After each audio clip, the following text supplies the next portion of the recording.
A deadly explosion strikes at the heart of a Texas community. The entire apartment complex was in pieces, and that is where my babies were. Disaster in Florida as a huge chasm devastates a neighborhood. I see this massive hole in front of me, and I fell backwards. That night, my wife and I realized we would not be coming back. In Spain, a world-class opera venue in danger of bringing down the house. What's wrong? What's happening? Nobody in their wildest dreams expected problems like this. And in New Zealand, a cracking catastrophe on a vital crossing. This bridge is absolutely critical. The chaos that's caused beyond measure. With big builds, even the smallest fail can trigger a huge disaster. From miscalculations to misunderstandings, or just plain bad luck. These catastrophes are every engineer's worst nightmare.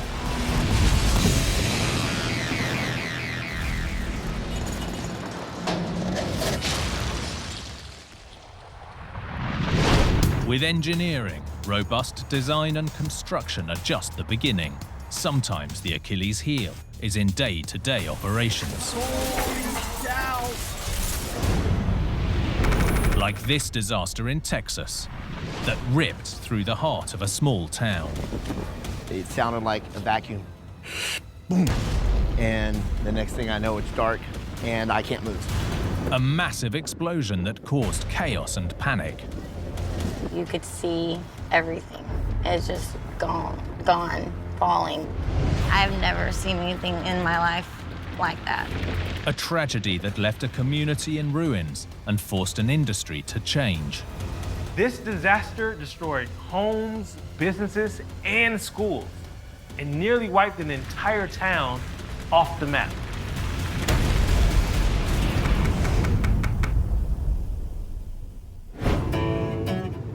West Texas is a town with a name that defies expectations. West is actually in north central Texas, about an hour's drive south of Dallas. In fact, the city got its name from Thomas West, a 19th century businessman and landowner. Local Alicia Garrick is proud of her paradoxically named community. It's West, Texas. There is a difference. It's the most amazing place to be. The community, the support, the strength, everything that I want to instill in my kids, you find in this town. With a population of less than 3,000, this small town with a big heart is heavily invested in one industry. Very much farming. If you're in school here, you know the agriculture, everything. They raise animals, they start you young, because it is very land and animals. And every farming community needs fertilizer. Luckily, this city already had a plentiful supply right on its doorstep. The West Fertilizer Plant had been storing fertilizer, other chemicals, and grains since the early 60s. Over the years, the city essentially grew up around the plant, and it became a well-known feature. The large facility didn't just supply the surrounding area. Dr. Christy Says is an associate professor of environmental science. The West Fertilizer Plant was a production and storage and distribution center for fertilizers throughout the Southwest and Middle East United States. They mostly carried ammonium nitrate, a very common fertilizer. Both the ammonium and the nitrate parts contain nitrogen, which is the single most important nutrient for promoting healthy plant growth. So it's the perfect combination for fertilizer. But the fertilizer plant that brought the community together would very nearly tear it apart. Wednesday, April the 17th, 2013, around 7:30 p.m. Emergency Medical Services instructor Rick Coleman was teaching in town. The class was comprised of all volunteers. So a lot of the volunteer firefighters had their pager on. That was a pet peeve of mine, and we had just come back from a break, and then the pager went off, and that's where we got wind that there was a fire. Firefighters, including 4 volunteers from Rick's class, rushed to the scene and began tackling the blaze. At 7:51 p.m.,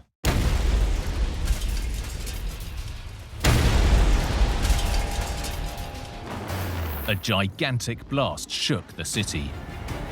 Rick was still inside the classroom building. The next thing I know, it's dark, sprinklers are going off, and I can't move. I reached for my phone and then kind of take a breath and figure out where the hell I am. Alicia Garrick was at work when she was rocked by the shockwaves. I was in the door frame and I went into the wall, and the other coworkers that were right here with me were screaming, "Oh my God," and all you could see was black. The explosion was so huge that it showed up on seismographs more than 200 kilometers away. I've never seen anything in my life like that. Something was wrong. It was a lot of black smoke, a lot of black smoke. Businesses, schools, and a nursing home were damaged or destroyed by the devastating explosion. Paramedic and instructor Rick went to work. We found a nurse that was pinned under a wall that had collapsed. So that's when we start moving stuff, trying to get her out. We're just in instinct mode right now to help people. That instinctive reaction, that's what we do. Meanwhile, Alicia realized the blast came from near her home, where her 2 young children were with the babysitter. I lost all focus of everything other than them. I think my mom instinct just go. And that's what I did. I hopped in the car and took off. Alicia raced home, and her heart sank. I took off running because I could see the entire apartment complex, and it was in pieces, and that is where my babies were. What happened next was nothing short of a miracle. I looked up and I seen my 4-year-old dragging my 2-year-old by the arm down the stairs. And I screamed as loud as I could. It was just him, this little 4-year-old, and this 2-year-old at the bottom of these stairs. Everything's broke around him. He just wrapped his arms around his 2-year-old brother and froze. And I continued running across the parking lot through boards and trash and swooped them up. And when I was able to put my arms around them, and as bad as everything was, I knew I had them.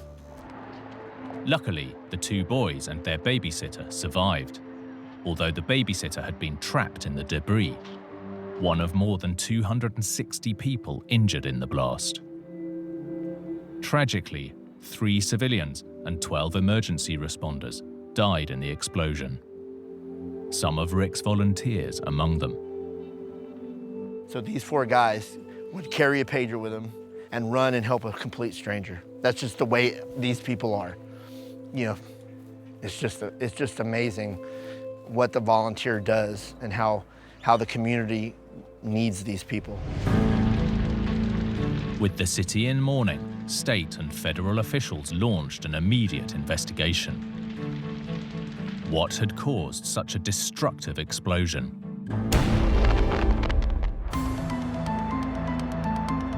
Was this a bomb?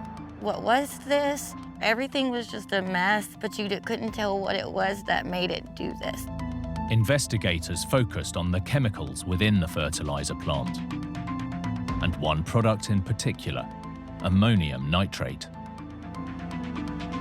In the US, about 80% of ammonium nitrate is turned into fertilizer, but it's also a vital ingredient in industrial explosives used for mining and quarrying. Like a lot of dangerous chemicals, safe storage is key. The investigation discovered that on the day of the incident, around 50 tons of ammonium nitrate was stockpiled, next to other chemicals in 2 open-ended wooden bins. Dr. Christy Says is an associate professor of environmental science.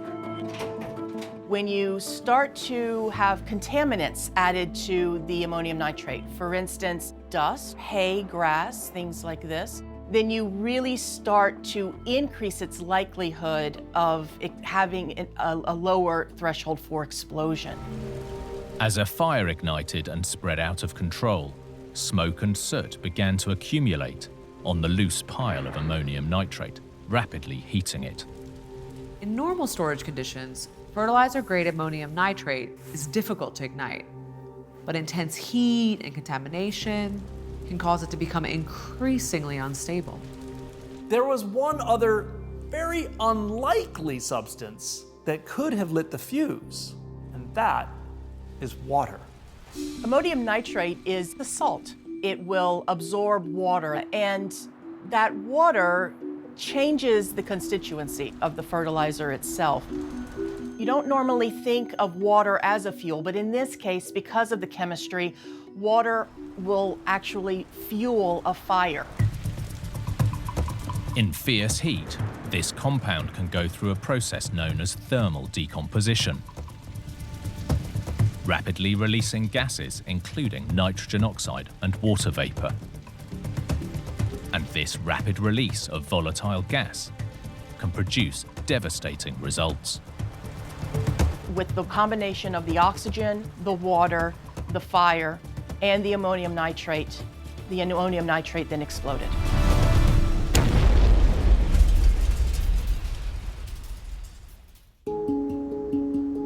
That explained the cause of the blast. But with tons of potentially volatile and explosive chemicals in storage, why was the populated town of West so close by? We had a playground that kids played on daily, then an elementary school.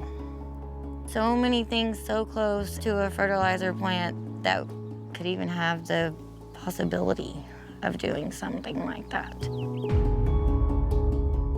The investigation discovered that there were no state regulations related to zoning, which meant that over the years, the city and its citizens got closer and closer to the plant. As the town developed, it seems the potential danger posed by the plant had simply been overlooked. The investigation also revealed that when firefighters arrived on scene, they didn't have enough time to fully assess the potential danger of these hazardous chemicals before disaster struck. All of these factors added up to one of the most destructive explosions the National Chemical Safety Board had ever investigated. Following the tragedy, the investigation recommended new zoning guidelines near potentially hazardous facilities. In addition, President Barack Obama issued an executive order to improve chemical facility safety and security. With more than 1,300 facilities like this across the US alone, the disaster was a massive wake-up call. In 2019, a memorial was erected to honor those who tragically lost their lives fighting to protect their town, including the volunteers from Rick's class. So these 4 guys, and every one of them here, they still ran to go help in any capacity. That's just the way they were. We have, as a community, an obligation to help one another all the time. With the fertilizer plant gone, the town looked to a new future. This is what's helped us find our joy again. And so now this is our West Fire playground for our kids. Our home's not here anymore. Our memories from the night of the explosion will always be front and center. We've processed things, we've grown. Now we can come here and our kids can just continue to play. Building big requires a balance between the needs of the environment and engineering. Upsetting that balance can trigger a catastrophe. like this disaster in Florida, where a neighborhood began to disappear. This looks just like a bottomless pit opening up. A gaping sinkhole that kept growing, forcing people out of their homes. I could hear a hissing sound. I see this massive hole in front of me. Leaving residents asking, was this catastrophe the work of man or Mother Nature? Once they saw the police and the fire, a lot of them knew something serious was going on.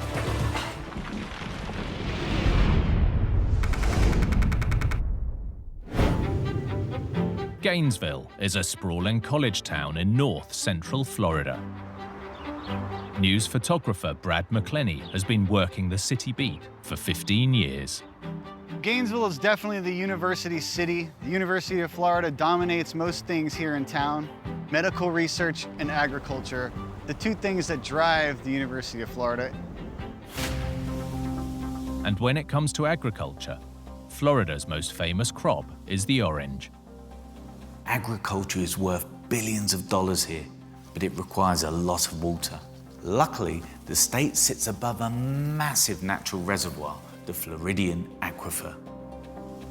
Jim Olson is a Florida-based geophysicist. So the Floridian Aquifer extends from the southern Appalachians all the way through Florida to the south. It is over 1,000 feet thick and supplies millions and millions of gallons of water per day. The water isn't just pumped for agriculture, but also for industry and residential use. Across the Sunshine State, nearly 3 billion liters of water a day are used just to keep lawns looking green. But the vast underground aquifer that supports so much life can also destroy it. In 2014, Matthew Sebastian and his wife Lucy relocated to Gainesville, where he was attending medical school. They decided to put down roots in the suburb of Westwood. The vibe in the Westwood neighborhood is super chill. It is one of community and friendship, and it's been fantastic. My wife was 7 months pregnant at the time. I was still in med school, and we envisioned a life here in Gainesville. But their dream would soon become a nightmare. October the 22nd, 2020. Matthew was returning from work. I came home and I smelled something like gas, and obviously I was very concerned. I went to go investigate what the smell could be coming from. On closer inspection, it was clear this was more than just a leaky pipe.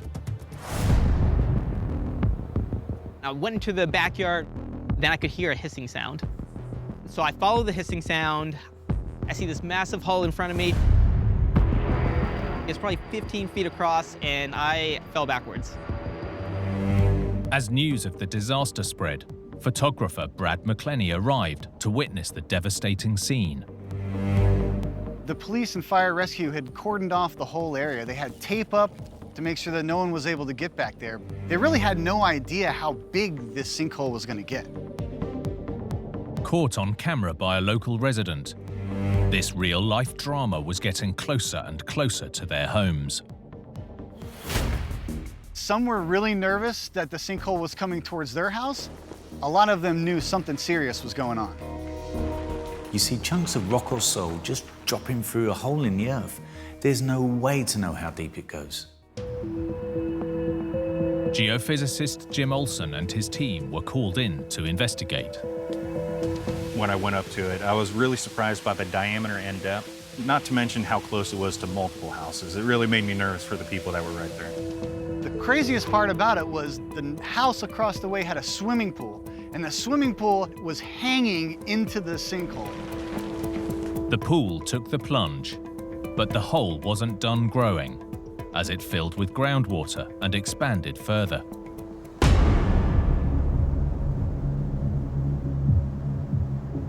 The yawning chasm had appeared from nowhere, and in just a few days destroyed homes and lives.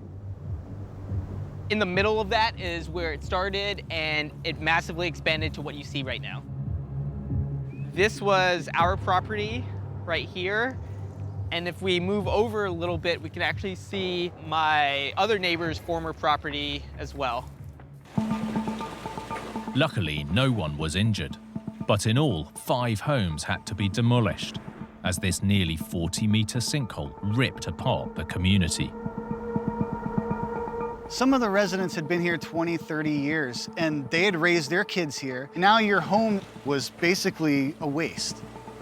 The neighborhood jokingly calls it the hell portal, and I think that's a very appropriate name. But what had caused this huge sinkhole to open up in a residential neighborhood? At first, the explanation seemed simple. So Florida as a state is very prone to sinkholes because we have karst topography, and those are characterized by the dissolution of limestone.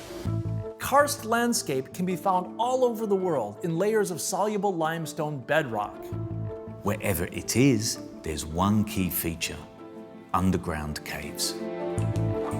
Limestone interacts with the acidic rainwater and groundwater, dissolving that calcium carbonate in the limestone, creating these large caverns and voids. In Florida, as those underground caves, cracks, and fissures filled with water, they helped form the Floridian aquifer. Caves hidden underground are generally no problem. The trouble starts when the roof gets too thin and collapses. When that happens, the soil above drops through into the cave below, and you have yourself a sinkhole.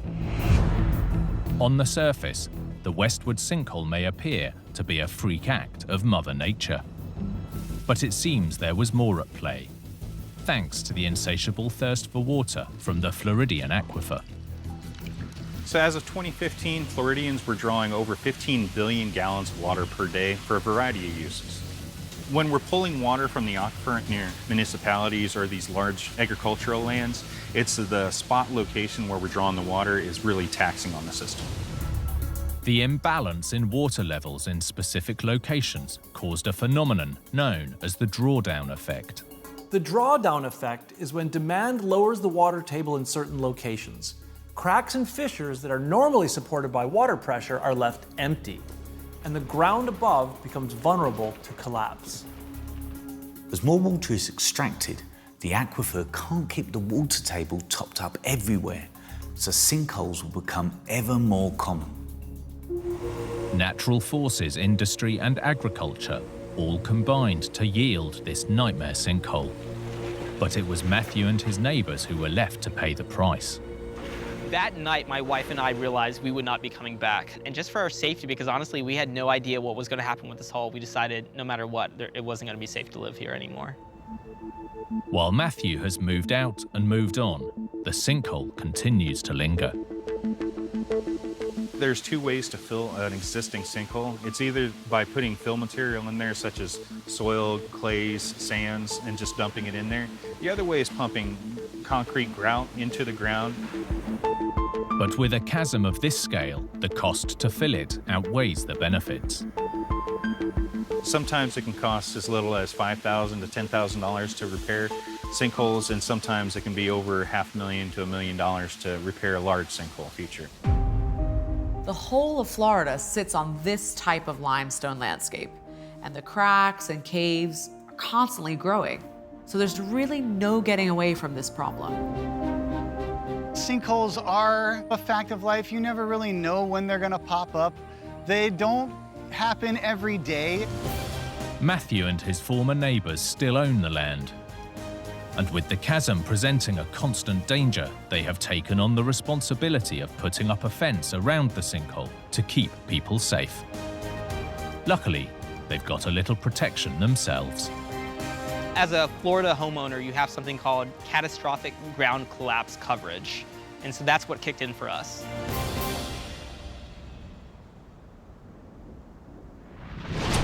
When engineers innovate, every last detail is crucial, because sometimes pioneering structures can bite back.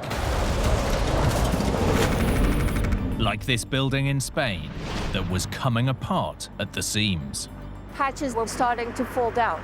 Nobody in their wildest dreams expected problems like this. An unanticipated issue causing an iconic structure to lose face.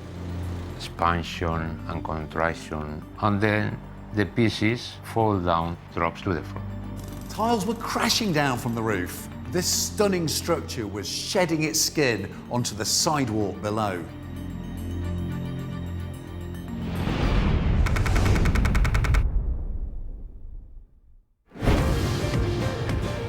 Valencia on Spain's Mediterranean coast is the nation's third largest city. Boasting hot, dry summers and mild winters, this bustling metropolis has a lot to offer.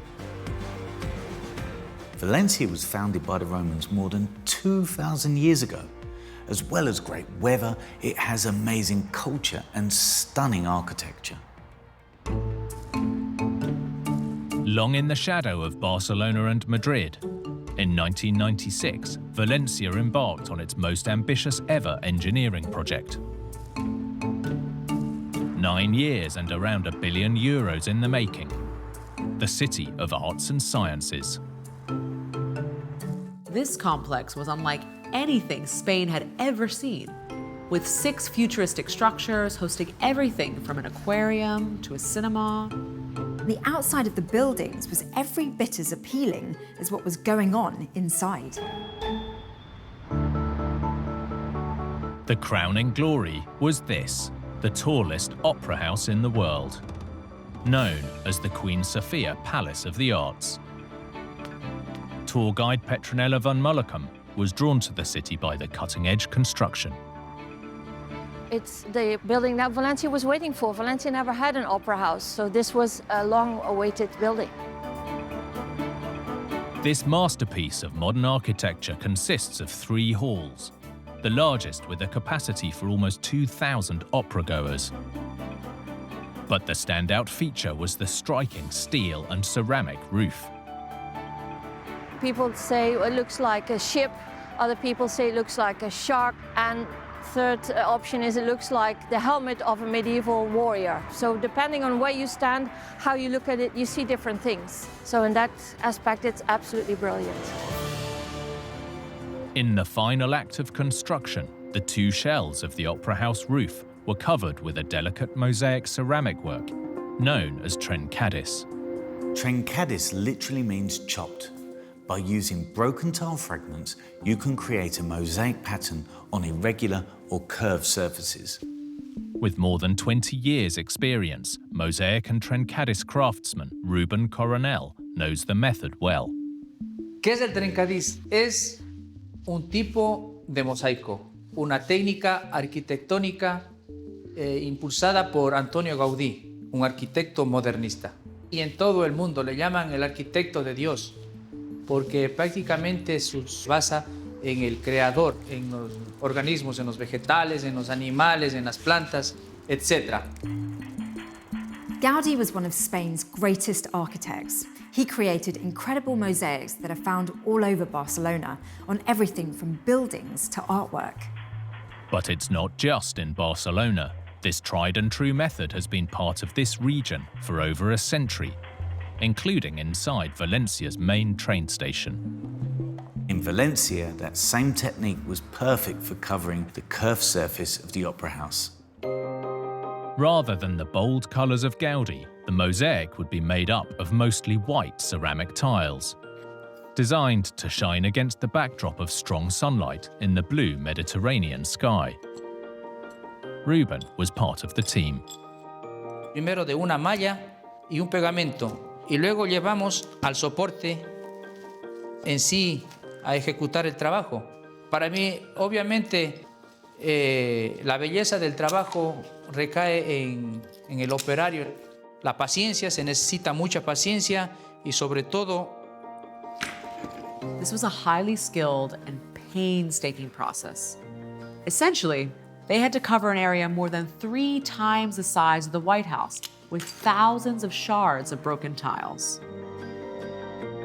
Que se adapta a cualquier superficie, sea redonda, curva, plana, no tiene límite. With construction complete, the Queen Sofia Palace of the Arts was officially opened on October the 8th, 2005. And it was an immediate success. It was the project that put Valencia on the map. It's the landmark Valencia needed. From the moment that this was finished, lots of people started to visit Valencia. This changed everything. But while the performances on the inside were receiving rave reviews, on the outside, the building's huge roof would soon have audiences running for cover.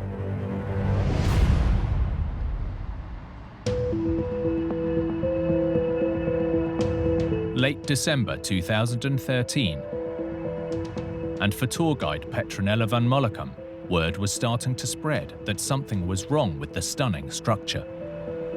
People started to notice things on the outside of the buildings. They saw parts of the trencadis like bulging, and they would ask questions during the tours. What's wrong? What's happening with the trencadis on the outside? Worse was to come. On December the 26th, 2013, as high winds swept across the city, sections of the signature mosaic began tumbling to the ground. We saw parts falling off. That was a bit of a shock. Nobody in their wildest dreams expected problems like this happening on a modern building that was only 8 years old. Authorities were left with no choice but to cancel performances and shut the entire building down. Valencia's Opera House was one of the hottest tickets in town, but it had been open for less than a decade. This was shocking. This is the world's tallest opera house. You wouldn't want to be underneath when one of these tiles came crashing down. Valencia's striking Queen Sofia Palace of the Arts was facing disaster. This being the most expensive building of the whole project, most iconic, was a scandal that after 8 years there were already things not working. The problem, it seems, stemmed from Valencia's hot, windy climate and how it interacted with the steel, trencadis-covered roof. Vicente Blasco Garcia is a professor of architecture. The surface is exposed to the climate conditions, expansion and contraction, expansion and contraction. The material covering the metallic surface begins to break, and that's the main problem, the incompatibility between both materials. The steel and the ceramic were expanding and contracting at different rates and in different directions, causing cracks to develop between the mosaic and the metal, making the problem worse. And then, through these little gaps, water penetrates between trencadis and metallic surface. It can freeze, and then the ice expands and the trencadis fall down to the floor. But this was a tried and true technique throughout this region. So why had it failed so spectacularly here? One theory is that the adhesive itself wasn't allowing the two surfaces to move relative to each other. An independent report concluded that about 60% of the surface was failing. So, in these conditions, it seemed the glue just wasn't working properly. In January 2014, less than a month after the first tiles fell, the city began working on a radical solution. They decided to take all the trencadis off of both the facades. And while the estimated cost of repairs ran to around €3 million, it definitely had its upside for the tourist trade.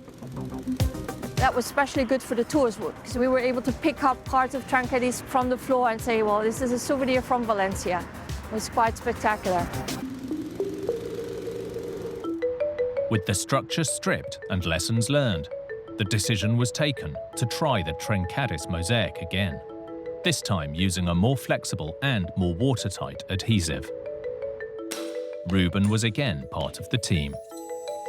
Pues se ha mejorado 100% tanto desde la cerámica mismo como la malla, también los cementos colas de agarre y también el de rejunte, porque se aprende de los errores. Y para mi parecer quedó estupendamente muy bien. Fully reopened, Valencia's Opera House continues to wow audiences from all over the world, inside and out. Cada vez que veo estos edificios me lleno de emoción.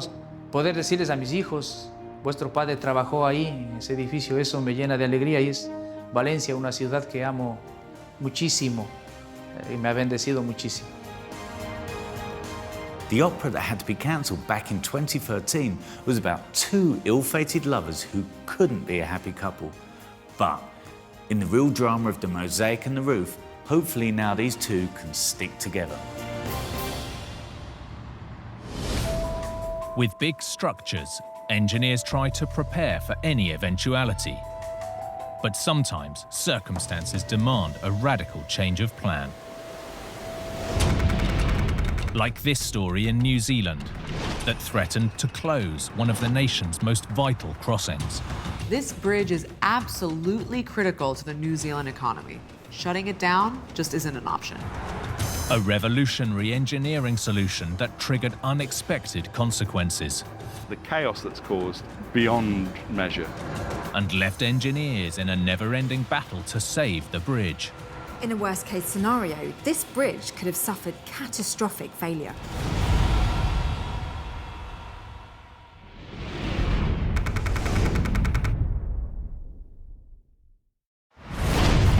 Auckland, on New Zealand's North Island, is the nation's largest city. Like the rest of this dynamic country, its geography is complicated. Hayden Donnell is a local journalist. Auckland's landscape is challenging. It's built around 50 volcanoes, it's mountainous, it's hilly, and it has this beautiful harbour in the middle of it here. In fact, Auckland sits on what's known as an isthmus, a narrow strip of land with water on both sides. John Tukey is a professor of engineering. Auckland sits between two harbours. It's a natural choke point, ideal location for development of a city in the sense of having access to the ocean on both sides. But as the population grew, this natural bottleneck threatened to choke commuter and trade traffic. To release the pressure, plans were laid for this. A mammoth 1,020-metre crossing known as the Auckland Harbour Bridge. It's a box truss structure, which is a simple structure. It's very common in bridge building, has been for a long, long period of time. A box truss relies on a lattice of steel members arranged in a series of triangles, one of engineering's strongest shapes. These work together to create a sturdy, self-supporting span with minimal material. 6 concrete piers support 7 spans. Towards the centre, the boxes arch upwards, creating an almost 200-metre wide, 40-metre high channel for shipping. Construction began in 1955. At the time, it was New Zealand's largest ever infrastructure project. It took 1,000 workers 4 years to complete the mammoth structure, using more than 40,000 tonnes of concrete and nearly 6,000 tonnes of steel. When it opened, the 4-lane bridge was the North Island's longest crossing, and it was quickly put to work. It became pretty much the only main road that links the north of New Zealand with the south of New Zealand. But within a decade, it was clear New Zealand's largest bridge wasn't big enough. The initial amount of traffic going over the bridge was about 15,000 vehicles per day, which was substantial. That having been said, the trajectory of growth was astronomical. One solution might have been a second bridge, but it would have been phenomenally expensive. So the engineers went for something much more radical. The plan was to attach 2 new bridges to the old bridge, one on each side, doubling its capacity from 4 to 8 lanes. These so-called clip-ons were a completely different type of bridge. Instead of the steel lattice of a truss, they're hollow steel boxes reinforced with internal ribs, known as orthotropic decks, supported from the piers below by giant steel wings. If you look at each wing, you can actually see 2 vertical columns coming up, and they connected to the bottom, or their main supports for the bottom of the clip-ons. And you can see the 2 working side by side at this point. These are clipped on 2 lanes on either side, and the bridge is now 8 lanes wide. The audacious expansion was a success at first.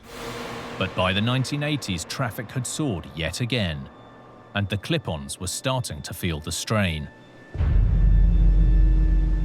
The connection between the road deck and clip-ons was failing. There was recognition of the fact that we were starting to get metal fatigue and cracking taking place in some of the new clip-on members. In 1985, a detailed inspection revealed cracks in the reinforcing ribs just beneath the surface of the road. These aren't giant cracks for all to see. They're hidden on the welds, deep inside the clip-ons.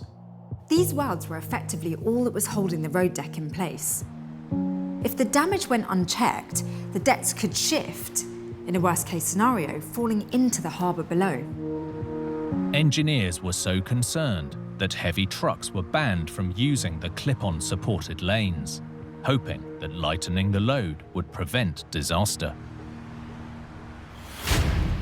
One of the nation's most vital crossings was in jeopardy, and the public was looking for answers. What was causing the cracking? The answer was simple: too much traffic. Bridges are designed to handle two loads: the dead load, which is the weight of the structure itself, and the live load, which is the traffic. Here, the traffic was causing problems inside the new clip-ons. The vibrations from above were repeatedly flexing the welds holding the road deck in place, fatiguing the metal.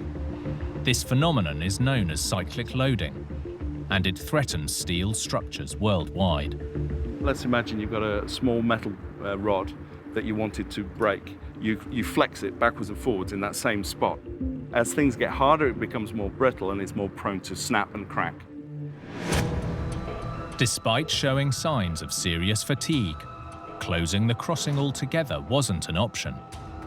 This bridge is absolutely critical to the essential economic activity of New Zealand as a whole.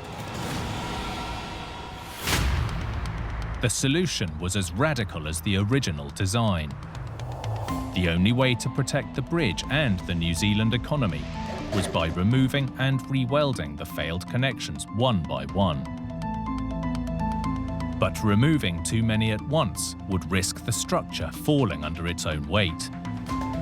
They had to be individually taken off. About 2,000 of these splices all in all that were replaced and upgraded. Taking a full year, by 1986 the second bridge fix was complete. But it was more of a band-aid than a permanent solution. Every repair adds more weight, but add too much, and the fixes would start to overload the bridge, essentially making its problems worse. The latest fix alone involved 120 kilometres of new welds and 200,000 new bolts, adding unanticipated weight to a structure that's now 5 decades old. In 2021, authorities admitted the bridge couldn't withstand any more fixes and warned that long-term traffic restrictions could eventually be necessary to keep the bridge from total collapse. Up to 180,000 vehicles use the bridge every day. That's 50% more than when the clip-ons were first repaired.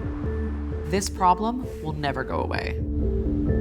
One answer could be a second crossing, this time under the water rather than over it.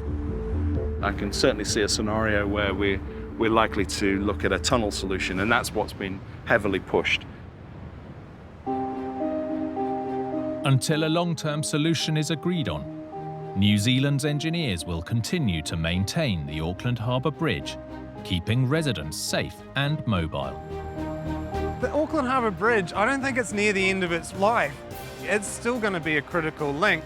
When the bridge was first being planned, engineers simply had no idea how massively popular the crossing would become.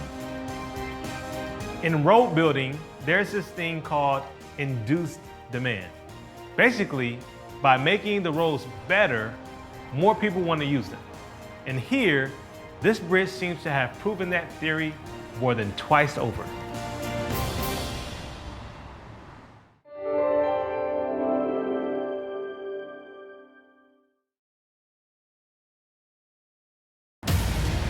A deadly collapse strikes at the heart of a Florida community. They were scrambling to clear the area. Everybody was thinking that they were far enough, but it wasn't. In Texas, a catastrophic collision on a vital crossing. Car after car driving off of a bridge that was no longer there for them. In Spain, World Heritage historic houses on the brink of disaster.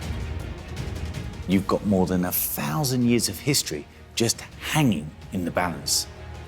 And in Georgia, a football stadium with a state-of-the-art roof that was refusing to play ball. Engineers were still trying to fine-tune it all. No matter how they tried, there was a hole there. With big builds, even the smallest fail can trigger a huge disaster. From miscalculations to misunderstandings, or just plain bad luck. These catastrophes are every engineer's worst nightmare.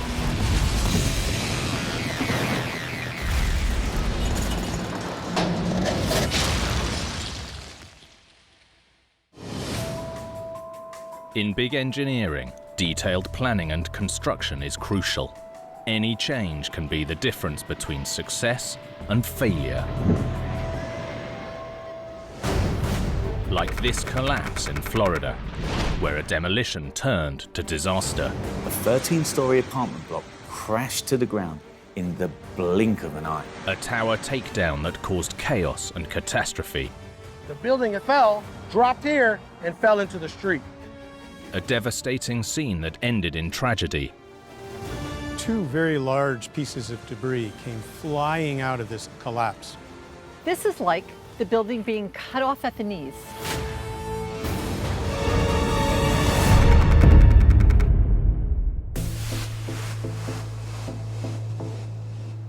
Miami Beach, Florida. This 14-kilometer-long barrier island dividing the Atlantic from Biscayne Bay has been drawing people to its shores for decades. Just over 100 years ago, Miami Beach was actually a swampland, but it's been transformed into a tourist mecca, boasting museums and concert halls, but it's best known for the beautiful golden beaches. Local TV journalist Karen Duva knows all about this area's magnetic attraction. Miami has so much to offer. Obviously, the weather is gorgeous year-round. If you love the water, there's boating, there's snorkeling. You're never going to be bored if you live in Miami. In the U.S., Florida is second only to Texas in terms of population growth. And with amazing weather and endless beaches, it's easy to see why. More people means more homes. But on a narrow strip of land hemmed in by the sea, real estate is at a premium. With a growing population, you need housing. And Florida is overbuilt, so you have to keep building up. In 2018, to make way for an up-and-coming development, an aging condo from the 1960s was scheduled for demolition. The 13-story Marlborough house. When you build an apartment tower like this, the intention is for it to stand tall for decades. So when it comes to demolition, engineers always have their work cut out. As forensic engineer Bill Bracken explains, demolition methods can vary. There's two main ways to bring down an existing building. One is to implode the building, which is where you're going to use explosives and bring it down all at once. The other is to demolish the building, where you're going to take it apart in pieces. In a busy neighborhood lined with condos, implosion was firmly off the table. To bring a building like that down, in that space you have environmental concerns, you have adjacent property concerns, using explosives in a dense urban city center. An implosion permit that is that close to the neighboring buildings just is not practical, and you wouldn't see it in a city like Miami. Contractors were granted a demolition permit to bring the tower down the old-fashioned way, piece by piece, floor by floor. Demolition was scheduled for late July and expected to last about 2 weeks. But it turned out this condo wasn't going to hang around for that long.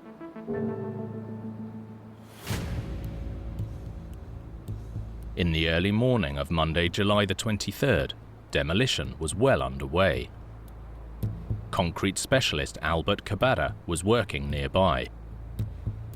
We were working doing the restoration of the two buildings directly south of the Marlborough house. It was going to be a standard demolition in which they bring the building down in pieces rather than the entire building falling at once.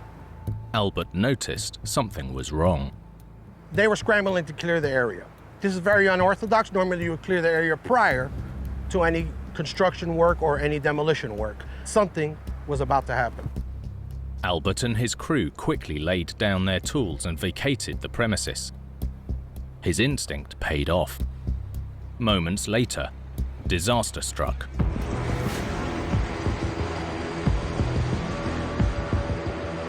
"13 stories of concrete and metal crashed to the ground."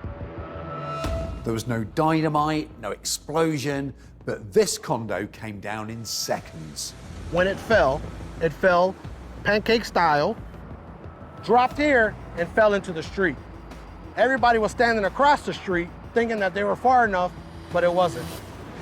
The collapse hurled massive chunks of concrete across the road. The workers that were standing in the middle of the street began to run. The debris itself flew approximately 200 feet across the street. As workers scrambled for safety, television journalist Karen Duver heard some devastating news. A piece of debris that was the size of a hood of an automobile came crashing down onto a construction worker, hit him, and threw him about 5 feet. Miraculously, most onlookers escaped unscathed, while the injured worker was rushed to the hospital.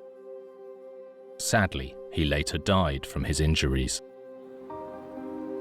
The Miami Beach community was stunned. Everyone wanted to know how this demolition had gone so tragically wrong. Of course, there was a lot of speculation and a lot of questions that needed to be answered. How were people able to be so close to the building? And what about the workers? Why weren't they safe? What kind of permit did they have? Forensic engineer Bill Bracken believes the problem was in the method of demolition used. They were granted a demolition permit, but not an implosion permit. So they were able to bring it down in pieces, but not by pulling it all down at once. This would involve starting at your upper floors. You would take the outside of the building off, get it down to the frame of the building, and just take it off one level at a time, passing it to the ground. And it takes much longer, it involves much more equipment, and it can often be a more expensive process. But a few days before the disaster, concrete specialist Albert Cabarra noticed something odd, involving a small machine known as a skid steer. A skid steer is a small, versatile digger. It can be used for everything from heavy lifting to digging trenches, but not normally as a demolition machine. They were actually taking a skid steer and bringing it up into the building, which is very unusual, and removing large sections of the flooring and columns. They were knocking out support beams, actual floor slabs, and chipping columns. This wasn't the only strange thing to occur. On the morning of the disaster, a much larger digger was also seen at the site. They had tied a chain to this tractor, and they were yanking on one of the support columns. Why they were doing this, we have no clue. We started to hear cracking of the columns. This seemed to some to indicate a different demolition technique, known as a blowdown or pull-down. It's quicker than a standard demolition, but far less predictable.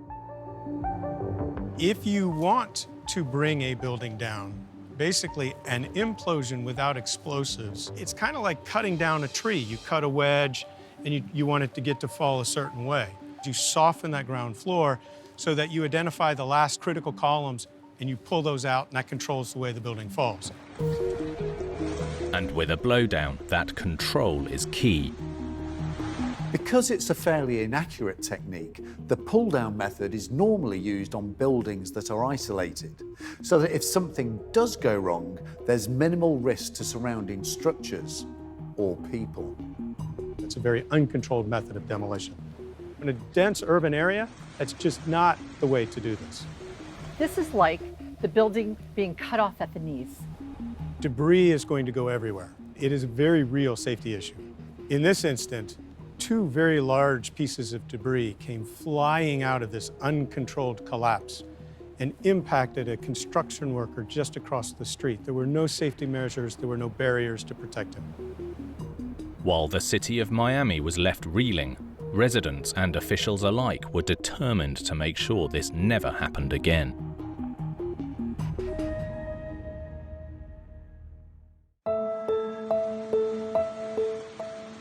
In the aftermath, the Miami Beach commissioners sought to strengthen the city's demolition policies, including being notified of exactly when and how any future demolition would take place.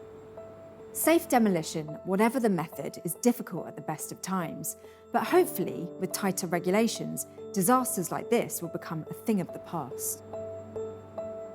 With the site cleared, construction on the new condo began in April 2019 and was completed just over 2 years later. Yet the need for new housing development continues to grow. There's a very high demand for these types of high-end condos, waterfront condos in Miami. I'm sure there were time demands. I'm sure there was a schedule that had to be met. Something was sacrificed, and in this case, it was the safety.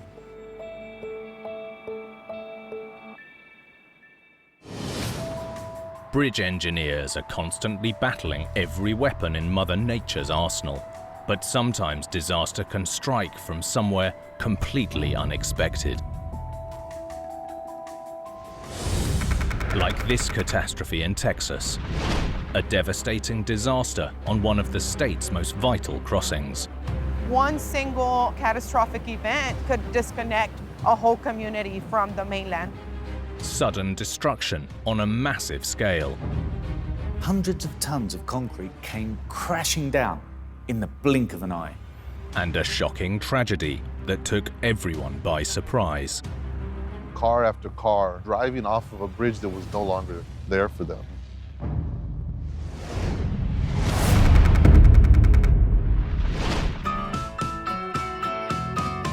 South Padre Island sits on the Gulf of Mexico at the very southern tip of Texas.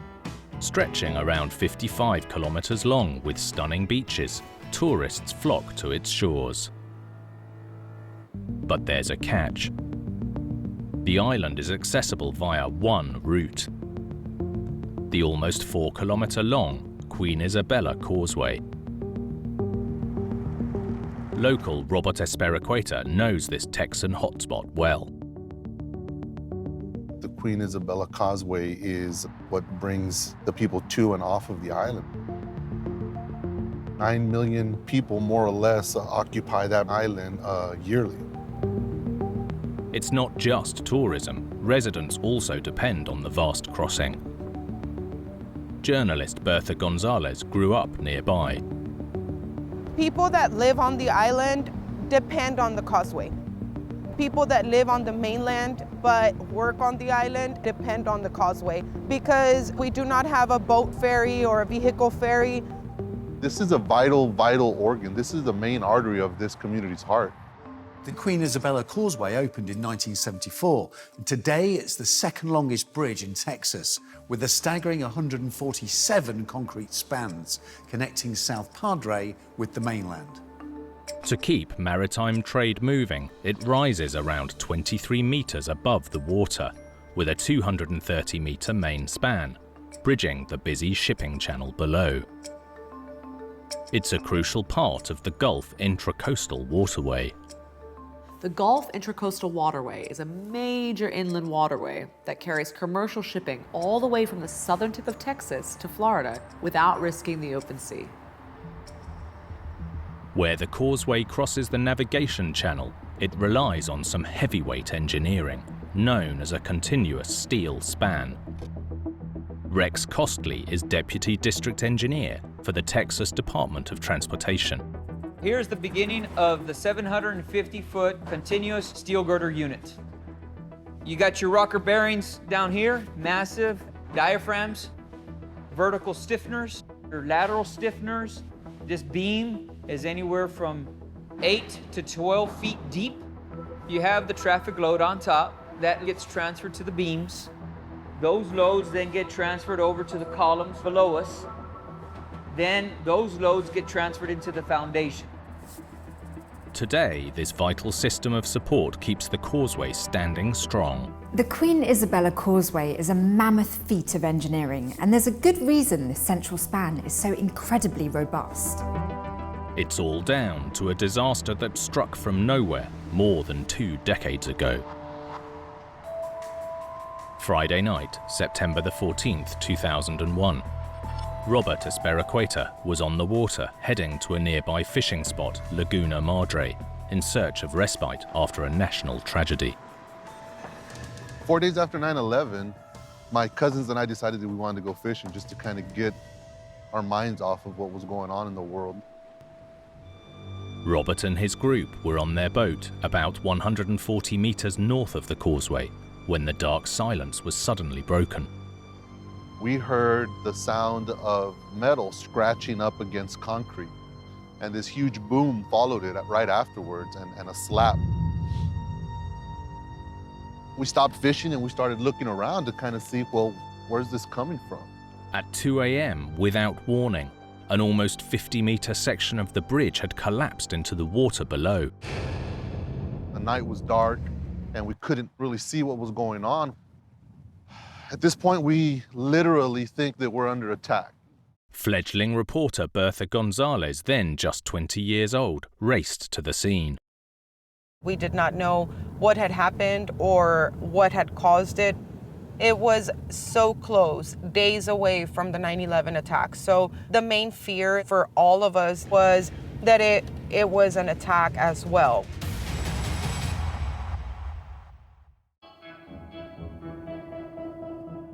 But this was no attack. A barge loaded with thousands of tons of steel had missed the main navigation channel by more than 90 meters, ramming into the Queen Isabella causeway.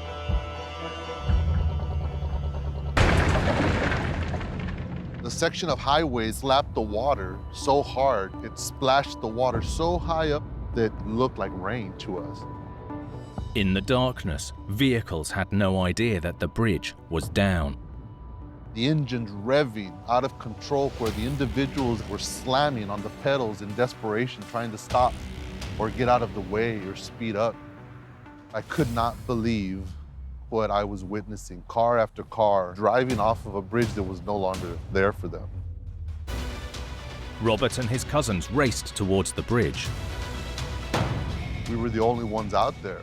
We struck flares in hopes that the drivers on the bridge would see us. Eventually, somebody saw our flares and stopped the traffic. Their quick thinking and inspired use of safety flares had stopped traffic, but 9 vehicles had already fallen into the chasm where the roadway had collapsed. We began to hear the survivors floating in the water. We were able to approach them and offer them flotation devices and life jackets and ultimately pull them into our vessel and get them out of the water. Of the 11 people that went down with the bridge, tragically 8 lost their lives. Robert and his cousins were able to pull 3 survivors from the water below. It's traumatic, it is life-changing. I still to this day can't believe what I witnessed. It still seems foreign to me. The tragedy left residents in shock and completely stranded, with their only link to the mainland cut off. We never really thought that one single catastrophic event could really disconnect a whole community from the mainland. 2 days after the disaster, ferries were brought in to help bridge the divide, but this was just a band-aid. There was a lot of chaos and confusion. Growing up here, the Queen Isabella Causeway is iconic for us. And just to see it kind of so wounded and injured, it was just kind of surreal. Officials needed to identify the cause of the accident to prevent it from happening again. The first question was why had the barge missed the main navigation channel by more than 90 meters? Although huge, the barges were in single file and just a fraction of the width of the shipping channel. So the big question was why were they so far off course? While the report cited human error, it also found that the sea conditions and configuration of the vessel may have played a part in the catastrophe. That night, the Coast Guard had issued an advisory to smaller vessels, warning of riptides and strong cross currents. But the report found that the same currents might have been strong enough to push the massive front barges way off course. These vessels don't have brakes. They don't have the ability to pivot and stop on a dime. It was just impossible to recorrect. By the time he had realized that he was off course 80 yards, it was too late. And once the barge hit the bridge, the concrete structure had no chance. A concrete column or pier is great in compression and can handle heavy vertical loads really well. But its Achilles heel is side impact, a massive strike that can cause it to crack. And if the impact is big enough, bring the whole thing crashing down. As Texas transportation engineer Rex Costley explains, the possibility of side impact had not been factored into the original plans. An errant vessel is not typically anticipated in a design. That's not the intent at the time of the bridge when it was designed. When the heavy barges struck a pier, the effect was instantaneous and deadly. As that gave way, other members were compromised and acted as a unit and kind of crumbled onto one another. But the bridge collapse itself wasn't the only problem. Vehicles had continued to drive into the void until Robert and his cousins lit flares. Because of the way the bridge is kind of designed, if you're coming up, you don't see what's happening. And that was one of the reasons that cars kept falling when the bridge collapsed. People were essentially driving blind. They didn't stand a chance. All of these things equaled the perfect storm and scenario for catastrophe, for just tragedy. As the community mourned, engineers knew they needed to fix this vital link, and fast. I think they worked extra hard and made sure that the effort was all hands on deck so that they could get it done. The bridge came down September 15th, and by November, the bridge was ready to go, and it was ahead of schedule. In all, 3 spans of the bridge were rebuilt, much more robustly than before. And this time, the supporting piers were given extra protection with some defensive measures in the water below. We implemented dolphin docks, and they're basically just massive concrete piers parallel to the bridge in case an errant vessel, and that would be the sacrificial element that would get hit. A new early warning system was also added to protect motorists in the event of another accident. Along the bridge are traffic arms that prevent traffic from moving forward onto the bridge. Flashing lights come on either end to alert the traffic for a stop condition. Another safety measure that we're pretty proud of. With the motorist warning system, the super strong main span, and extra protection down below, this bridge is the safest it's ever been. More than 20 years later, for Robert and others, the bridge is a stark reminder of that fateful night, one of heartbreak, but also of heroism. Against all odds, we managed to preserve 3 wonderful people's lives, and that's something substantial to me.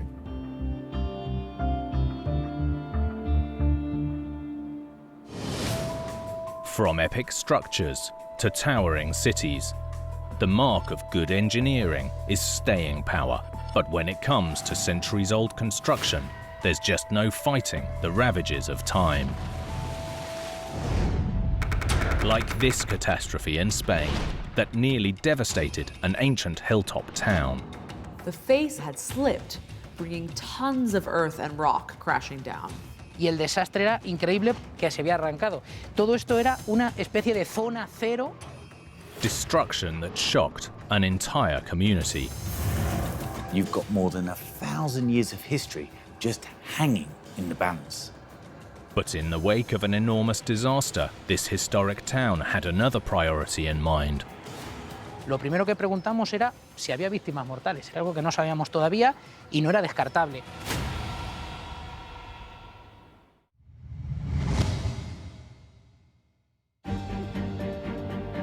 Cuenca in southern Spain.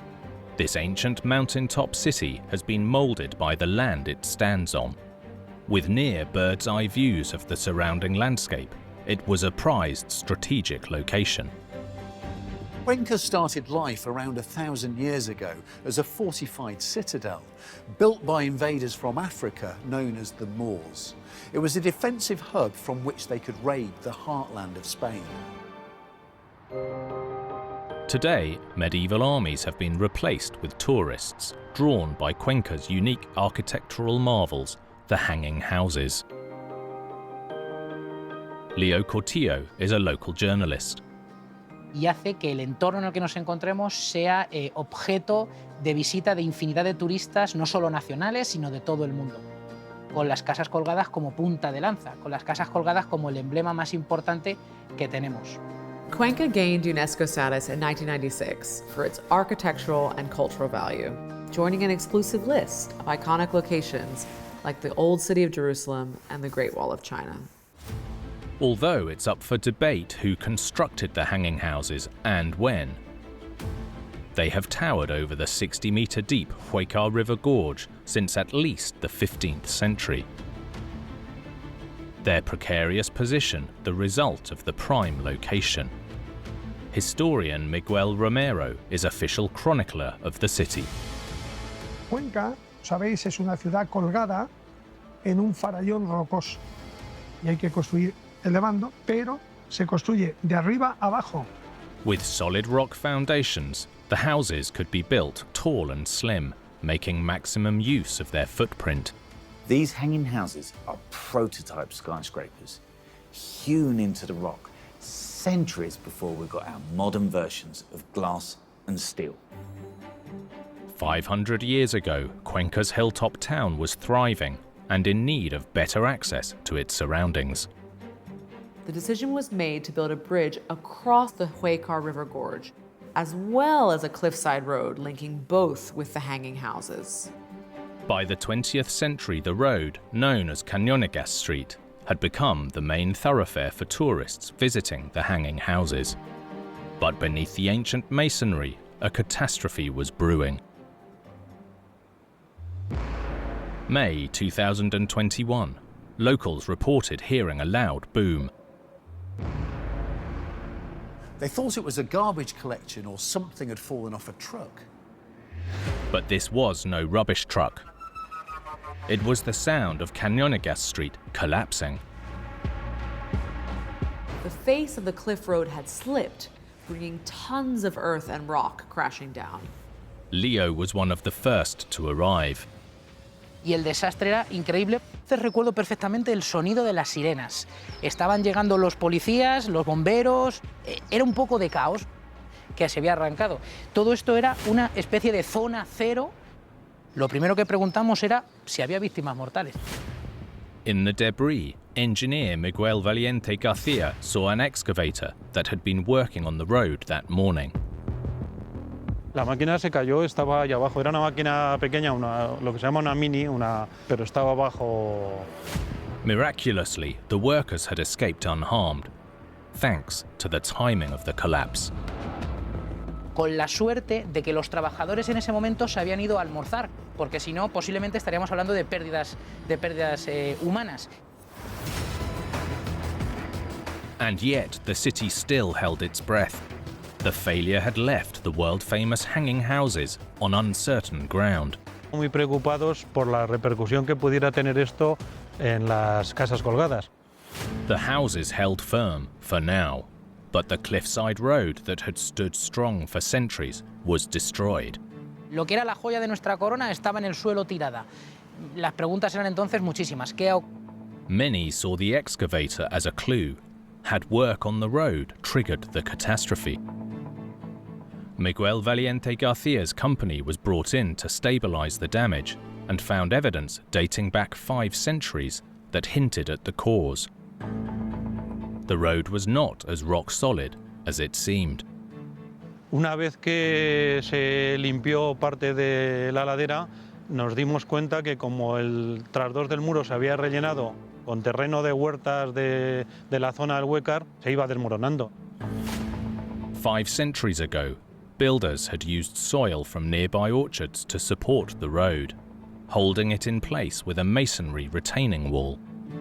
By modern standards, the construction materials weren't the best, but that said, they did hold the road up for centuries.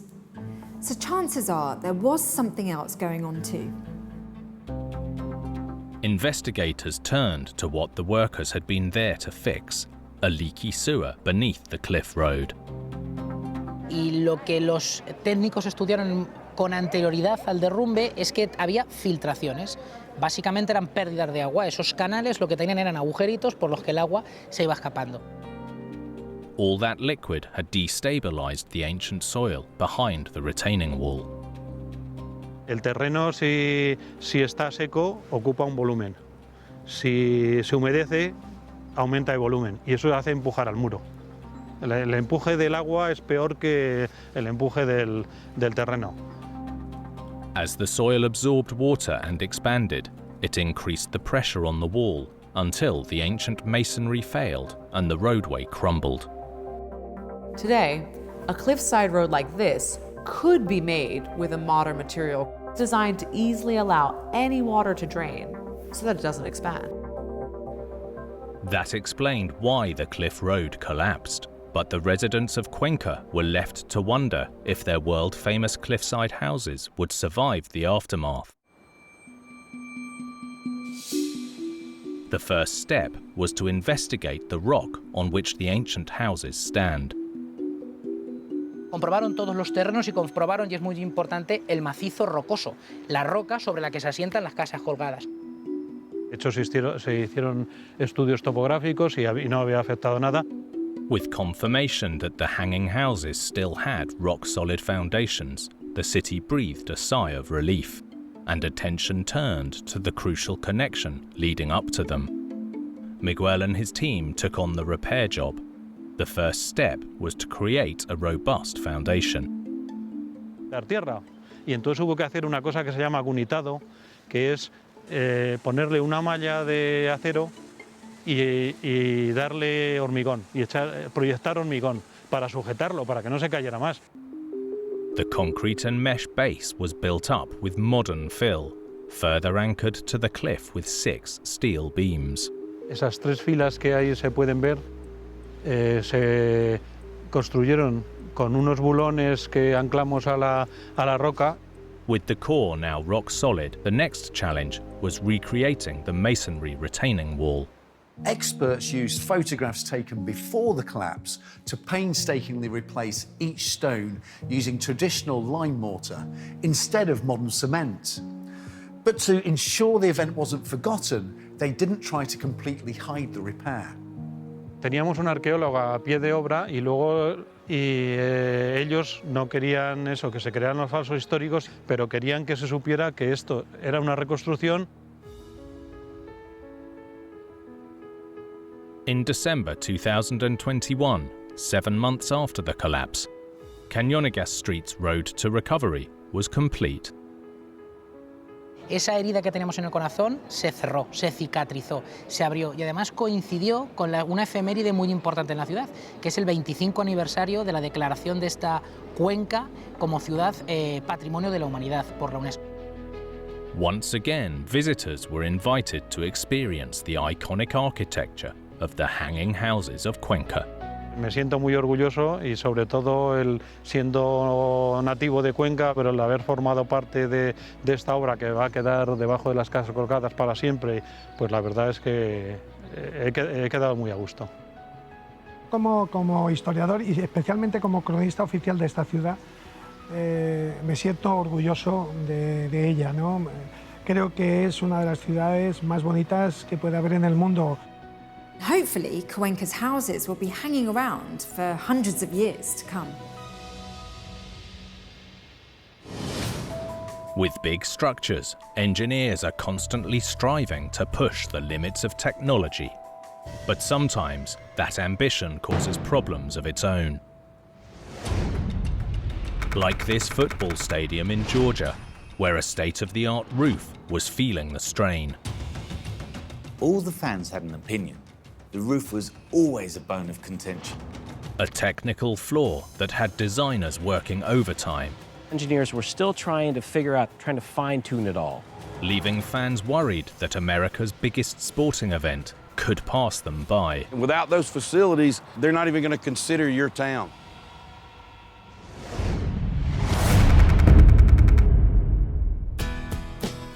Atlanta, Georgia's state capital, is one of America's go-to cities when it comes to big business.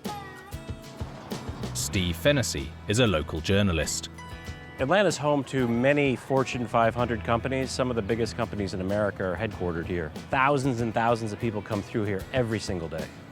Atlanta started life at the end of the Western and Atlantic Railroad and was simply nicknamed Terminus. But it's grown into a major hub for transportation, culture, and big business.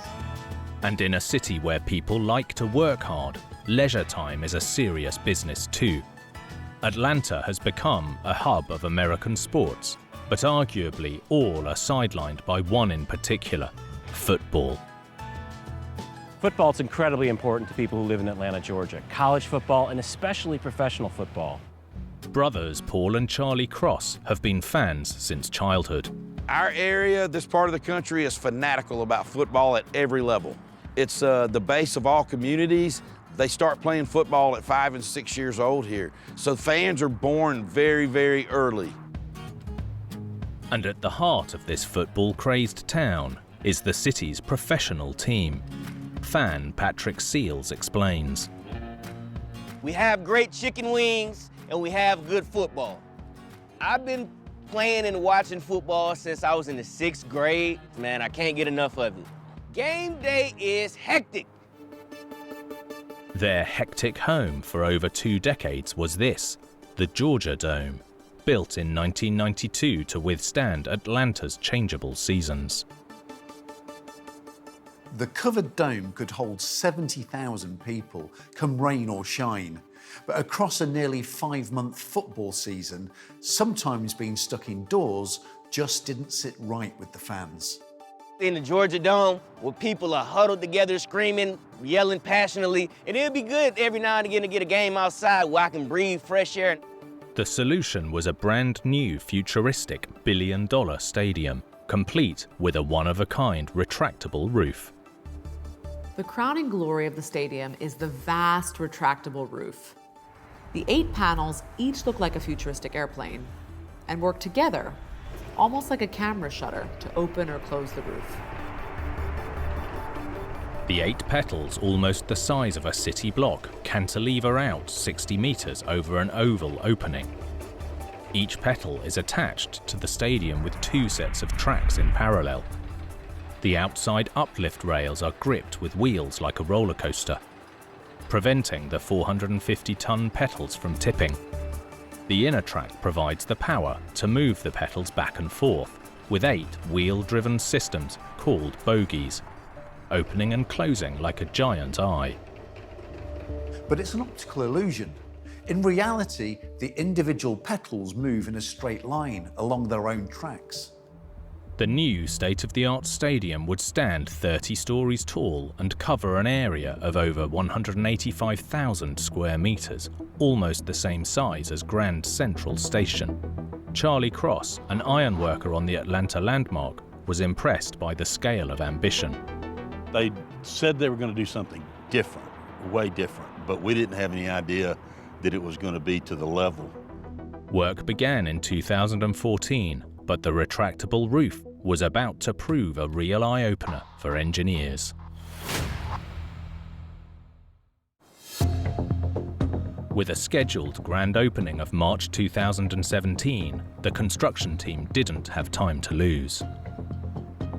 The outside of the stadium and the interior itself, doing the seating and all, that was all on schedule, but things slowed down tremendously when the roof came up. To close, every petal has to fit perfectly together. But it seems reality didn't quite match the magical design plans. When they brought them in without being motorized, they tried it and got it to come together. No matter how they tried, there was a hole left. The problem had engineers stumped, and local sports fans were sure the resulting delays would cost them big. Delays were causing the city to panic because here they were trying to bid for these particular games, but they could not put their bids in with the roof not working correctly. For a city to get a championship game for any sport, you have to have the facilities in place. And without those facilities, they're not even going to consider your town. Concerned fans were clamoring to know what had caused the delays. It seems the unique petal design was the root of the issues. Some of the connections, fabrication connections, some of them had to go back, be refabricated. Just a little bit off. I mean, sometimes just millimeters would cause serious problems. Even with the refabricated parts and the petals reattached, the hole in the roof remained. They had a gap, it wouldn't close up, so they had to make a patch and put this patch over that hole. One of the petals would be equipped with a cap that would seal the stadium when the petals closed. By 2017, the stadium had run out of time. It had to open for the football season with a roof that wasn't quite ready. The roof wasn't automated, meaning you should be able to hit a button. They couldn't do that because engineers were still trying to figure out, they're trying to fine-tune it all. This is precision engineering. Every pedal has to be perfectly balanced, and its mechanized wheels, or bogies, calibrated to move at exactly the right speed. If just one thing goes wrong, the whole structure will grind to a halt. The delays on construction meant that engineers had not yet calibrated the mechanical bogies responsible for moving the petals. The decision was made to keep the roof closed. So the first few events at the stadium, the people are, they're naturally a little disappointed because it had been hyped up a lot that this was going to have a retractable roof. Ultimately, engineers needed one all too scarce resource to get the roof's bogies functional and fully automated: time. For safety reasons, the fix couldn't be done when fans were inside. But with a full slate of events from music to sports, finding time to do the job was a massive challenge. This was so complex that calibrating all 8 bogies to deliver exactly the right amount of power could take 40 days. But for the people of Atlanta, 40 straight days without a stadium was not an option. So construction was planned around events, spreading the necessary 40 days over 6 months. Finally, in June 2018, the new stadium roof opened for the first time under its own power. The first game I went to when the stadium opened, I was like a kid in a candy store. I couldn't wait to get inside and see how this thing looked. They had been talking about it all year on TV. I had to find out for myself how it was gonna look. After years of speculation, the stadium's cutting-edge technology was finally effective.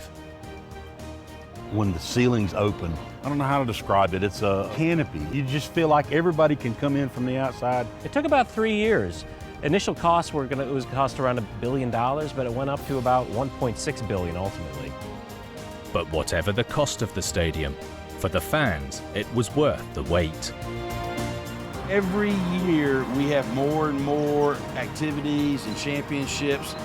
The building doesn't seem to be getting old and outdated. It seems like we're still growing with it and we're still getting more and more activity in it. Atlanta's new stadium has proved to be a success for the city. Not just a highlight on the professional football schedule, but a showpiece of innovation and design.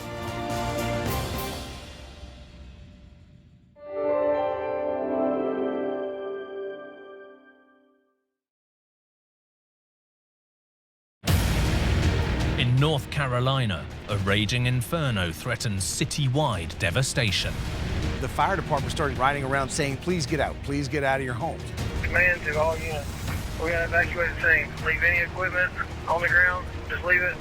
Catastrophe slices the Trans-Canada Highway in two. Traffic was backing up for miles. Every good that is being transported across Canada is going across this bridge. In New Zealand, an apartment building with a potentially dangerous weakness. If the support fails, there's a risk of total collapse. And on the Swiss-German border, a bridge build that was way off course. Da hat man festgestellt, ups, hier stimmt was nicht. Ja, unglaublich. With big builds, even the smallest fail can trigger a huge disaster. From miscalculations to misunderstandings, or just plain bad luck. These catastrophes are every engineer's worst nightmare.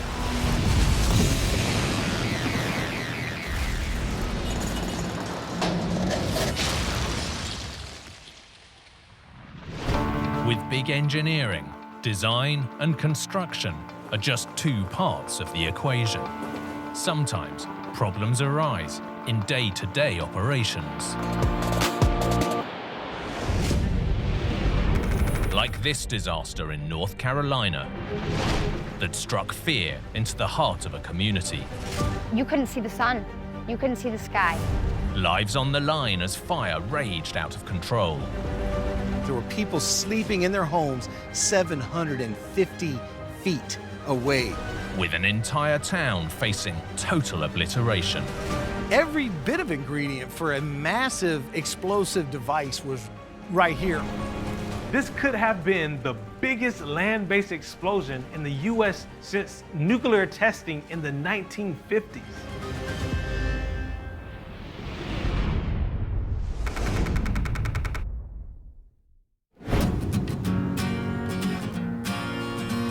Winston-Salem, North Carolina, got its unique name back in 1913, when two neighboring towns merged into one, bringing together both people and industry. At the time, Winston-Salem was North Carolina's largest city and thrived thanks in part to an industry that's fallen out of favor in recent years: tobacco. And there was one product that really kick-started things: chewing tobacco. Journalist Chad Nance explains. They decided to start adding additives to the tobacco, and they found that people really liked the tobacco if it had sugar, honey, and some other additives in it. So therefore, their business took off. Within decades, the tobacco industry was booming. Farmers needed to ensure they could keep up with the demand for raw ingredients, and fertilizer was key to making that happen. Much of it came from this plant, built in the 1930s. It was about the tobacco industry. It serviced the tobacco farms in the surrounding counties of Stokes, Surrey, and Davison. For the next 80 years, the plant produced and stored a key ingredient for healthy crop growth: ammonium nitrate. John Merle is an associate professor of chemistry. So ammonium nitrate is a great nitrogen source. Probably the most important use is in fertilizing plants. The problem is nitrogen is highly soluble, so it's easily washed out of the soil by winter rains. The easiest way to replace it is with fertilizer. Although vital for healthy crops, fertilizer-grade ammonium nitrate has a risky characteristic, making proper storage an absolute necessity. It should be stored on its own in a well-ventilated area. Issues arise when temperature and pressure builds up, and this allows reactions to take place and allow it to explode. As this 2013 disaster in Texas revealed, when around 50 tons of ammonium nitrate laid waste to a fertilizer plant and the surrounding community, leaving 15 dead, with more than 100 injured. This explosion happened at a facility storing a fraction of the ammonium nitrate present in the Winston-Salem plant. A fact that would come to haunt the local residents.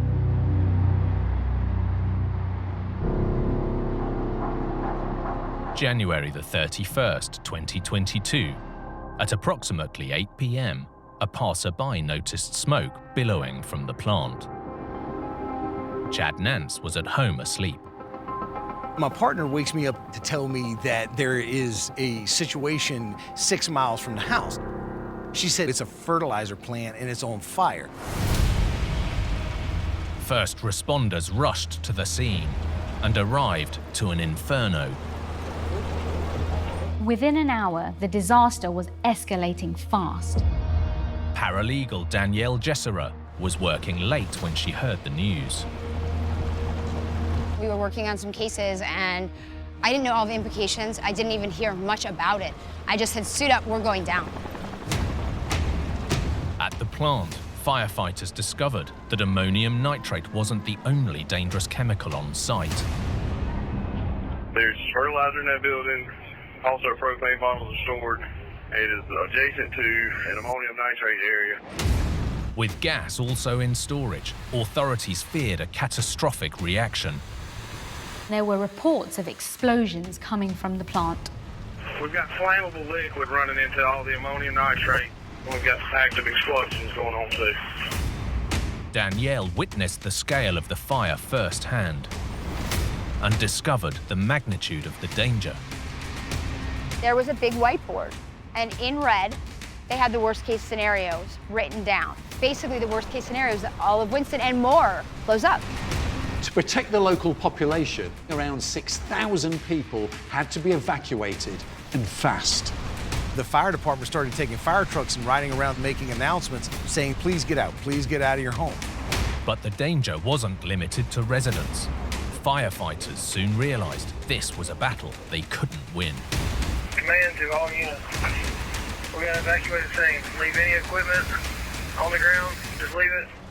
We weren't prepared for this. We weren't prepared. With the scene too dangerous for firefighters, the blaze burned through the night.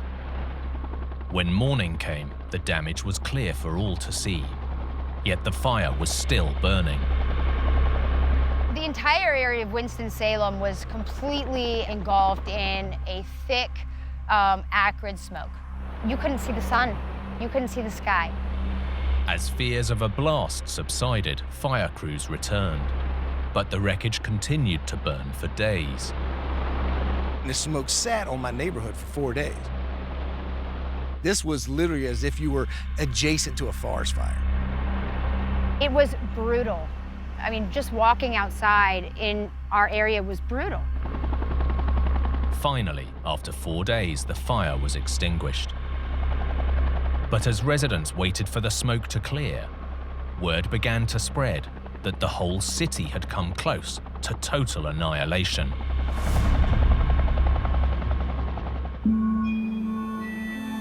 Authorities immediately launched an investigation, and one culprit appeared to be the building itself. Associate Professor of Chemistry John Merle explains. An official report hasn't been made yet, but it seems that due to the age of the building, it could have been a result of an electrical issue or some other failure with the building. The trigger may take years to establish, but there was another question. The facility was intended to store flammable chemicals. So why had the blaze been able to spread so quickly? Here, historic regulations appeared to come into play. So the chemicals, from what I understand, were stored in a wooden building. Doing the research, I saw that they weren't required to have sprinklers because when the building was built, back in the 1930s, sprinklers were not required. That explained the swift spread of the blaze, but there was another outstanding mystery. At the time, the plant was heavily stocked with ammonium nitrate and other volatile chemicals. So why had the fire simmered instead of exploding? Like this 2013 Texas incident. Looking at the chemical inventory, they actually found 600 tons when the fire broke out. To put this into perspective, 2 tons of ammonium nitrate mixed with other chemicals has the explosive power of 10 tons of TNT. This place had 600 tons of the stuff. If it went off, the devastation would be too vast to comprehend. I don't think that anybody had any clue at all. In Texas, just 50 tons of ammonium nitrate triggered the devastating explosion. So what had prevented a much worse disaster from happening here? Ironically, it seems the rapid spread of fire through the wooden building was a blessing in disguise. A confined space is crucial to an explosion, containing increasing pressure and temperature like a bomb casing until it fails, releasing a massive blast. Because the building burnt down, this avoided volatile molecules from getting trapped inside the building and building up pressure and temperature that prevented the explosion from occurring. Winston-Salem had experienced a miraculous escape, but questions lingered. Why had the fire burned for so long? John Merle has a theory. Here we have 3 piles of chemicals. So the first one's going to be the ammonium nitrate. You can see there are some areas where it's starting to melt, but there is no fire. It could take a lot of heat as long as there's not a buildup of pressure. The next one will be pure sawdust. Some of the sawdust is lighting on fire, but the fire is generally not sustained. The last pile is the mixture of sawdust and ammonium nitrate. So as you can see, this will burn until the fuel is completely consumed. If there is a lot of fuel, as in the case of the fertilizer plant, then it can burn for quite a long time. The official cause of the fire has yet to be released, but experts and the people of Winston-Salem are forever changed. We have to look at this as a lesson. The best thing to do moving forward is to ensure that the storage facilities are as safe as possible. Ammonium nitrate should be pure. It should be stored on its own in a well-ventilated area and a building that is not susceptible to fire. There is hope that a change in regulations will allow residents to rest easy. The solution is taking legacy industrial plants like this that deal with hazardous materials and moving them outside of city limits away from where people live. It's that simple.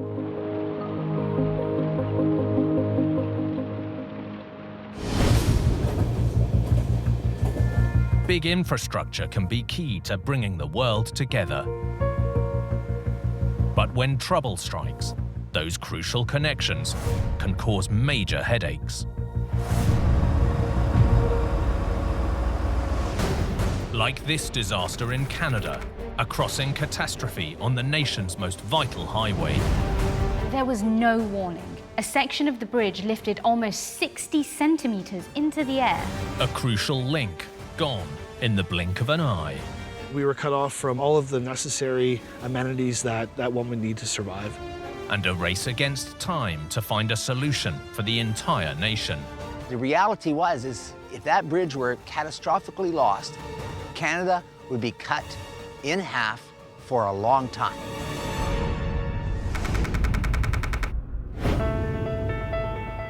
Canada is the second largest country on Earth. This vast wilderness is connected east to west by one of the world's longest national roads. Spanning nearly 8,000 kilometers, the Trans-Canada Highway. The Trans-Canada Highway is like Canada's spine, linking the nation's provinces from the Atlantic to the Pacific coasts. It's a vital connection for this huge country. And a crucial connection for remote communities like this. The small town of Nipigon, which sits just north of the Great Lakes. Hey guys. Richard Harvey has been mayor here for more than 16 years. I'm born and raised in Nipigon. There is something that's just really special about this area. The immensity of Lake Superior, the wildlife we have around here, the natural beauty. It's a community, not just a place to live. While the town has a population of less than 2,000, it's home to one of the most important parts of the entire Trans-Canada Highway. Completed in 2018, The Nipigon Bridge is an integral part of Canada's entire rail and road transportation network, carrying an estimated $100 million worth of goods every single day. Yet most people don't even know it's here. Most people have no idea that there is such a place like this in Canada, and we're shocked that people don't realize how significant it is. It is identified as one of the critical infrastructures for the nation. If that bridge were catastrophically lost, Canada would be cut in half for a long time. From the 1970s, the nation relied on this older two-lane span. But as traffic soared, it was clear that a bigger, stronger bridge was needed. They recognized this as being a critical infrastructure and came to us with the proposal of doing a cable-stay bridge, the first cable-stay bridge ever built in Ontario. Just really an engineering masterpiece. One major challenge was to achieve the necessary size and traffic capacity without impacting the Nipigon River below. This area boasts some of the best trout fishing around, so you really want to avoid anything that can upset the environment. With a cable stay bridge, there's no need to sink piers deep into the riverbed. But engineers didn't just have to contend with the river. Canada's harsh winters can make construction difficult too. As forensic engineer Jeff Archibald explains. Some of the challenges for doing a bridge in Northern Ontario include the incredible temperature variations. We'll typically go from 90 degrees Fahrenheit in the summer to minus 60 in the winter. So we're talking about 150 degrees of temperature difference. Steel grows and shrinks with the weather fluctuations, so each of the main girders was designed to be held in place by expansion joints that literally allowed the bridge to move as needed. If you didn't take into account that the bridge has to expand and contract with varying temperatures, you'd actually get buckling. Think about a straw where you push on the ends, it will buckle. And then, of course, it becomes undrivable and unsafe. The new bridge would be built parallel to the old existing crossing. Once the first half was complete, traffic would switch from the old to the new spans. The old bridge would be demolished, and the remaining half of the new bridge would be built, accommodating 4 lanes of traffic in total. But the first crossing of its kind in this province was about to make global headlines for all the wrong reasons. Sunday, January the 10th, 2016, just outside Nipigon. The first half of the new bridge was complete. For Mayor Richard Harvey, it was just another cold Canadian winter's day. Come home from church and I was sitting down having a coffee, and a friend of mine called and said, "Hey, Richard, I hear your bridge broke." I thought he was joking.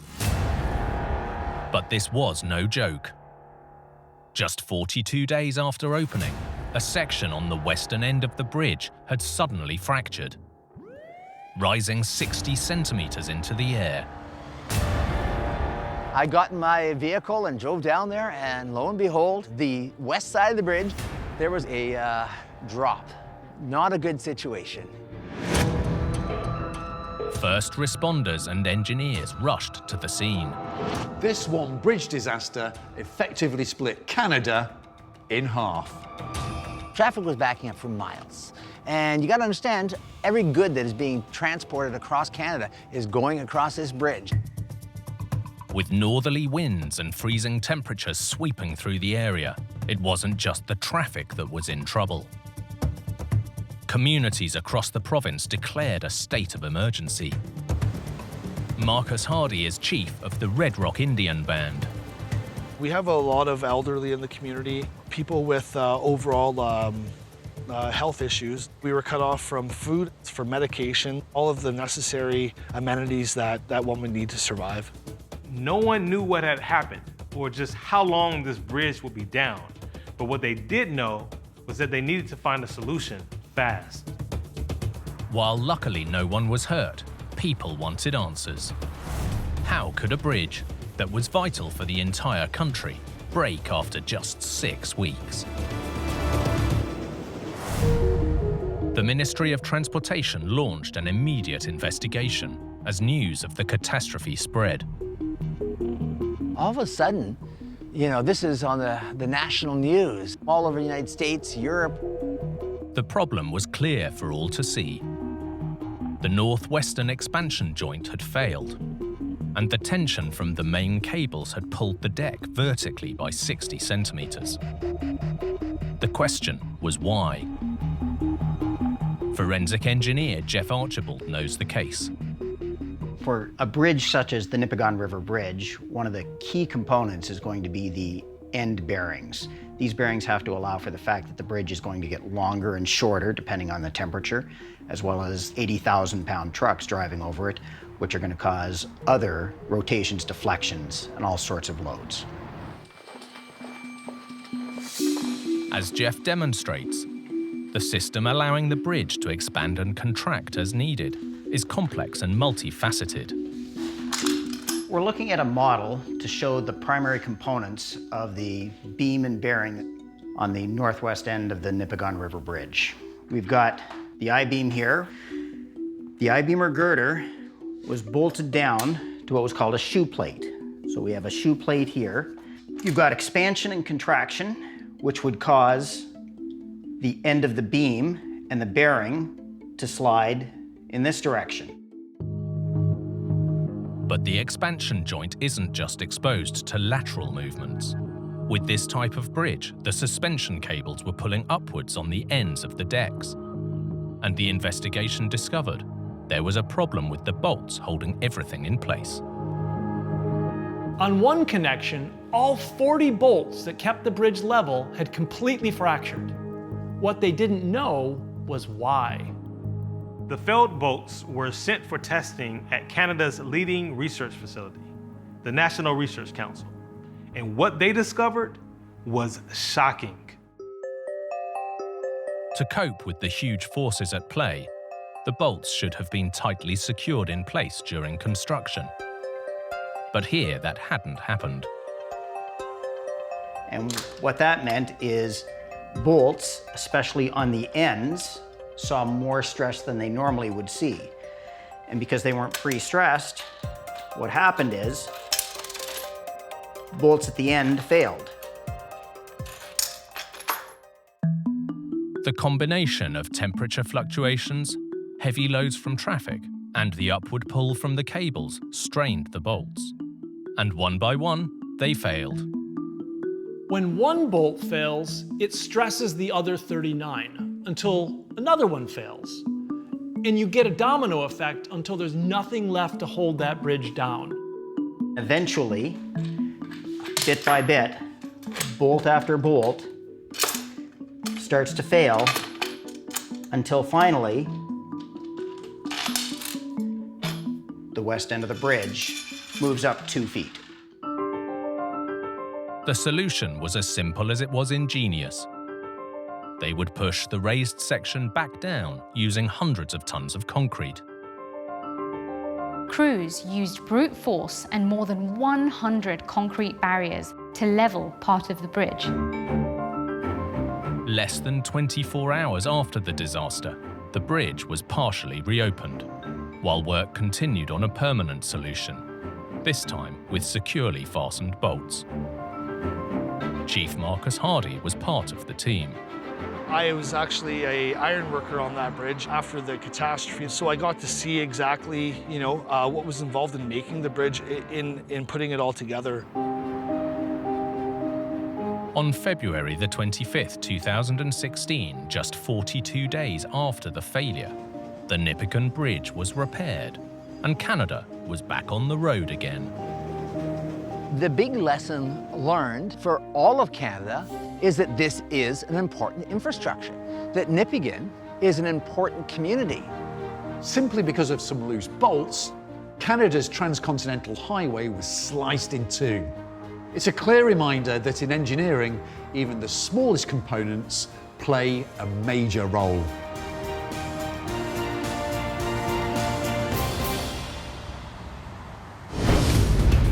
When they build big, engineers must always consider the best materials for the job. Any vulnerability, and the outcome could be devastating. Like this disaster in New Zealand, that was weakening a building from the inside out, A minor leak can turn into a major disaster. causing fear for residents There was evidence that there is lots of trouble. and threatening a devastating failure. There could be a catastrophic event, a balcony dropping off, people getting injured and possibly killed. If the support fails, there's a risk of total collapse.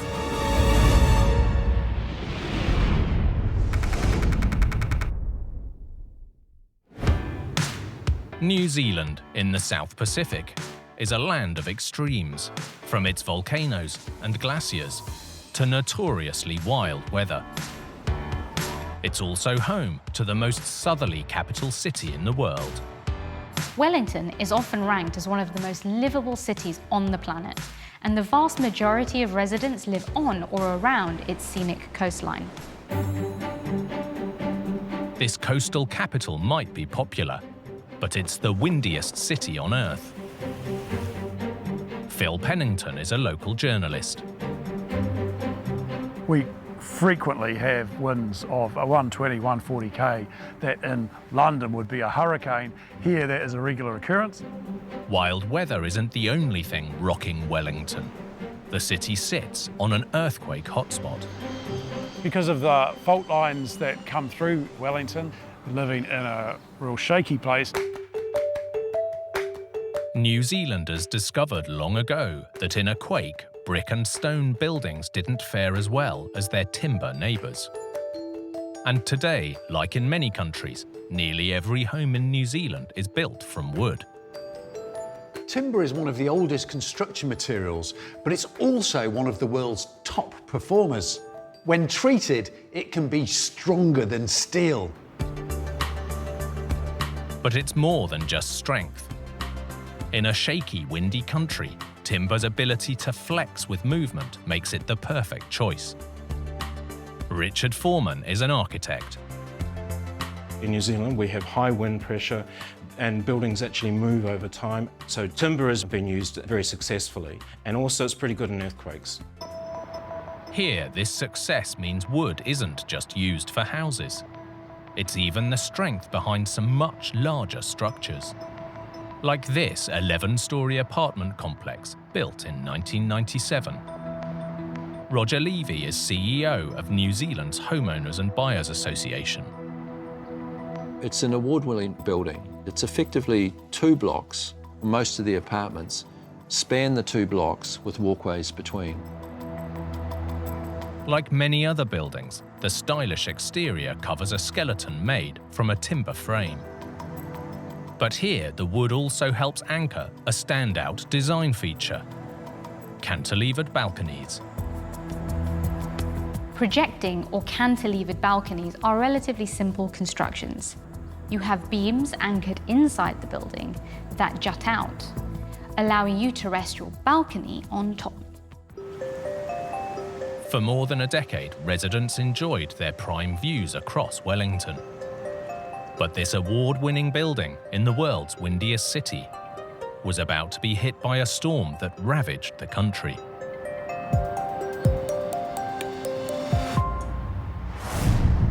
April 2014, and across New Zealand, wooden buildings constructed in the mid-90s were coming under scrutiny. The cause of concern wasn't earthquakes, but the nation's challenging weather. We started to see issues arising with properties where inside the units moisture was showing up. Any moisture inside a wooden-framed building is bad news. Timber is strong, durable, and can last for centuries. But if water gets inside, it can rot. And if left untreated, this can severely reduce its strength. In Wellington, inspections of the 11-storey apartment building revealed that it too was suffering from rotting wood. Sidhu Matwani owns an apartment here. So a structural engineer came and looked There was enough evidence from their expert eye that there is lots of trouble.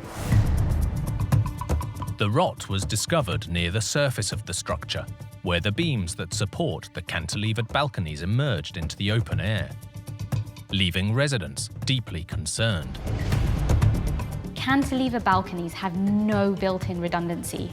If the support fails, there's a risk of total collapse. There's a lot of concern. At some point, there could be a catastrophic event of some description, a balcony dropping off, breaking, people getting injured and possibly killed. The only solution: to close off every balcony in the building. And owners were demanding to know why their dream views of the capital had turned into a nightmare.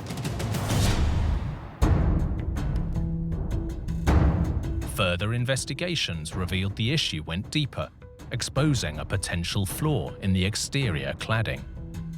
For owners like Sidhu Matwani, the news was bad. They did invasive inspections and then basically found that it was not just a localized issue. There is a problem with the cladding, that wherever they opened, there was signs of water inside. In the world's windiest city, rain will find and invade any flaw in the exterior.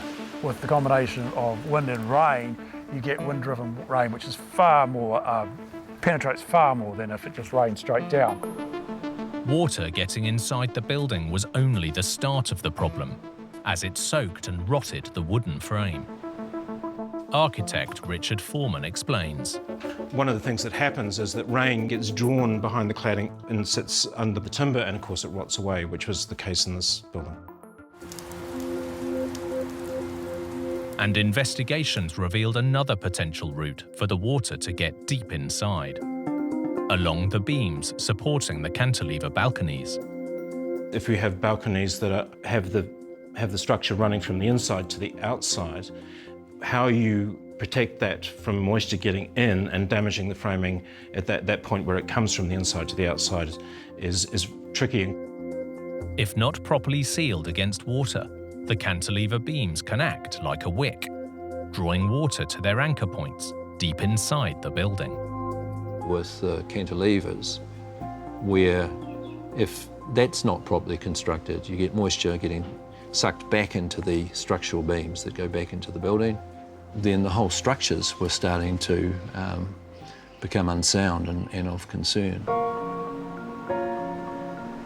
Whether the cladding, the beams, or both were allowing the water in, the real extent of the problem was worrying for everyone.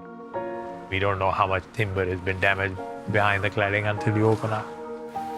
It seems the only real solution would be to remove the outer covering, repair any damage to the frame, then reclad the entire structure, at an estimated cost of $22 million. The repair costs were estimated to be 3 times the original construction costs. The good news is that the damage was spotted before there was a major disaster. That's a small consolation for owners, forbidden from enjoying the view from their balconies until a fix is found. As far as I know, the project to do the big fix, definitely not affordable. Meanwhile, many hope the countrywide problems with timber-framed buildings will force the industry to find a permanent solution for the future.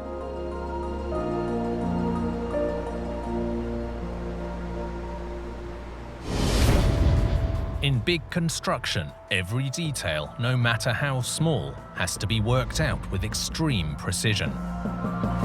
Even a minor miscalculation can lead to a major disaster. Like this catastrophe in Northern Europe. A vital border crossing that was way off the mark. This should have brought 2 nations together. Instead, it literally kept them apart.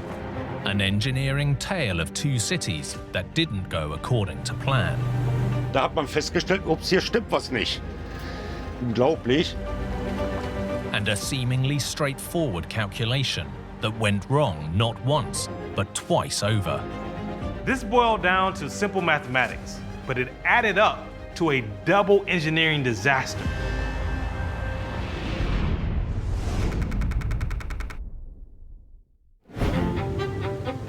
The Rhine is one of Europe's most important rivers, flowing through 6 countries and defining national borders, including this historic location between Switzerland and Germany. On one side lies the German town of Laufenburg, and on the other lies the Swiss town of Laufenburg. This isn't some strange coincidence. These two towns were originally one and the same until 1801, when Napoleon split them in two after victory in battle. Not only do these two towns share a name and a border, they also share a common bond, remaining connected throughout the centuries by this old toll bridge.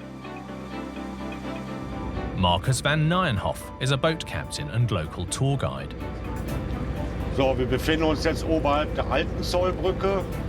Sie wurde im Jahre 1908 erneuert.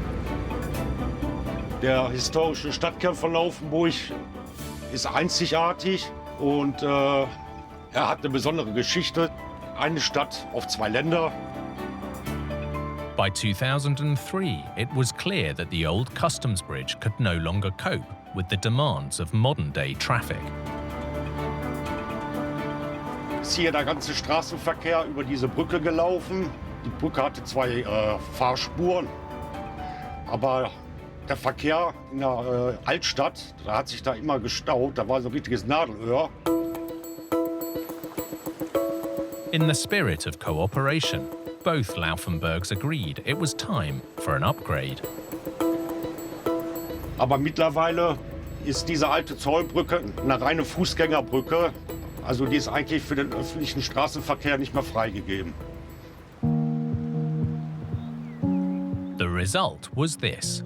Just downriver from the historic town, the 225-meter-long Hoch-Rheinbrücke, or High Rhine Bridge. The pre-stressed concrete bridge was completed in 2004 at a cost of around 10 million euros. 2 countries came together to build a modern crossing, and construction costs will be shared equally. In a further demonstration of unity, the bridge would be built simultaneously from both ends. When you have 2 nations building from opposite sides of a bridge, one thing that's crucial is that you meet in the middle. But it's not always as simple as it sounds. In a city divided by a river, a border, and even Napoleon Bonaparte, this bridge was about to make history for all the wrong reasons. Winter 2003. Construction of the new High Rhine Bridge was well underway, and it was undergoing a routine inspection ahead of the planned holiday season shutdown. Fabrice Müller is a local journalist. Es war kurz vor Heiligabend, als die Ingenieure mit Schrecken feststellen mussten, dass man bei der Brücke einen Berechnungsfehler gemacht hat. The bridge wouldn't be unifying anything as it currently stood. The inspection discovered that the Swiss side was lower than the German side, by a considerable margin. This wasn't a tiny mistake. The 2 ends were out by over half a meter. Instead of happy holidays, this had become a nightmare before Christmas. Diese Brücke hat es geschafft, in die Geschichtsbücher einzugehen. Und wie man das letzte Drittel eingeschaltet hatte, da hat man festgestellt, ups, hier stimmt was nicht. Ja, ist eigentlich unglaublich. This was an early Christmas present neither country wanted. So how had a bridge, built by 2 countries with a reputation for precision engineering, gone so drastically off course? The mistake, it seems, could be traced all the way back to the drawing board. Dietmar Adam is a professor of geotechnical engineering. So the general process of planning a bridge is to find, first of all, the alignment.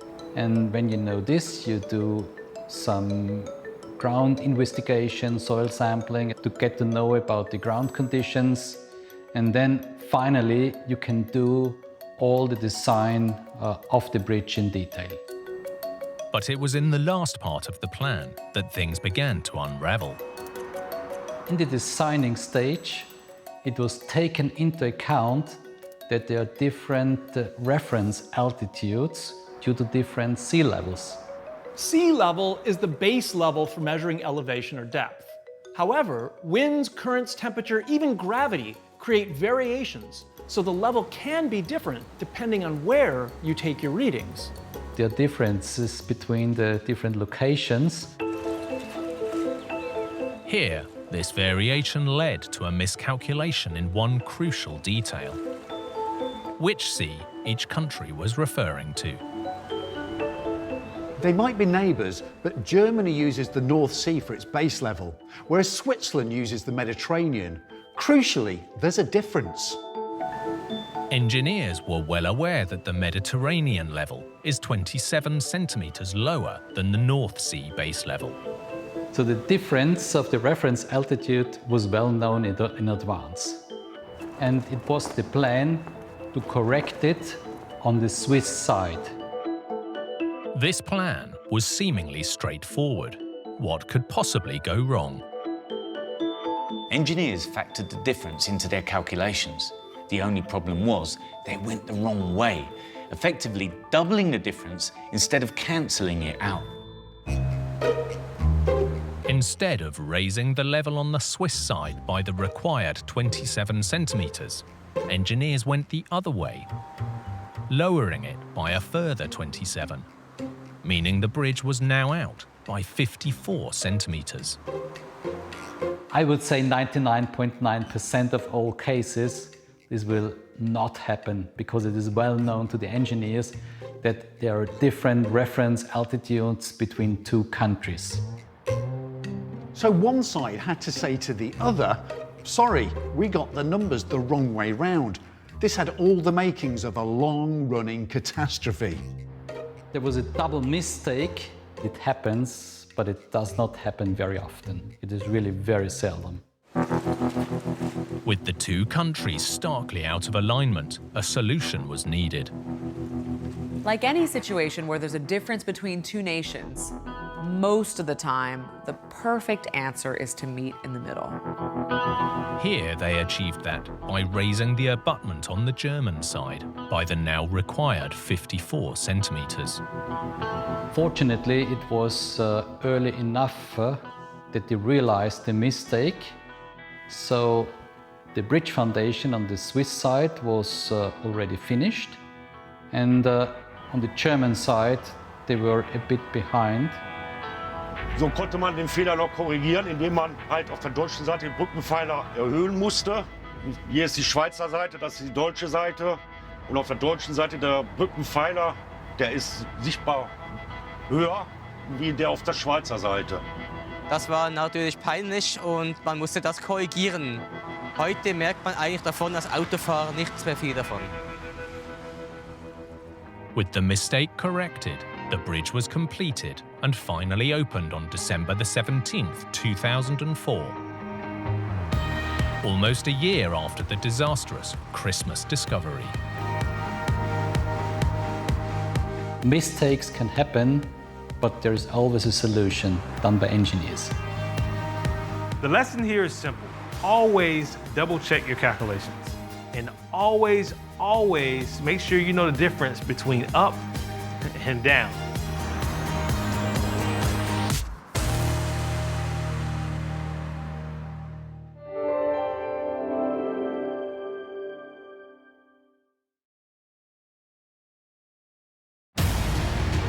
In California, catastrophe strikes on one of America's biggest bridges.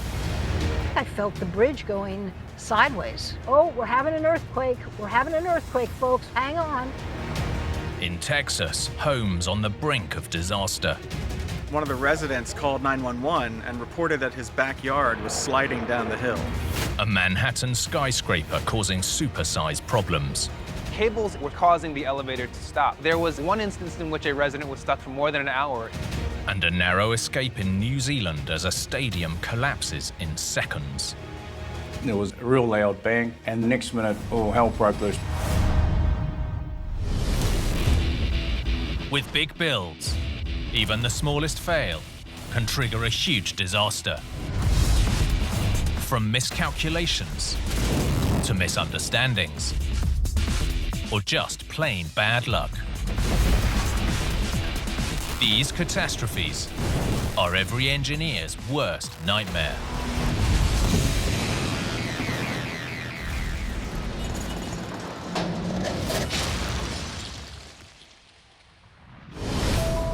Engineers are constantly battling the might of Mother Nature. Her massive forces can strike at any time with devastating power. Like this catastrophe in California that was witnessed by viewers across the nation. It was only a matter of seconds, but it felt like a lifetime. The world saw the city collapse. As a devastating earthquake wreaked havoc on an iconic bridge. To see a chunk of it falling off, it seemed like a movie, and it was just shaking itself apart. A tragedy that left drivers fearing for their lives. To me, every second on that bridge was, how could I save myself?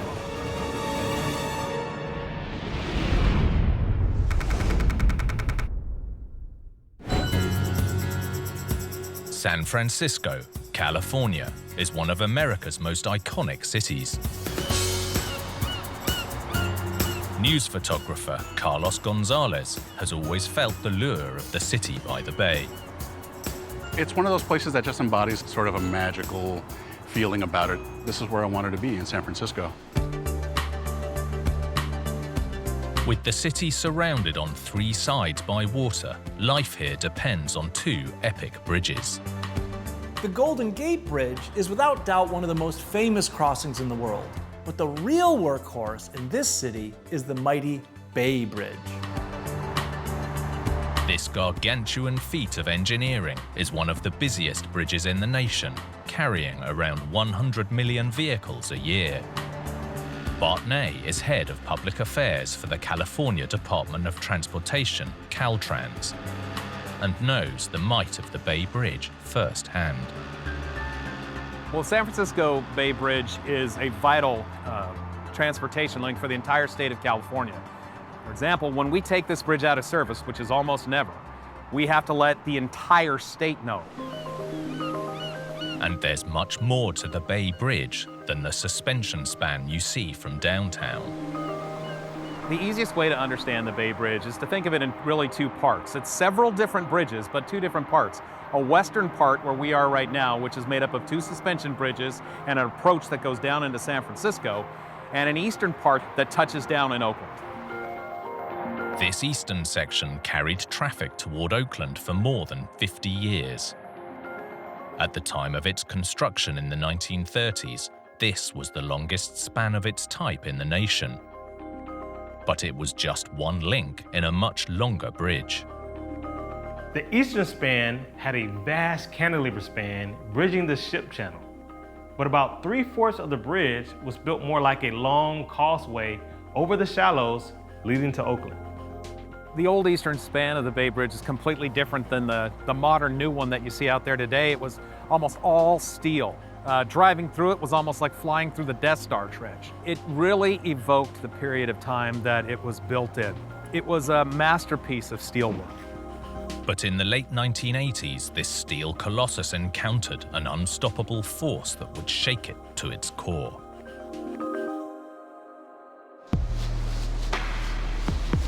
October the 17th, 1989.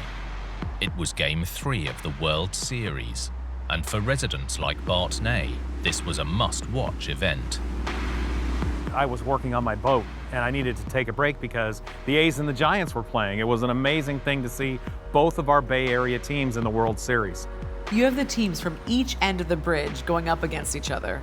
It's a huge rivalry. In fact, this was known as the Bay Bridge Series. Shortly before 5 p.m., Suzanne Lee was on the approach to the Bay Bridge, heading home to catch the game. I got on the ramp and got onto the bridge and looked around and thought, whoa, this is great. The traffic is so light. This is really like perfect. But Suzanne's perfect commute was about to hit a major roadblock. It felt like the car was having 4 flat tires. And when I looked around, the other cars were starting to drive wobbly. And I thought, oh my God, they must have 4 flat tires too. This was no multiple blowout. The bay was under attack from below. At 5:04 p.m., a magnitude 6.9 earthquake rocked the city. Like millions of baseball fans, journalist Carlos Gonzalez watched the scenes unfold live on screen. Everybody was glued to their television set and watching. It was just terrifying because you had the TV on and you could see what was going on. On the Bay Bridge, Suzanne was caught in the heart of the disaster. I had the radio on. I heard, oh, we're having an earthquake. We're having an earthquake, folks, hang on. And I then just realized I didn't feel 4 flat tires. I think I felt the bridge going sideways. A section of the upper deck had collapsed, dislodging the deck below too. The first shots that you saw, I just couldn't believe that something like that could possibly happen. Everything came to a total stop. And then there was that swinging feeling. You heard a couple of people scream, and then quiet, then quiet. Suzanne was trapped on the lower deck. Nobody knew what was going on because we were just stuck. Just the amount of devastation and the immediacy of that moment, seeing it happen live was shocking. High above the bay, Suzanne was desperate to escape the bridge. How could I save myself? If the bridge is going to go down, if I just stay in this car, I'm just going to sink. It seemed like a movie, right? A science fiction movie, not something that would actually happen. With the route ahead blocked, drivers were forced to slowly back up off the bridge. A terrifying ordeal that lasted around 5 hours. Quite frankly, I don't know how we got off the bridge, even within 5 hours. I guess I just started to count my blessings that I was okay, but it was scary. It was definitely scary.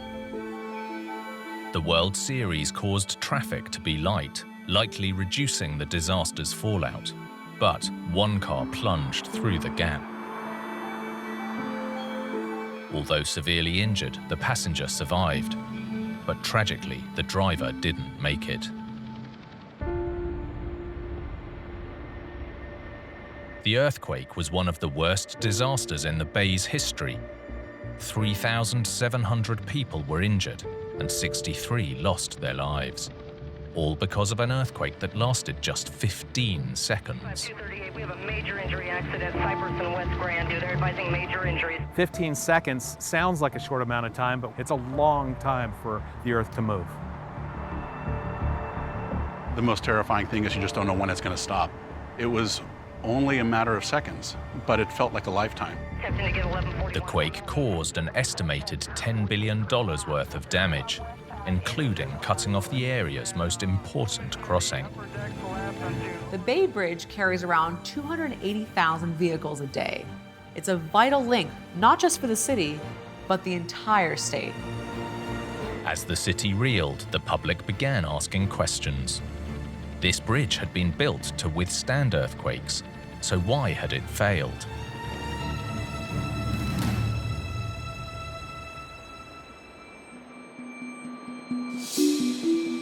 As Caltrans Chief of Public Affairs Bart Ney explains, the disaster exposed a weakness lurking within this supersized structure.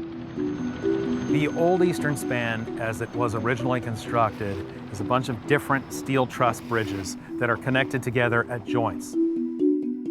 This pier, known as E9, was where the causeway-like deck of the Oakland side joined the through-truss steel lattice, heading for Yerba Buena Island. So if you're going to join two bridges and you know, gosh, there's so much steel in it, they're going to expand and contract, let's give a little play at this location. The more than 3-kilometer-long eastern section held several of these so-called expansion joints. The ends of the decks sat on ledges or shelves so that they could slide back and forth a little. Those expansion joints also doubled as earthquake protection, allowing the bridge to move with the shock waves. At each joint, dozens of massive bolts would allow movement, but prevent the decks from sliding off their shelves.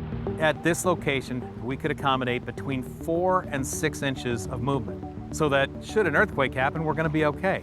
That's a pretty big span for steel just to expand and contract. But when the biggest quake in 80 years struck, 15 centimeters just wasn't enough. Once the motion of the bridge caused it to go beyond that, the bolts just weren't strong enough to hold the bridge together. The deck section was pulled off of the expansion joint, and it dropped like a trapdoor. As investigators dug deeper, they discovered that some piers had moved much more than anticipated, for reasons unknown by the original engineers. The eastern span mostly stands on clay and mud. When this earthquake hit, that ground became soft and almost liquefied. So you've suddenly got these deep supporting piles moving around all over the place. Engineers now know that the soft ground around the piles amplified the shock waves, a phenomenon which would not occur on solid rock. The pile foundations had lost the tension that they need to hold the bridge in place, and it was just shaking itself apart. Yet the disaster was mitigated by one stroke of luck. One piece at Pier E9. It's about 76 feet wide, about 50 feet long. The weight of that landed on the lower deck, and that unhinged the lower deck section, and all of it was pinned in on an electrical substation that was located directly underneath. Had that substation not been there, those pieces would have continued down to the water. While one driver tragically died, experts believe if the collapsed section had fallen into the bay, more fatalities would have occurred. The city was in mourning, but the Bay Bridge was a vital link that needed to be fixed fast. Engineers went to work, and the broken section was repaired just a month and a day after the earthquake. For it to take a month was an engineering marvel. The Bay Bridge was back up and running again, which is still incredible to this day. But engineers knew they might not be so lucky if another quake struck, so they began planning for a truly state-of-the-art replacement bridge. We had to build something that would withstand the largest potential earthquake in 1,500 years. It also had to be iconic. It had to be something that people looked at and felt inspired by. Earthquake engineering had come a long way in 9 decades, and the result was this: a $6 billion shockproof bridge. Not only does it feature the world's largest self-anchored suspension span, but the entire East Bay section can handle more than 10 times more seismic movement than the original. With this new eastern span, we can accommodate over 6 feet of movement in different locations. Everything we could imagine, everything we could put in, everything that we could stretch for technologically, seismically, is in this span, and it's beautiful. But we're mostly relieved that it got here before the next earthquake. It's only a matter of time before another quake strikes this iconic city. But when it does, this vital lifeline will be prepared to withstand whatever Mother Nature throws its way.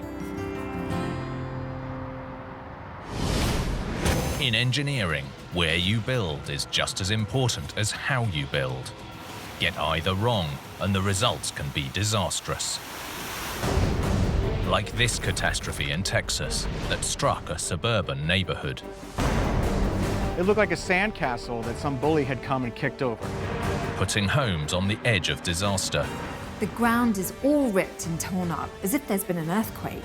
It was just devastating to me because I didn't know what was about to happen. Everybody was in shock. An event that left a community asking, what had gone so wrong?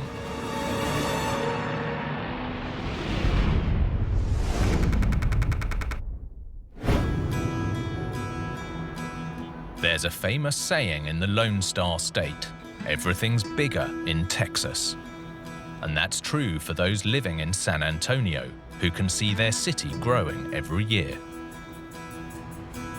Sean O'Neill is a journalist and Texas native.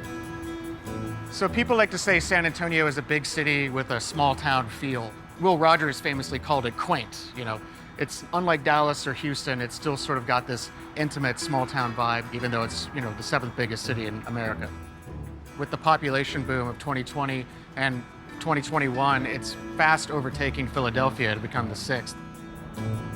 And one thing this new wave of San Antonians all need is somewhere to live.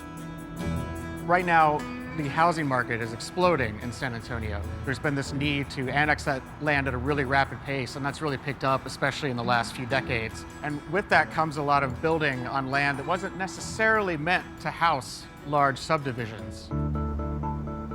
This is one of those new subdivisions in northwestern San Antonio. Javiera Arana Johnson is a former resident. River Mist, I felt like it was a really nice place to live. It was my first home, so I had a lot of dreams and a lot of different things that I wanted to do with the house. Nice, sweet community. All the people were really close. I really enjoyed living here. Javiera's home was one of 300 new houses built on the undulating ground. When you're building, ideally you want to do it on a flat, stable surface. If the terrain is uneven, like the hills of River Mist, one option is to use massive amounts of soil to create a flat surface. Then you need to make sure it all stays in exactly the right place. In River Mist, that called for a giant retaining wall. Dr. Jack Leifer is an associate professor of engineering. A retaining wall is a structure that allows differences in elevations to be held and maintained. They literally hold back the soil. We have some soil, and we have this wooden board that serves as a divider, maintaining the difference in heights between the two sides of the soil. Retaining walls can use deep driven pilings or cable systems to hold them in place. But here, they went for a gravity wall. Essentially, you build a wall using heavy blocks which use their own weight to hold back the soil. Crucially, the wall needs a wide base to prevent the soil it retains from knocking it over. So the wall has to be both heavy and it has to be wide enough on the bottom to resist the rotation of this wall. By 2008, the hills of River Mist were home to more than 400 people living out their American dream. Until one quiet Sunday morning, when that dream became a nightmare. January the 24th, 2010, Javiera Johnson was driving home from town. On my way back, my mom and my dad called me and they said that hurry up and come back. So I tried to rush back over here. Pulling onto her road, she was greeted by roadblocks and police tape. Police and the sheriff department and also fire department. Her road was closed off, as was her home. They told me that I have to evacuate my home because there was a wall collapse and they were afraid that those top houses were going to fall to the bottom.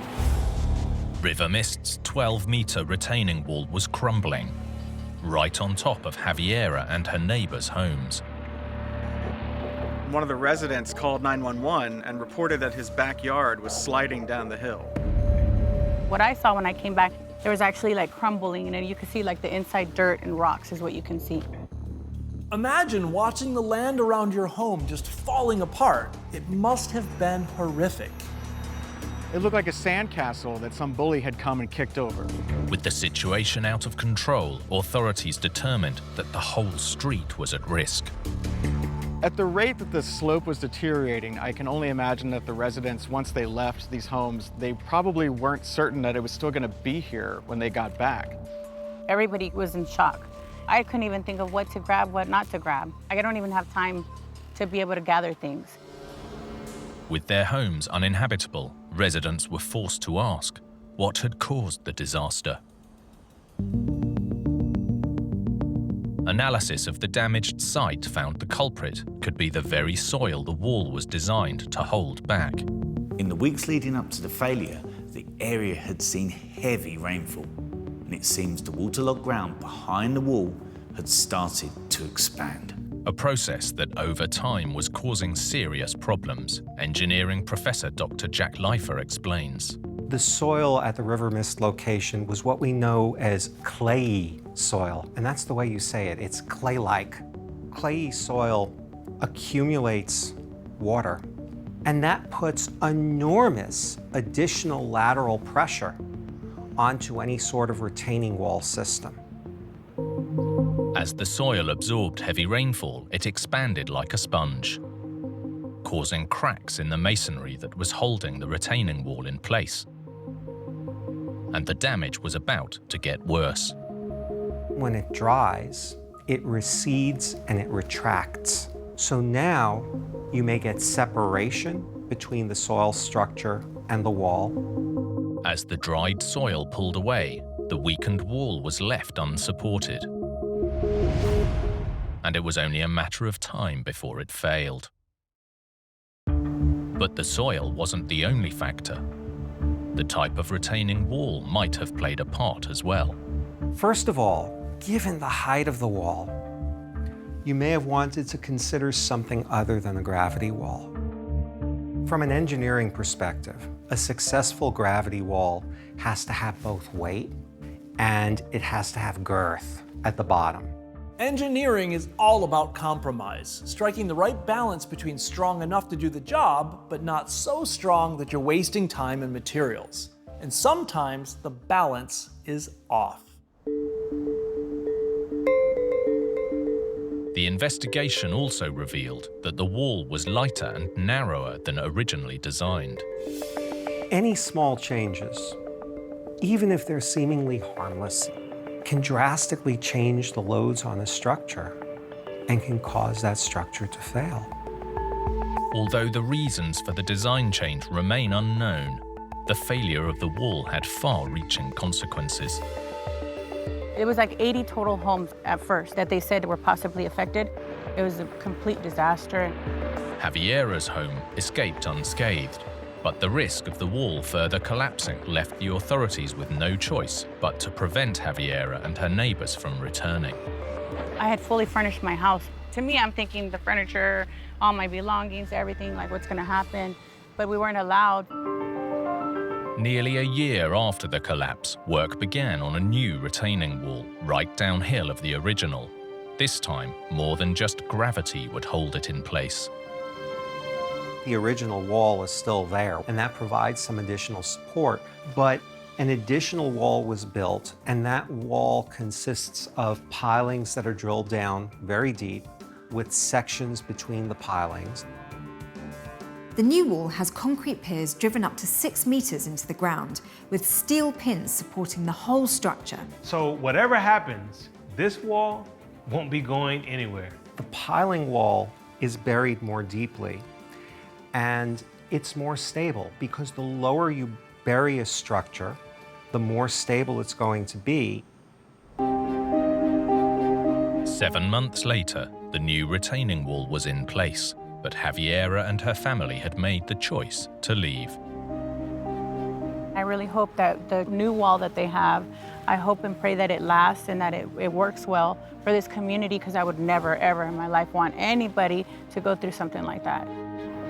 I mean, it's like a metaphor, right? You're really living on a precipice. So there's the implication when you live on a precipice that things could all literally go downhill at any moment. You could fall off the edge.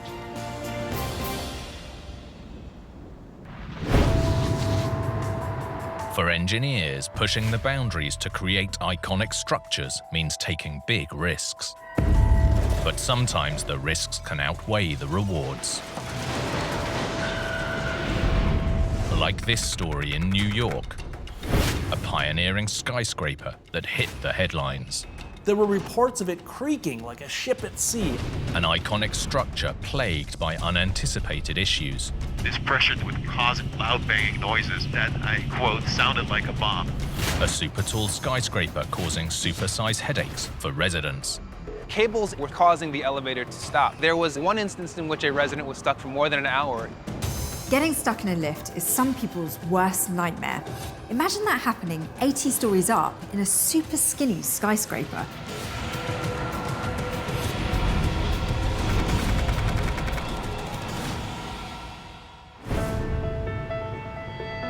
New York City, a financial, commercial and cultural powerhouse, is also home to some of the finest skyscraping structures on Earth. Former resident Stefan Al is an architect and skyscraper designer. New York is one of the greatest cities in the world. I think it's an example of what we can achieve as a civilization, building greater and greater up in the sky, but also bringing people together from all over the world into a relatively small space. The Manhattan skyline is possibly the most iconic in the world. Engineers have been building here higher and higher ever since the 19th century. Sean Corsandi is an associate professor of architecture. Historically, towers are about ego. They're about eminence, they're about attitude. And that's why it was so great to be building tall and getting things in New York like the Chrysler Building or the Empire State Building. That had a civic pride. It was sort of something for the city to look forward to, an engineering feat, and it's something everyone could enjoy. In recent years, the ranks of commercial and civic structures have been joined by super tall residential towers. Stefanos Chen is a real estate reporter. In the last, say, decade or so, we've seen most of the new skyline that people most recognize is this new residential condo development. So all along 57th Street, which is now called Billionaires Row. So Billionaires Row is right over there on the south side of Central Park, where we see these extremely skinny, super tall skyscrapers that contain these luxury apartments. This tower on the southeast corner of Billionaires Row was the game changer. The 426-meter-tall structure is home to more than 100 luxury apartments, most with prime views of Central Park. What's driving a lot of this development is the view. You can have lots of things in New York, but a protected view is very hard to come by. Because they're so close to Central Park, the taller you go, the better your view of Manhattan's most famous park. And the better the view, the higher the price tag. The higher you can go, the higher the premium is per square foot for these condo apartments. The record currently is more than $13,000 a square foot. Key to those eye-catching views is the tower's super thin profile. The thinner the tower and the bigger the windows, the better the view from all over your apartment. Well, the first thing that stands out when you look at this model is that it's extremely skinny for a skyscraper. So 432 Park Avenue has a slenderness ratio of 1 to 15. That means that it's 15 times taller than it's wide, right? Which is very different from the early generation of skyscrapers. This tower is insanely skinny. The base is the size of just 2 basketball courts, but it is structurally taller than the Empire State Building. When building tall and thin, engineers take on not just gravity, but the power of the wind, which applies lateral pressure to the tower. The building wants to swing left and right in the wind. It needs to transfer it to this very narrow base. That makes them a real technical challenge. Engineers used a clever trick to reduce the wind pressure on the building. 5 double-height stories with no windows, known here as mechanical floors. If you look at these mechanical floors, they're completely open so that the wind can blow through them, so that reduces the wind pressure on the building.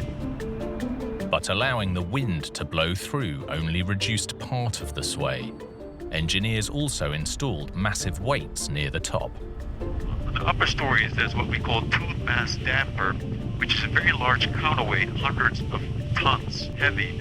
And every time the building sways this way, this counterweight will move in the opposite direction to kind of balance out the swaying. Upon completion, this high-tech tower was the tallest purely residential building in the Western Hemisphere. You had not only the best views in the city for a period in time, but also some of the highest prices in New York City. There's currently the penthouse apartment listed for $169 million, which works out to something like $20,000 a square foot, which would totally break the record currently in the city. However, Soon after residents moved in, it appeared that all was not well with the luxury lifestyle. Stefanos Chen broke the news. We first heard about the story from a resident who had reached out with some complaints about construction defects in the building. Some of the biggest issues were water damage. There were several plumbing leaks that caused essentially millions of dollars in damage. The reported problems went much deeper than water leaks. You have issues of sway as well. Basically all buildings sway, but when you get that high up in the air, it's really noticeable. Some folks had even told me that they were feeling seasick. All tall buildings sway. It's just a question of how much, and whether the movement does more than make you feel queasy. Here, there were reports of it creaking like a ship at sea with banging noises. Noise really has been a major complaint with some residents. There are whistling sounds, creaking sounds, all sorts of things that you wouldn't expect when you're paying top dollar. As if swaying, creaking, and banging weren't enough, there was one more disturbing problem. Because of the height of these towers and the way in which the building sways at that height, cables inside the elevator shaft were sort of slapping against the side of the shaft and causing the elevator to stop. So there was one instance in which a resident was stuck for more than an hour. Getting stuck in a lift is some people's worst nightmare. Imagine that happening 80 stories up in a super skinny skyscraper. It's sort of hard to relate with multimillionaires to that degree, but I can't imagine anyone really being pleased with paying that much money and getting an apartment that just is riddled with defects and issues. Everything which might have been a minor inconvenience for smaller buildings becomes that much bigger in super tall. One of the world's tallest towers was hitting the headlines for all the wrong reasons, and people wanted to know why this state-of-the-art structure was rocking. The taller you build, the more a building sways. And a little sway is good. If a building were completely rigid, it could break during a seismic event. So having a little bit of sway is good. The problem is that there's human limits to what amount of sway is comfortable. Although key to the structure's safety, that sway also caused the elevator's habit of grinding to a halt mid-ride. If the building sways too much, it can damage the elevator and it can be a safety hazard. So sometimes this is deliberate that the elevator will pause when the building sways too much as a safety precaution. But sway wasn't the only problem concerning residents, who also reported hearing banging noises. That could be caused by another air-induced problem, the so-called stack effect. When it's cold outside, the warmer air on the inside rises, creating a buildup of pressure that looks for somewhere to escape, which in a super tall building like this could be the elevator shafts or the garbage chute.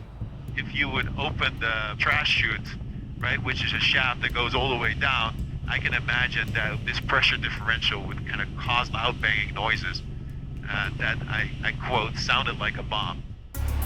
Ultimately, residents needed to know exactly how deep the problems went. So the residents commissioned an engineering report and the results were pretty alarming. They had found that over 70% of systems in the building were not as promised, and that there were several safety concerns. The developers have stated that none of the issues are safety critical. And while the dispute with residents and owners continues, one question is, can the sway be resolved? So I'm sure there's ways to remediate some of the issues. The trash chute issue as well as the flooding issue should be able to get resolved. The sway issue, on the other hand, will be a much harder problem to solve, especially for the upper stories. And to solve something like that, you really need to change the structure or the tune mass damper, which is a lot harder. Problems escalate as we keep amplifying and building these buildings even larger. This building has already been surpassed by other buildings on this very block. And if the issues are not solved here, they escalate and amplify. In the end, many believe problems like these are inevitable in the drive to build ever taller. This is the first time they built a residential building this tall, and if you look at the history of skyscrapers, there's always problems that emerge because technology has to catch up with innovation. The truth is, pushing the boundaries in engineering always comes with risks. If architects didn't try, our cities and skylines wouldn't be as iconic as they are today.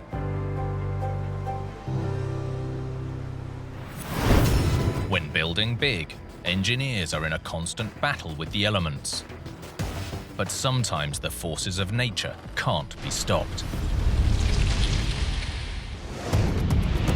Like this disaster in New Zealand, which destroyed a stadium in seconds. Next minute, all hell broke loose, basically. The city's pride and joy went up against Mother Nature and lost. It was chaos when I walked up here. You could see the front side of the building had tipped in. Revealing a decade-old weakness and sending shockwaves across the community. How in God's name are we ever going to get this back?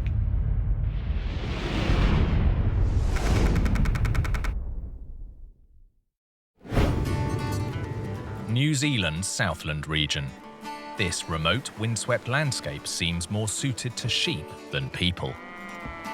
New Zealand sits right in the path of powerful winds that whip around the southern hemisphere, known as the Roaring Forties. And right at the far southern tip, the Southland region is exposed to some of the toughest weather in the country. That includes Invercargill, one of the most southerly cities on Earth. Home to a tough community bonded by a love of sports. Nigel Skelt manages the city's only stadium. We are sports mad. We have a fraternity that are crazy, that follow our international franchise sport, and just a very, very close-knit community. Invercargill experiences unpredictable weather.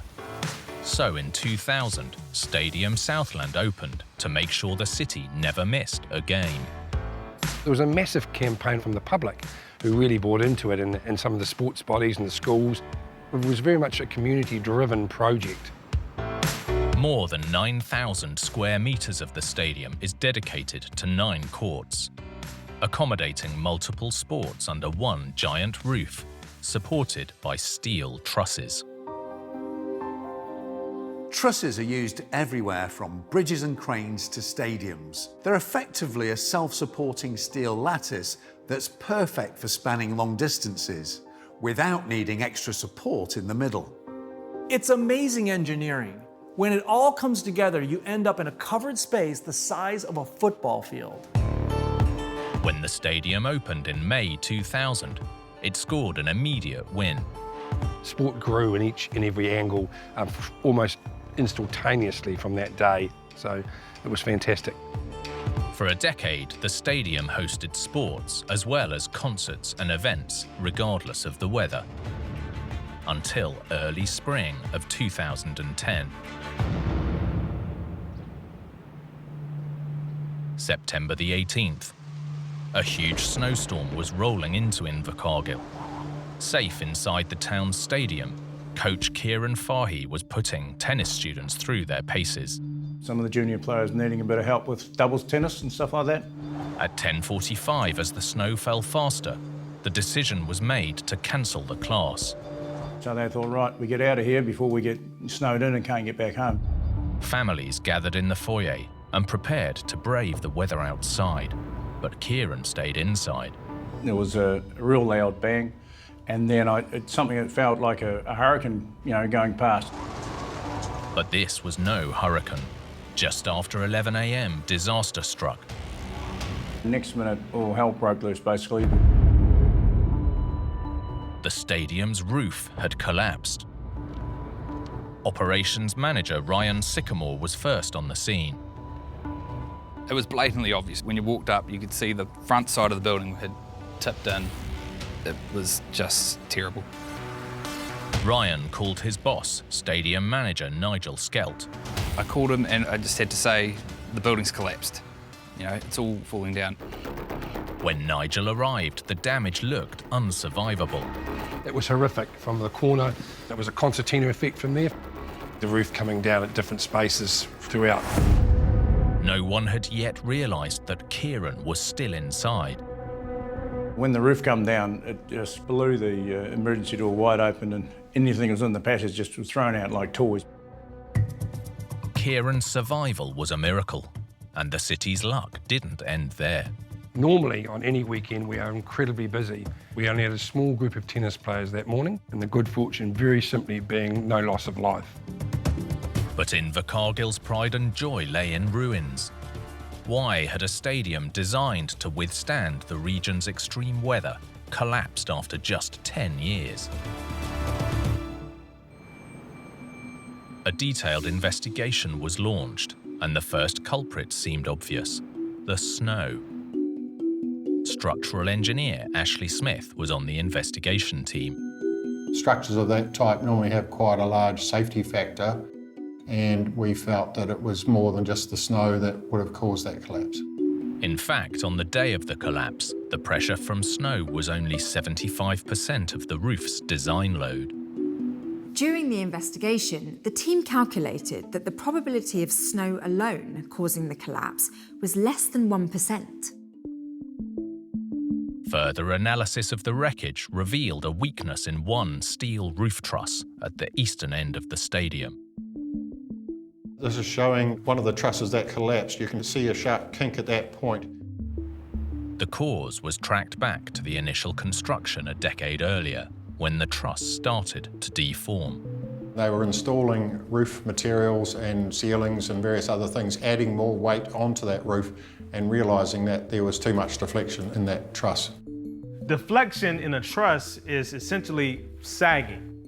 Every truss is expected to sag a little bit, but too much is a sign something is wrong. As more weight was added to the truss, it deflected, ripping the concrete top from the supporting column, along with the anchor bolts embedded in it. That was the reason for the excessive deflection, because that connection couldn't hold that truss in that rigid arrangement, so not strong enough to do the job. For unknown reasons, the column wasn't repaired or the bolts replaced. Instead, the construction team decided to straighten and reinforce the truss. First of all, they put some jacks underneath the trusses and jacked it above its original alignment. So when they jacked it up, they had to infill that with a steel plate and weld it back together. And then they added these side plates on the trusses on those red lines to strengthen it, to stiffen it really, before they let the jacks go. Although the team didn't know it at the time, the fix hadn't worked. The unsuccessful repairs to the truss were the stadium's Achilles heel. With the excessively heavy snowfall, the welds in the strengthening plates failed, the truss buckled, and with no solid anchor holding it in place, it slipped off the columns. As it fell, it dragged the rest of the roof down with it in seconds, just like a house of cards. The 2010 collapse was a near miss for the people of Invercargill, but it also brought the community closer together as they rallied for a new and improved stadium. The new roof has redesigned columns, a more robust concrete mix, and deeper, stronger trusses. The stadium today can support 76% more snow loading than the original design. Ready to take on any weather the roaring 40s can throw at it. I think the stadium is basically the heart of the city, really. I wouldn't swap it for anything. I wouldn't swap it for anywhere else.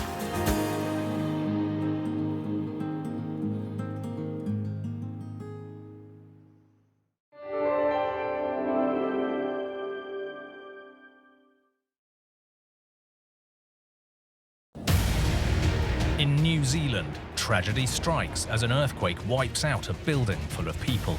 We got hit right underneath the city. It was poisonous smoke. It felt like it was going to collapse, pancake even more. Devastation in Texas as a dramatic failure drains a massive lake. It was just, oh God, we were in shell shock. What the hell happened? In Canada, a towering silo structure sinks into the ground. They must have just panicked. You know, what do? I mean, it was really impossible to stop once it was started. And in the UK, an unearthly noise sparks a citywide mystery. It just sounded like some aliens were going to come down and take us away.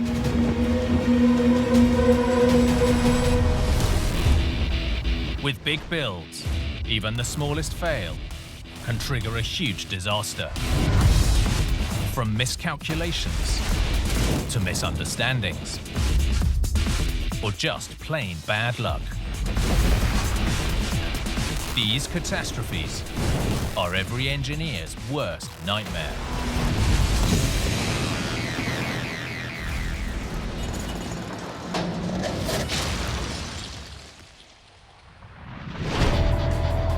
When they build big, engineers have to consider every weapon in Mother Nature's arsenal. Any weakness that isn't accounted for could prove disastrous.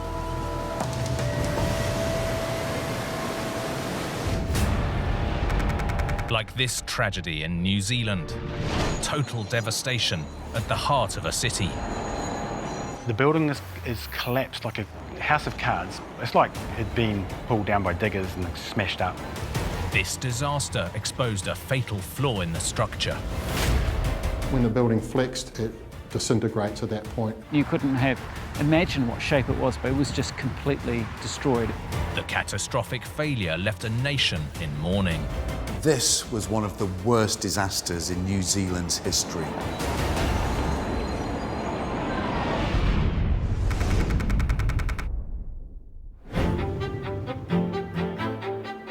Christchurch, New Zealand, is one of the oldest and most distinctive cities in the country.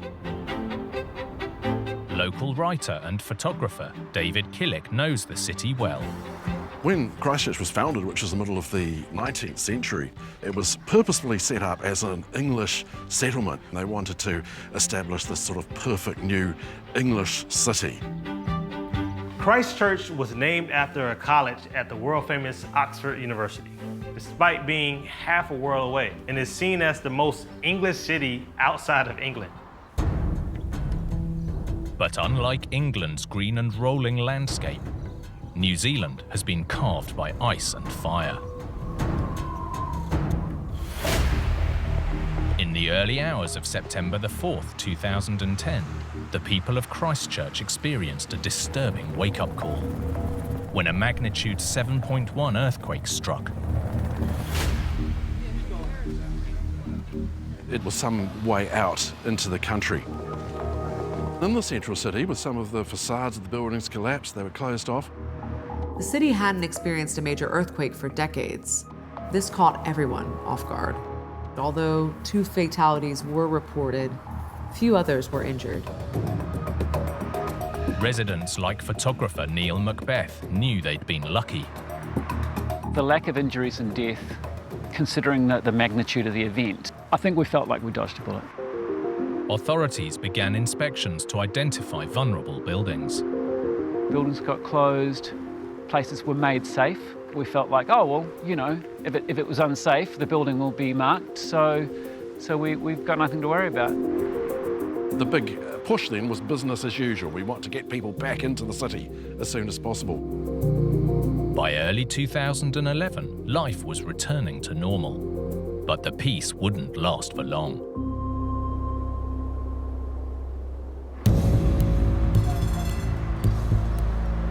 Tuesday, February the 22nd, journalist David Killick was in central Christchurch, taking a break from the office.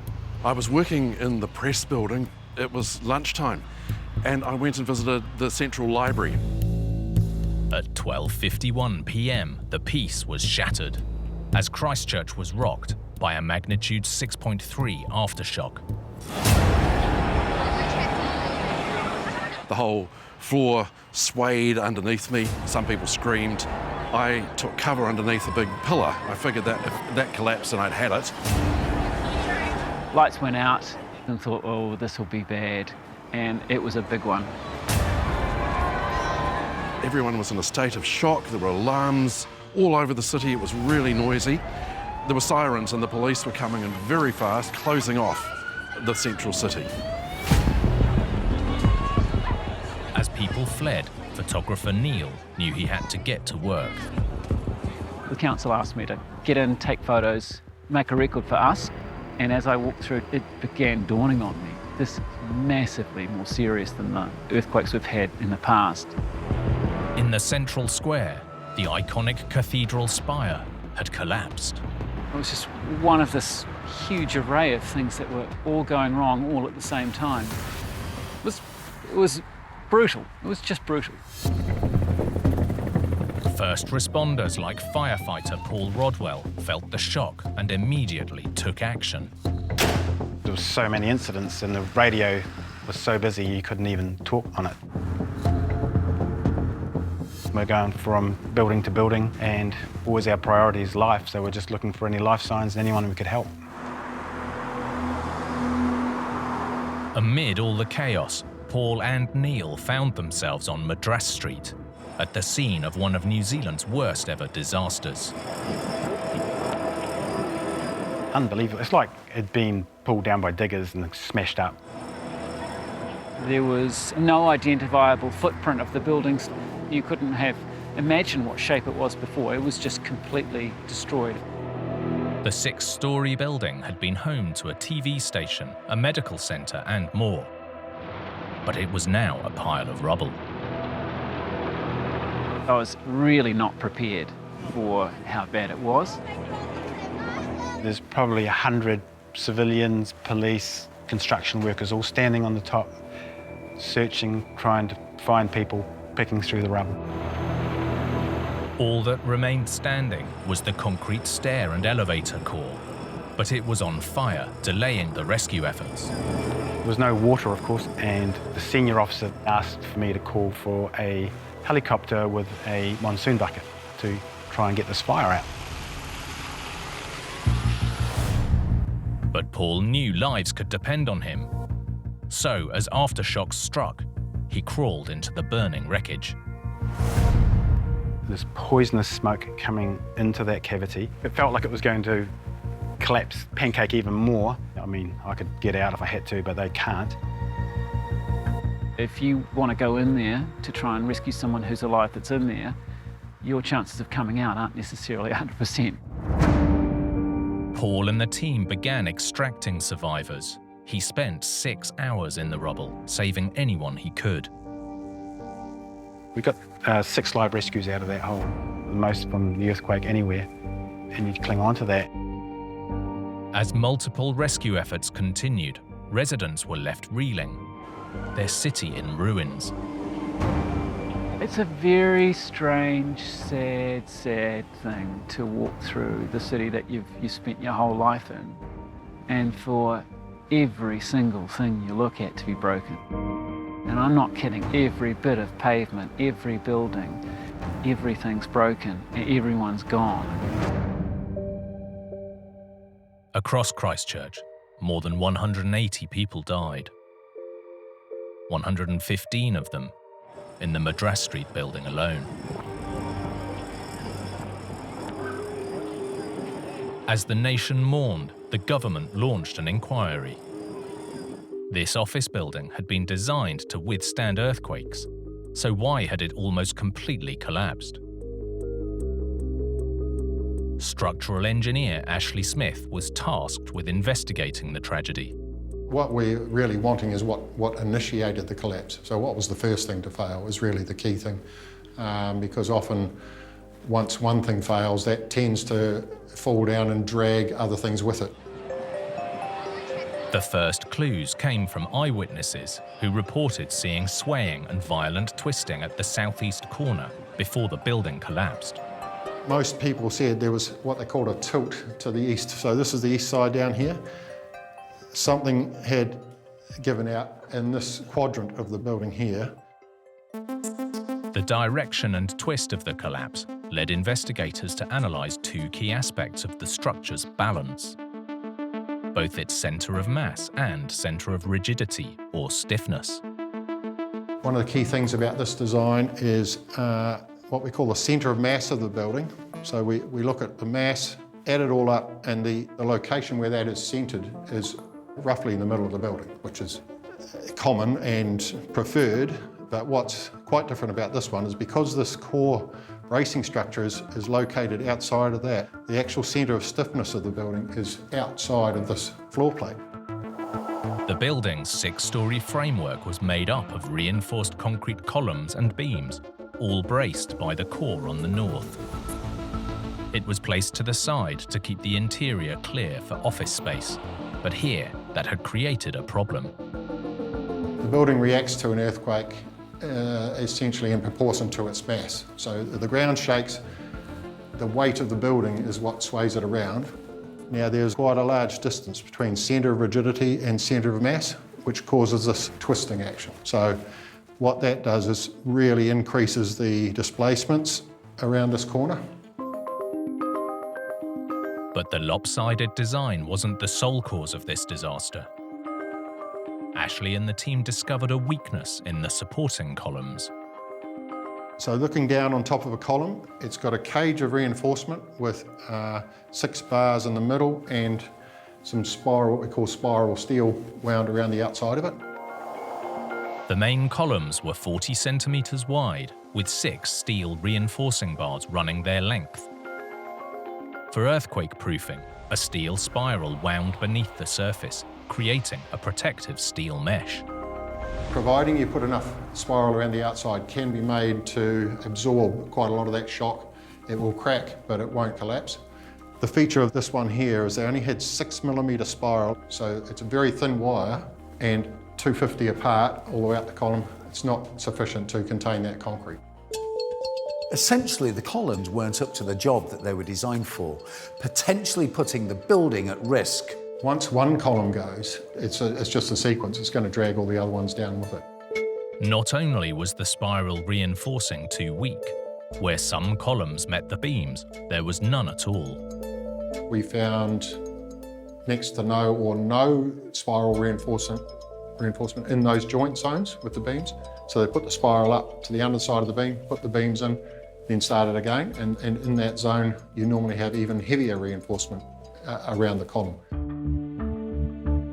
Ultimately, these factors from design to construction combined to create one of the worst disasters in New Zealand's history. I think it was a key concept design weakness to have that main bracing element located off to one side of the building. It caused quite a lot more movement at the corner that failed. If they'd had more spiral reinforcement, it would have stood a much greater chance of staying up. And all this damage wasn't the result of the main earthquake, but simply an aftershock as the ground settled. We got hit by something that was a lower magnitude, but right underneath the city at a shallow depth, and that changed everything. Nothing can bring back the lives lost in the quake, but engineers like Ashley are working hard to ensure lessons are learned from disasters like this one, changing regulations to reduce the risks of another tragedy. The design standard has been revised to increase the minimum reinforcement that you need to apply in concrete walls and concrete columns. As we go along, we learn, we incorporate these things into our design standards to minimise the chance of that occurring again. As Christchurch rebuilt after the disaster, residents created a memorial garden on the site of the Madras Street collapse to remember the tragedy that struck on that terrible day in 2011. Now, more than a decade later, the city continues to heal and look to the future. The earthquake, it was terrible in a lot of ways, but in some ways it gave us a step change. It gave us a chance to rethink what the city's about, what we value. It's got a great feeling about it. It's got some gaps, but we're getting there.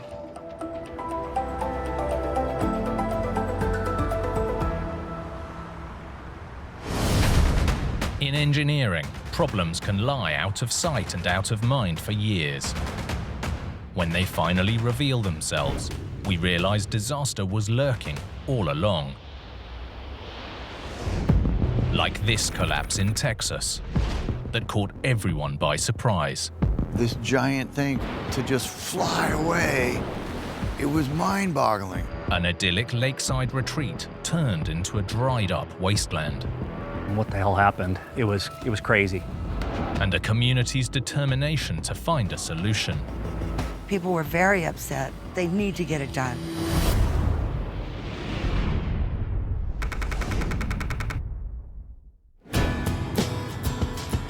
New Braunfels, Texas, lies on the banks of the Guadalupe River, almost 30 miles northeast of San Antonio.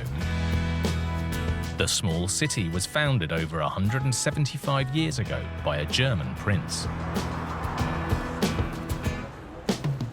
Veteran journalist Eileen Pace knows this quaint town well.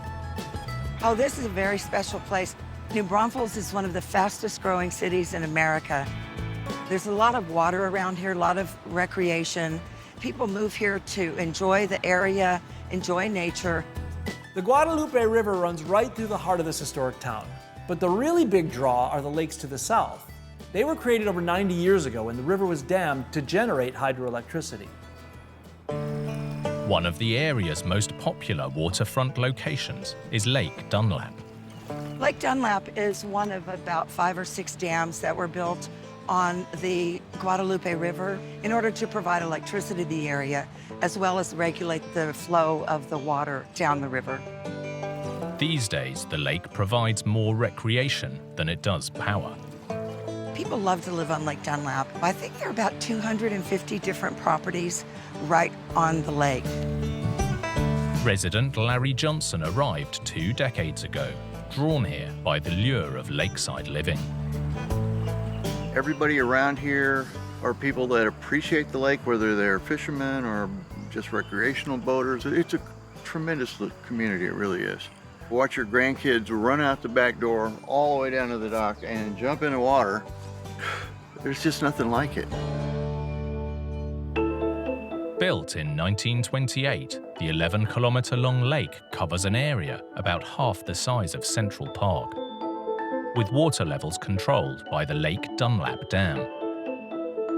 This is a river, so water is constantly coming down. A dam holding it back is actually a dramatic piece of engineering. And this dam was built essentially by hand with mules and steam shovels and engineers that use slide rules and pencils. I think is a real testament to their skill.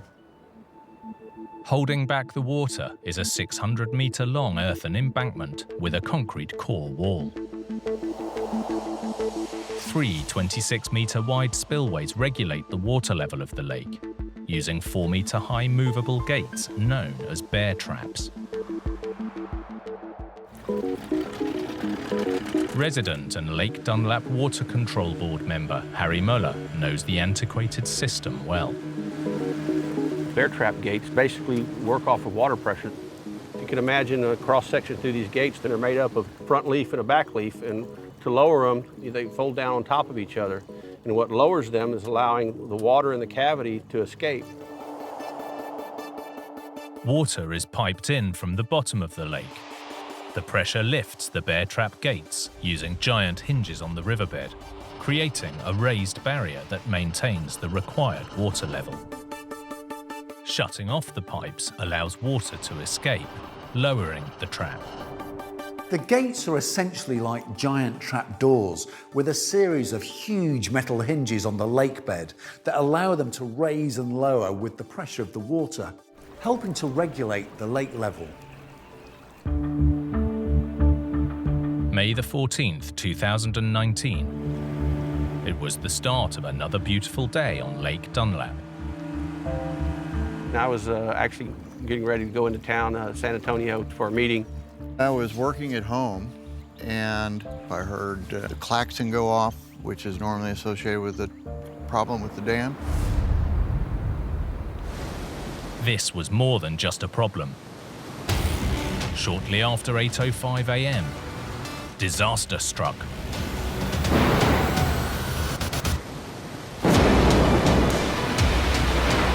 In just 4 seconds, the central bear trap gate had been completely destroyed. 85 feet long, this is not an insignificant thing. To just fly away, it was mind-boggling. We knew that there was a catastrophic issue. One of our gates had failed and had broken loose and went downstream. Lake Dunlap was emptying, fast. There really was nothing you could do. It was gone. At that point, there was nothing to do but just watch the water go down. This was a huge disaster. The lake was losing water at the rate of an Olympic-sized swimming pool every 10 seconds. What residents experienced wasn't flooding, but instead a lack of water where there used to be a lot. In just a few hours, the lake level had fallen more than 2 meters. Larry's dream home, where his children came to play, had become unrecognizable. Normally, the water was just below that second deck.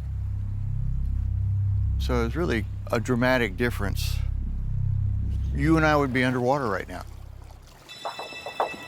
Property owner Thor Mitskog heard the devastating news. It was just, oh God, we kind of were in shell shock. What the hell happened? You look around and all you saw was just mud and things standing out of the water. It was a mess. Luxury lakeside living had become a swampland junkyard. You could see all kinds of debris from over the years and floods. We saw an old boat that had got caught up in some of the trees.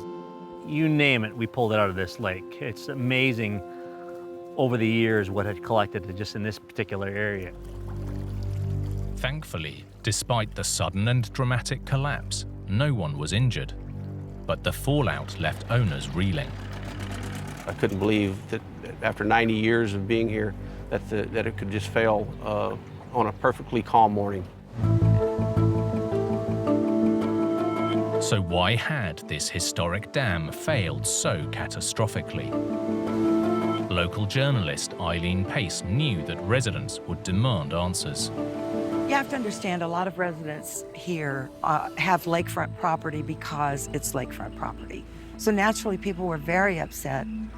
People want their lake back. The first factor officials would investigate was the bear trap gate, designed to carefully control the release of water. But that was difficult, because most of it was now underwater. The River Authority sent a dive team down to evaluate what was left of the destroyed gate and also examine one of the gates next to it that was still intact, while paying particular attention to the hinges. Each oversized metal hinge consists of a casting attached to the concrete spillway and a hinge plate on the gate itself, both connected by a 10-centimeter diameter metal pin. If just one component fails, the report stated the result could be catastrophic. Examining the destroyed gate, the team found that the hinge plates were missing, most likely ripped from the pins. But when they raised an intact hinge from the gate next to it, they discovered something even more shocking. Hidden deep beneath the lake, the huge pin that held the hinge together had been wearing and getting weaker for almost a century, putting the whole trap at risk. As it turned out, one of the critical pieces was always underwater, and it was embedded in the concrete. So you have to destroy the gate to fix it. That was probably the only weakness in the overall design, is that once this lake was full with 3 spill gates up, those dams have never been out of the water. They've been underwater since the late 20s. It wasn't just corrosion that led to this tragedy, but water flowing continuously over the gates when the spillway was in use. When water runs over these gates, it creates a fair amount of vibration. And my guess is over time, the vibration of those pins, without being replaced, caused them to deteriorate to the point where they weakened and broke loose. And the result was catastrophic. With both remaining gates at risk, the only solution was to build a whole new spillway. The problem was, the local authorities didn't have the funds to replace it. But for Larry Johnson, this was personal. Immediately, my thoughts turned to my family. And I'll never forget when my granddaughter walked down and she stood on the deck up there and just looked around and started welling up in her eyes with tears. And she asked me, "Grandpa, you're gonna fix it, right?" For residents like Larry and Harry, raising around $40 million wasn't about to stand in the way of bringing their community back. I quickly threw my name in the hat because I had some construction and contracting experience. You know, we've got to do something to help ourselves and our neighbors get this lake back. Incredibly, Harry, Larry, and the others created their own local government authority, the Lake Dunlop Water Control and Improvement District. They then got themselves elected into office so they could raise the money through local taxes. It was a fun challenge. I'm so proud of the people I live on the lake with. With the necessary funds raised, work is now well underway. This time, the old-fashioned hinged bear trap gates will be gone. We're reconstructing the 3 spill gates using newer technology. We're installing what's called hydraulic crest gates, opened and lowered using large hydraulic rams from a hydraulic power unit located in the spill house. One of the most incredible things is how this community pulled together almost immediately. The fact that our dam is being replaced at all, I think, is kind of a miracle. While there's still a long way to go to restore the lake to its former glory, one thing's for sure. The residents of Lake Dunlap have the fighting spirit to get the job done.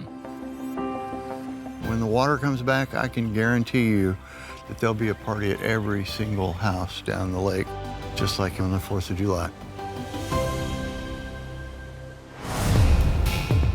When engineers build big, every detail must be checked and double-checked.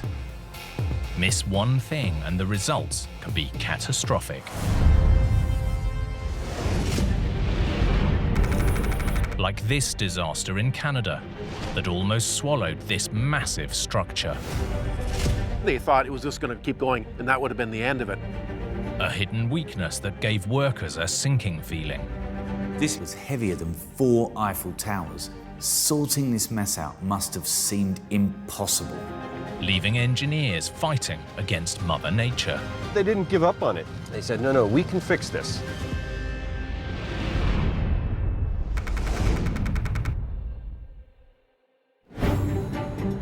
Winnipeg in Manitoba calls itself the heart of the continent. A century ago, the city was also the heart of a growing international market for grain. The demand for grain helped to fund a transcontinental rail system, connecting Winnipeg with the Atlantic and Pacific coasts. Dr. Gordon Goldsborough is from the Manitoba Historical Society. The grain would come into Winnipeg, and then from there would go in various directions. It could go to be distributed to Europe, it could go to the United States. The industry relied on huge storage structures known as grain elevators, like this one in Transcona, built in 1913. Roland Sawatsky is a Manitoba historian. These grain elevators, often referred to as prairie sentinels, you could see them from miles and miles. It was absolutely enormous. It could handle all the prairie grain that was coming, of course, not just from Manitoba, but from Saskatchewan and Alberta, too. Transcona's giant elevator would clean, sort, and store grain destined to ship out via railroad. The idea would be that they would collect grain all over the prairies, wherever farmers were growing it, and they would bring them here. And then once it was ready to go, that's when it would go on to the outside world. Fully loaded with grain, the structure would weigh a massive 50,000 tons. To keep it stable on the soft prairie land, engineers turned to an ingenious design. To support the silos, they poured a massive reinforced concrete platform known as a raft foundation. This spread the heavy load of the silo complex across the soft ground, literally floating like a raft on water. Once complete, grain would be raised up through the tower at one end before being piped into the bank of silos. The whole structure had 65 silos in 5 rows of 13, but grain could also be stored in the gaps between the cylinders, giving it a capacity of 1 million bushels, weighing about 30,000 tons. By 1913, this colossal construction was complete, and almost immediately the prized grain arrived from all over Canada. As workers eagerly began the inaugural filling of the new complex, they had no idea they were sowing the seeds of catastrophe. October the 18th, thousands of tons of grain from across the region were being loaded into Transcona's giant silos. They started filling, and they started filling on the west side. By noon, work was nearing completion when the day took a dramatic turn.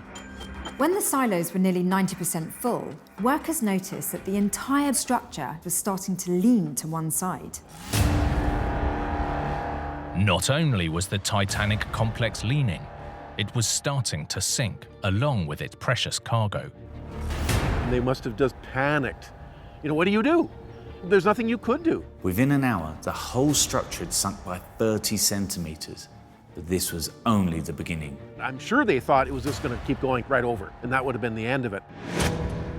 12 nerve-wracking hours later, the complex finally stopped moving. But it was buried around 9 meters into the earth and tilting at a catastrophic angle. The angle was 28 degrees off-center, and that's where it stopped. Amazingly, despite sinking deep into the prairie, the structure had survived mostly intact. It's incredible that the main structure of the grain elevator didn't break. But it wasn't just the silos that were at risk. Thousands of tons of grain, vital to the nation's economy, was trapped inside.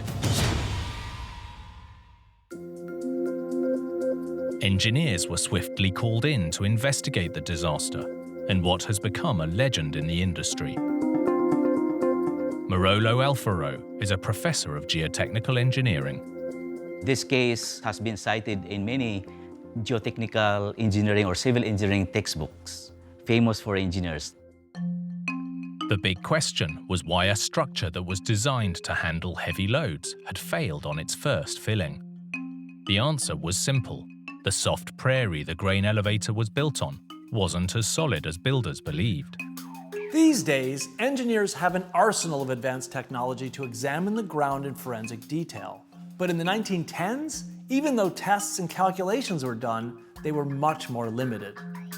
At the time, the best technique known to engineers was the plate loading test, which used a scale model to gauge ground strength. Despite running the tests, engineers didn't discover a layer of soft clay-like soil hidden deep beneath the harder prairie surface. They did not understand that there's a weaker layer underneath the stiffer layer near the top. The problem was in the scale of the plate test, which didn't go deep or wide enough to detect the soft ground. If you have weak soil here, then in here you have not considered this weak soil because your stress is only within that stiff soil. This layer of softer ground, unknown to engineers at the time, meant the grain elevator was doomed from the start. Although the silos sat on a raft foundation intended to bolster the structure, the soft soil below was unable to withstand the load and gave way. The whole complex then tipped and sank down into the prairie.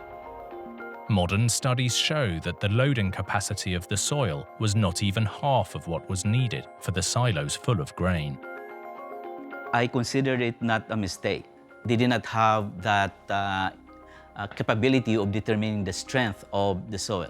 They just don't have the technology at the time to properly design the structure.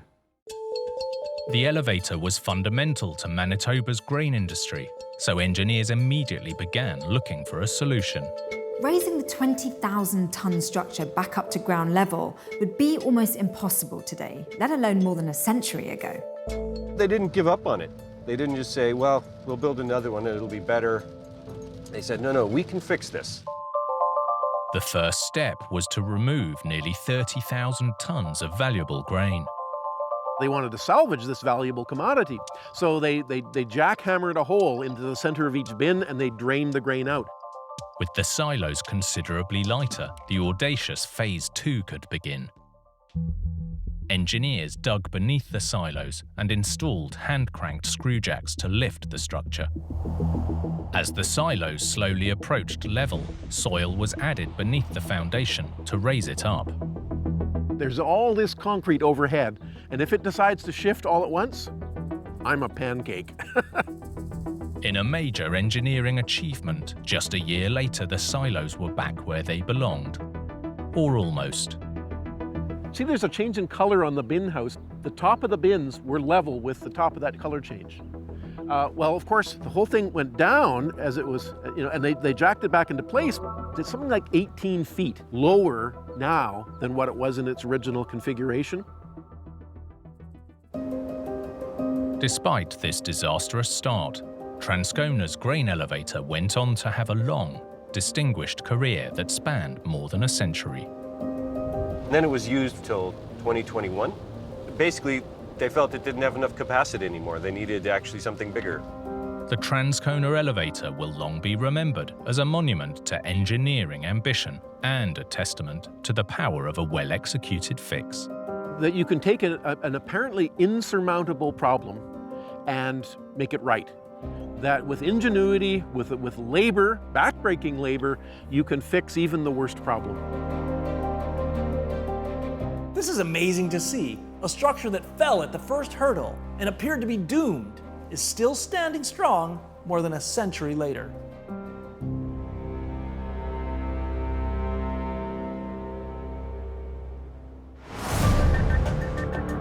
In ever-evolving city skylines, engineers build bold to stand out from the crowd. But sometimes structures draw attention for all the wrong reasons.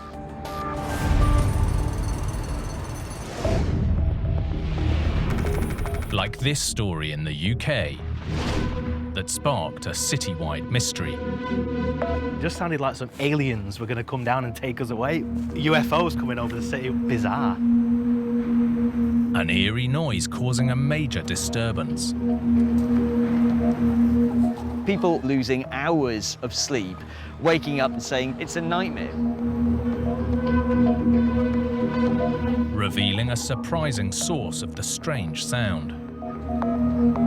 When this building started howling, people wanted to know why.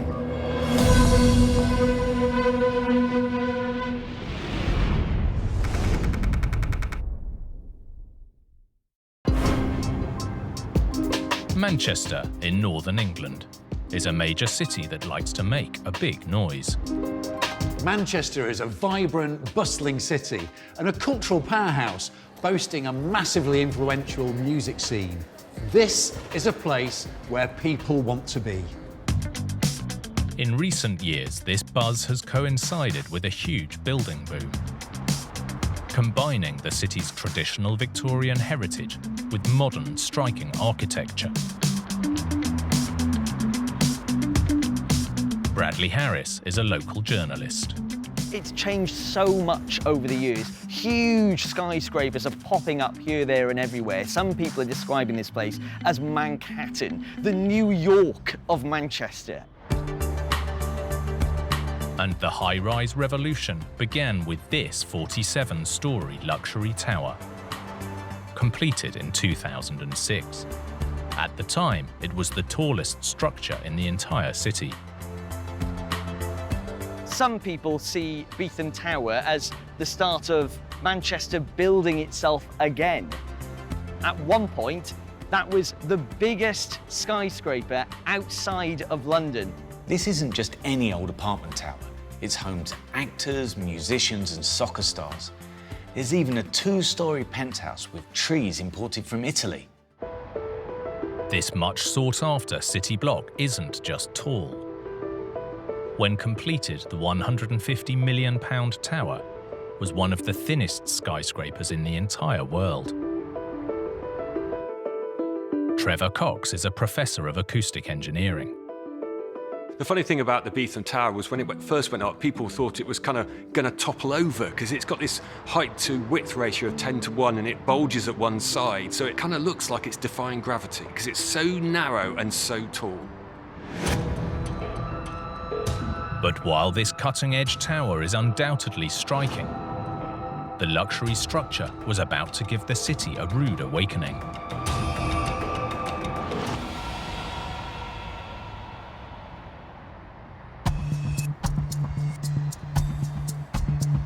Manchester, 2006. Residents like Seb Parkinson began to hear something eerie.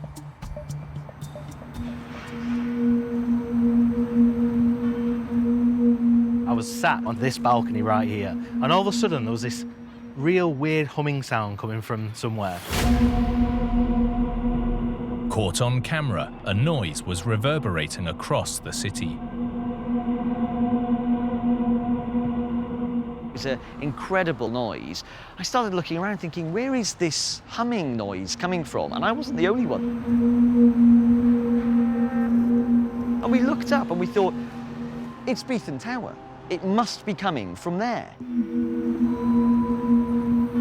The tuneful tower was causing quite the commotion.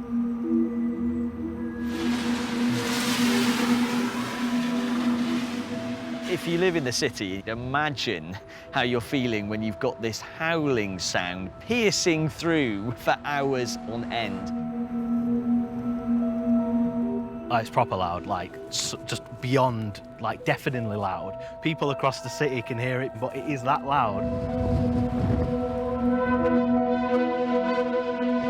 In fact, the sound was reported to reach 80 decibels, equivalent to busy traffic, a car wash, or a food blender. One rock band sampled the howling on one of their tracks. There were also reports that it interrupted filming on the world's longest running soap opera. And residents soon grew tired of the drone. That humming, that howling sound, people honestly were losing hours of sleep, waking up disgruntled, looking up at the tower and saying, somebody just knock it down. With the complaints rolling in, people wanted answers. What was behind this skyscraper's spooky sound? It turns out the cause was sitting in plain sight. The tower's distinctive rooftop fin. Professor of Acoustic Engineering Trevor Cox explains. What's creating the sound is wind blowing across the glass slat sculpture right at the top of the building. So the wind is catching the edges of those panes and creating turbulence, and that's then creating the noise that the resonance amplifies. Air molecules resonate between the gaps in those panes of glass, creating sound waves. And because it's so high up, there's nothing to stop those waves travelling long distances. The noise is a bit like an aircraft drone. It's the most extraordinary noise. And you can hear it for miles. I can hear it from my home when it was going off originally. That's 4 or 5 kilometres away. People pay a lot of money to live in this city centre, and you know, something that the estate agent doesn't tell you is that, oh, by the way, when it's windy, you're going to get this B-flat humming noise throughout the night, and it's going to ruin your sleep. Over the years, different solutions have been attempted to eradicate the noise. So the first thing they tried to do was they took the glass panes and they put foam down the edges of it. That worked really well, but then it blew off later. So they had to get a permanent solution. So they put some aerodynamic edgings onto the glass, which stopped the turbulence. Adding aluminium edges to the side of the panes helped reduce the problem. And although in extreme winds over 110 kilometers an hour, the sound still rings out, residents have learned to live with the humming high-rise. Do you know what? I'd miss if it went away. It's musical, Manchester's famous for its music. You know, we want it. We don't want it to go away. It's cool. Now we just need a couple more buildings so they can sing in tune.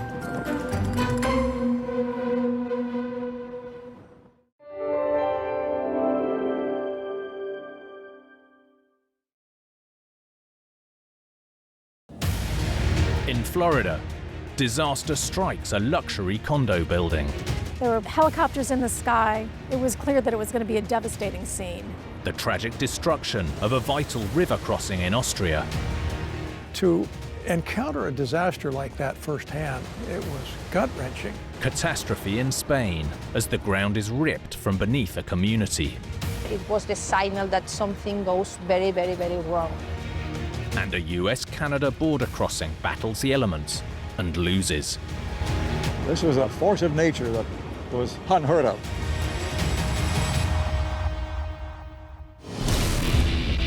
With big builds, even the smallest fail can trigger a huge disaster. From miscalculations to misunderstandings, or just plain bad luck.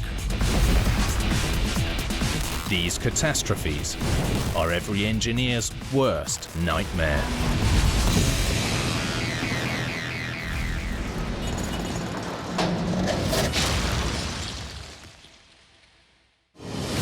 When it comes to big engineering, careful planning is the key to success.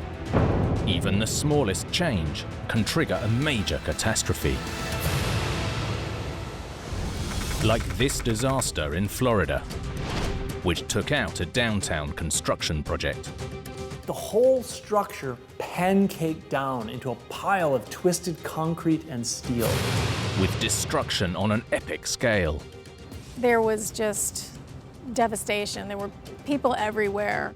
Seemingly small mistakes that had a tragic impact. It was like nothing I had seen before. This structure was doomed to collapse.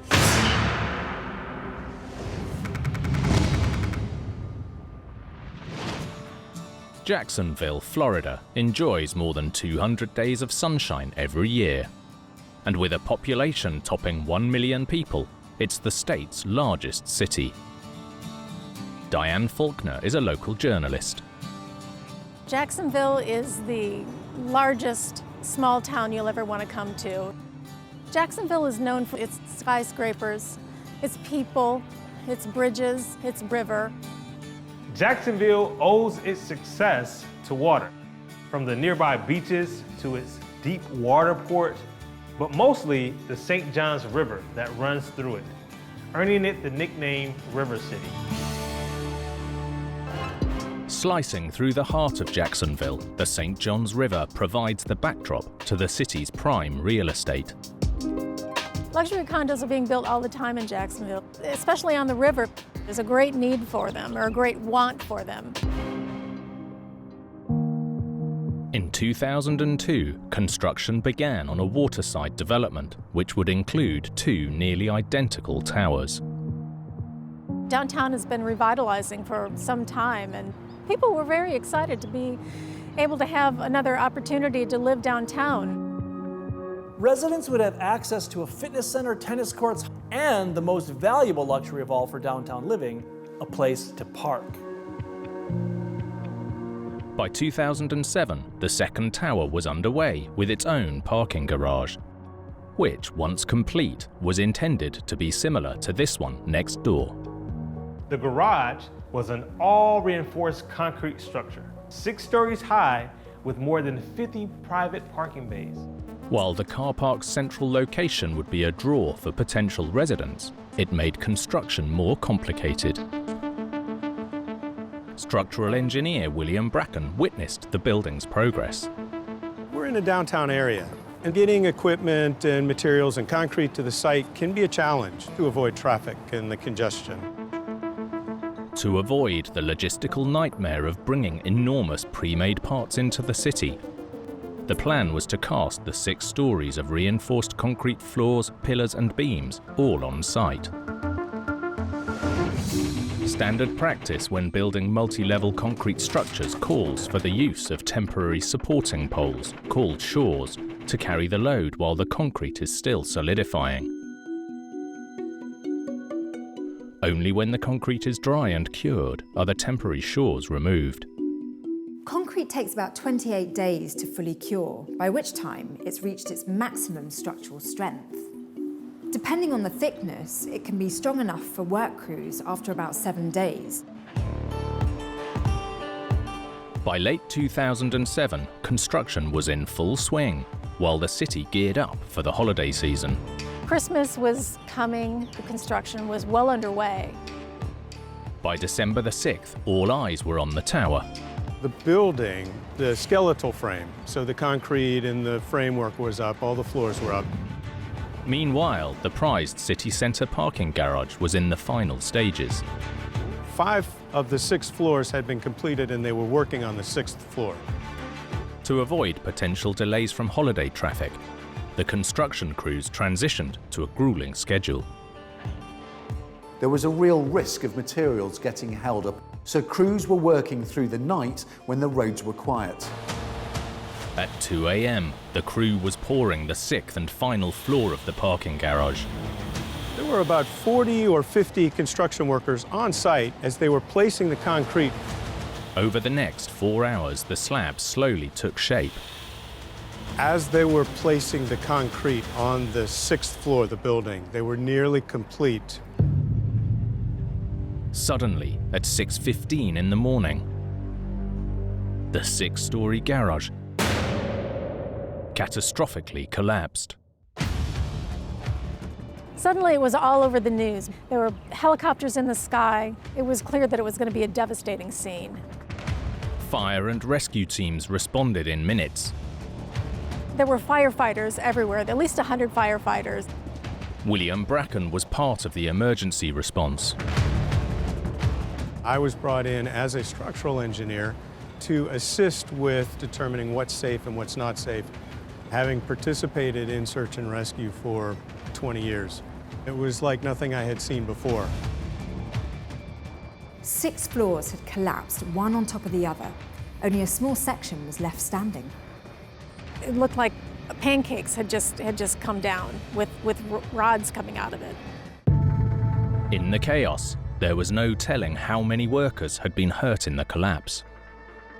Some were actually on top of the structure, placing the concrete, and rode it to the ground as the building collapsed. Most of the workers had escaped unharmed, but 21 were injured. And after a head count, authorities realized there was someone missing.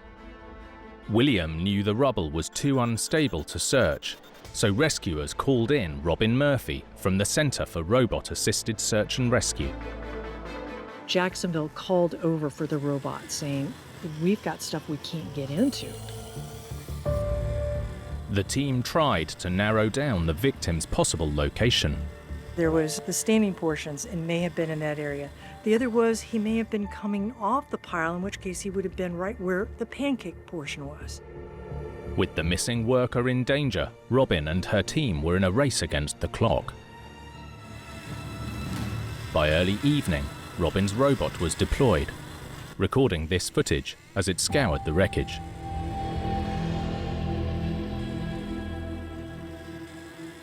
He might have been able to crawl, but insanely dangerous. It was totally unstable. Given the instability and with time ticking away, Robin needed to report back quickly. And sure enough, ran the robot all the way, the length up and down and back, and it was really clear there was nothing in there. The section that had pancaked would prove a test for even the most advanced machines. There were portions that they wanted to try to go in, and we're talking 3 inches. So that makes it particularly challenging. Nearly 48 hours after the collapse, rescue parties made a tragic discovery: the body of the missing worker. After an extensive rescue operation, it became apparent that the worker sadly died. Well, I was presented with people who were grief-stricken. In the wake of the disaster, officials launched an investigation. Again, forensic engineer William Bracken was on the team. I was asked to participate in the investigation, and then several days later, actually wound up leading the investigation for OSHA. Studying the wreckage, William's team quickly uncovered a problem: a lack of shoring poles to support the partly built structure. Shoring was designed by the engineer to hold the entire structure, all 6 floors up. For some reason, the shoring on the first 2 floors was removed early. Under building code regulations, the shoring poles should be left in place until the structure achieves at least 90% of its structural stability. But here, shoring poles were removed before the lower levels were sufficiently cured, leaving the still hardening levels unable to support the weight of concrete being poured above. As the concrete was being placed, the weight of the structure exceeded the capacity of the shoring, the columns, and the beams. Within the rubble, investigators found other problems. The design flaws included columns that were half the size that they needed to be, that were so densely packed with reinforcing steel that the concrete couldn't even get down into them, and beams that were so densely packed with post-tensioning cables that the concrete couldn't even get in around the cables. The steel and the concrete play different roles, so it's crucial to have the right amount of both. get it wrong, and the structure might not be able to support itself. And that's what happened here. As concrete was poured above, the unsupported lower levels failed first.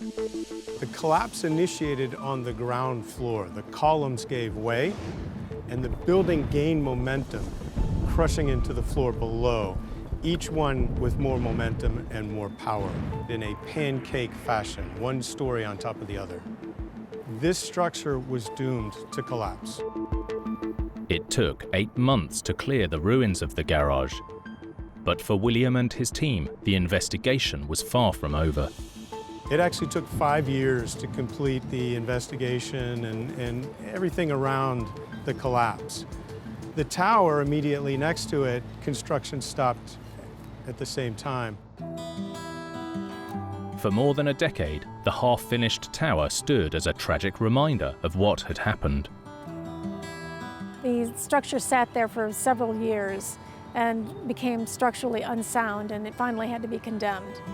In 2022, to the relief of the local community, Jacksonville authorities finally greenlit its demolition.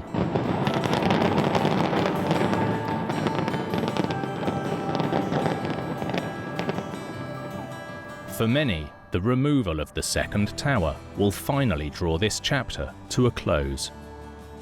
The accident was so tragic, and this tower standing for another 15 years must have been a painful reminder of that day.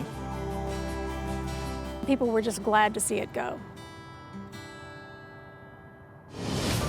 Routine inspection and maintenance can help big construction stand the test of time. But some problems remain unpredictable. Like this story in Austria, as a vital crossing crashed into the Danube River. When we realized that it was real, it was like a nightmare. Devastation that shocked a nation. It was a cry through the whole country. And a tragedy that left everyone asking what had gone wrong. How could this be allowed to happen? And what do we do now?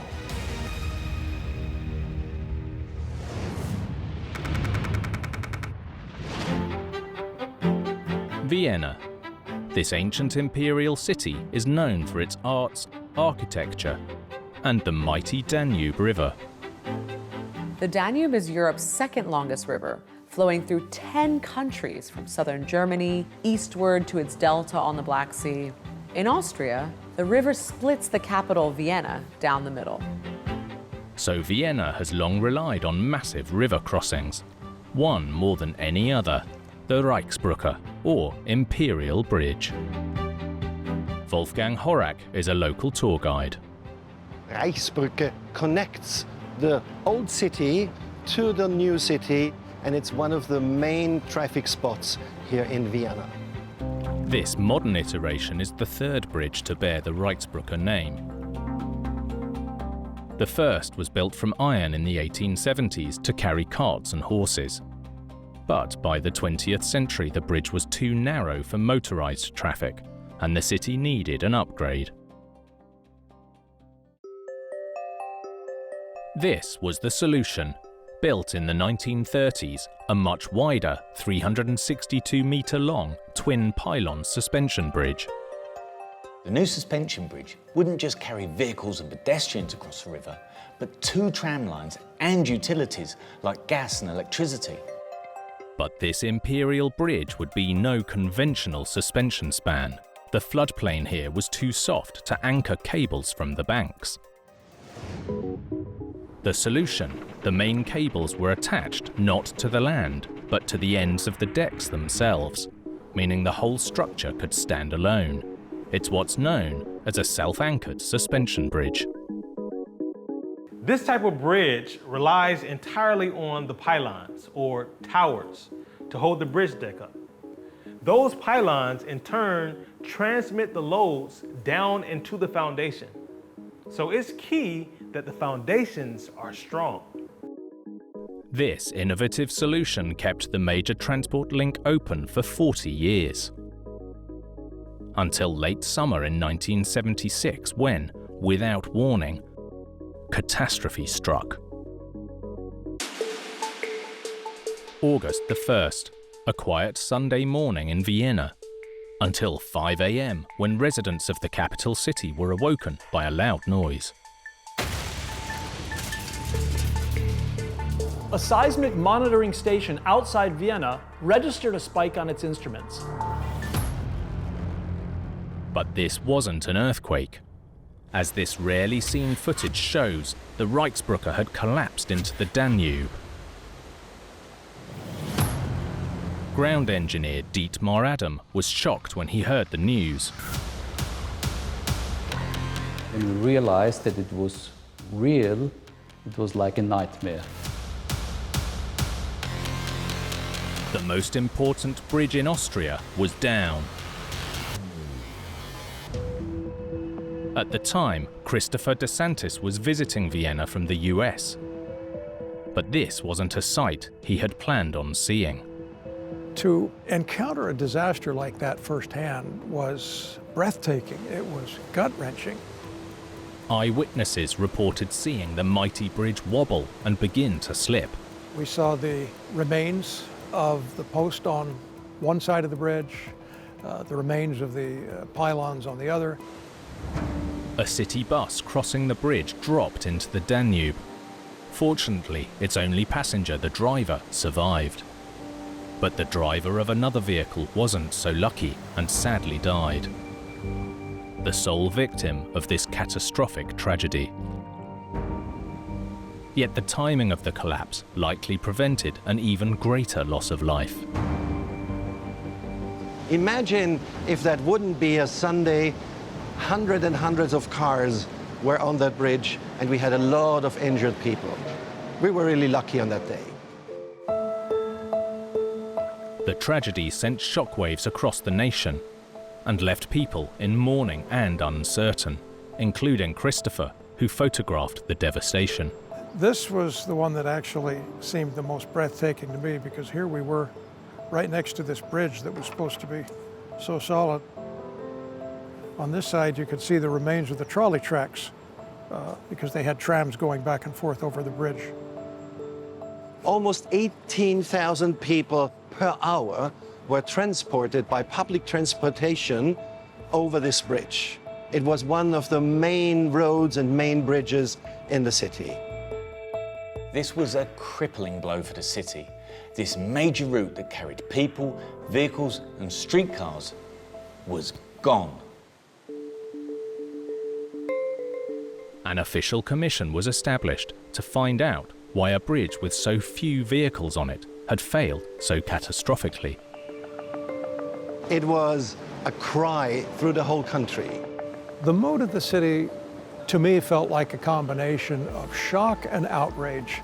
How could this be allowed to happen? And what do we do now? The people wanted answers. Sifting through the wreckage, investigators identified where the collapse had begun. The foundation on the eastern end, where they discovered problems with the concrete itself. The quality of the concrete of the abutment was not so good as expected. There was the kind of shrinkage and creeping of the concrete, which was not so well known at this time. Concrete creep happens when the material sags under its own weight over a long period of time. The problem is that it changes how concrete behaves. While the creep weakened the connections to the steel pylons, there was another factor at play. A protective granite shell around the exterior of the foundations was also found to be faulty. We use granite for table and countertops because it's so durable.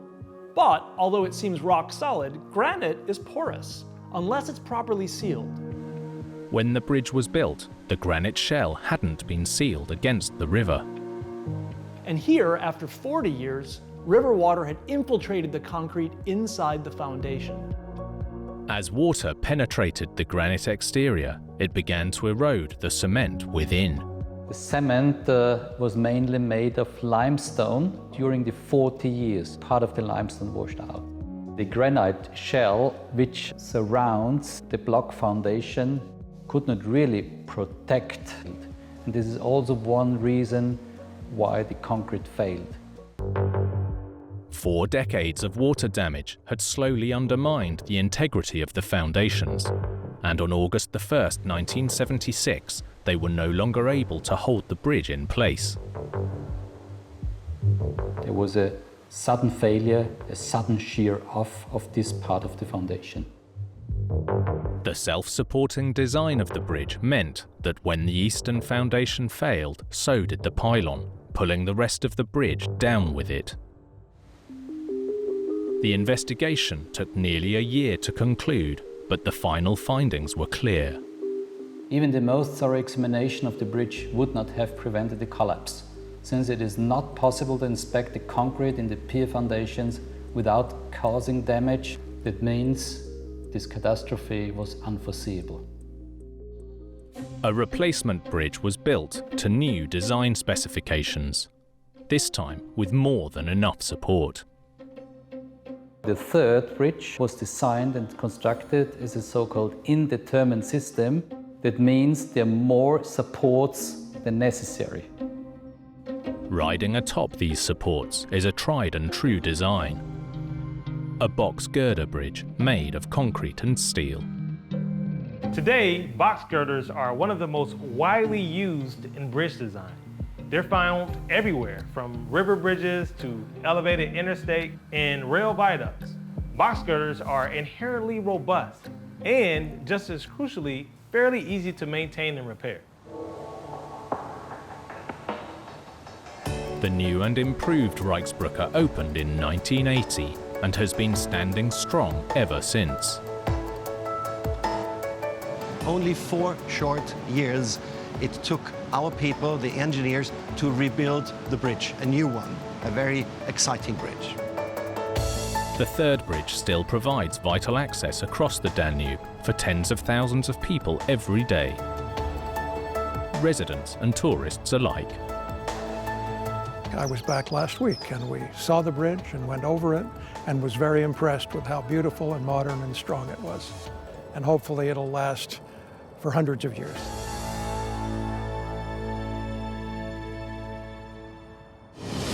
With big infrastructure, projects can spend years in the planning and execution phase. But just one mistake can have catastrophic results.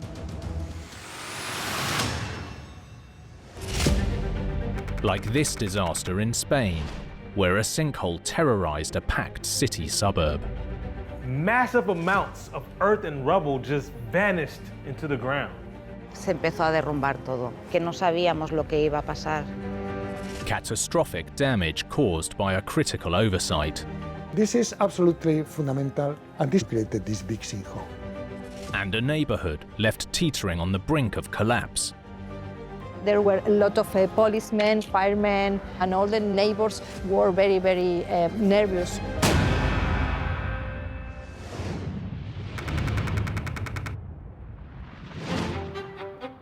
Barcelona, Spain's second largest city, is sandwiched between mountains and the Mediterranean Sea.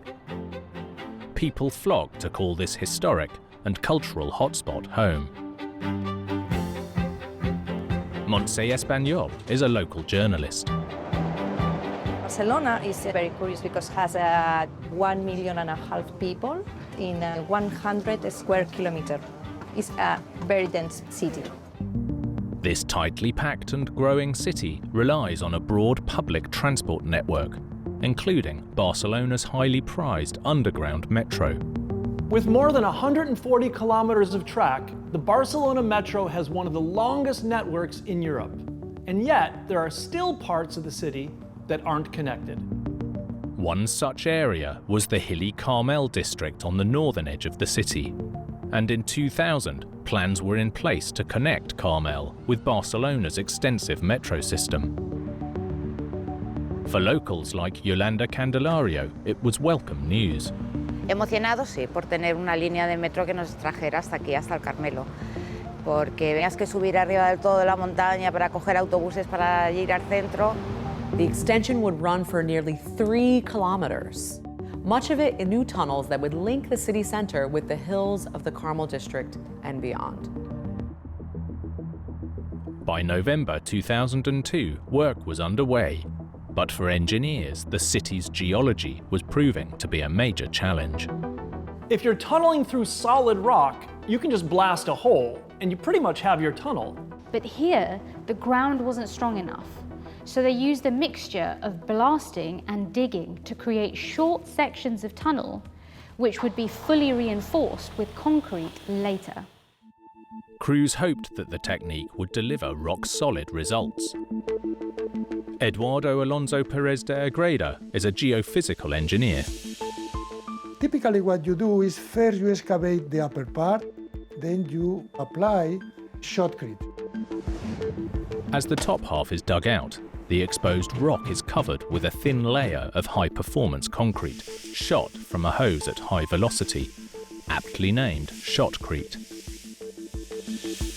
The thin layer of shotcrete quickly compacts and holds the earth in place as it settles. With this technique, engineers expect the ground to settle or deform a little. And when it stops, the tunnel is stable and can be permanently lined with concrete. When you have this part stabilized, then you excavate the lower part, and this is generally the procedure.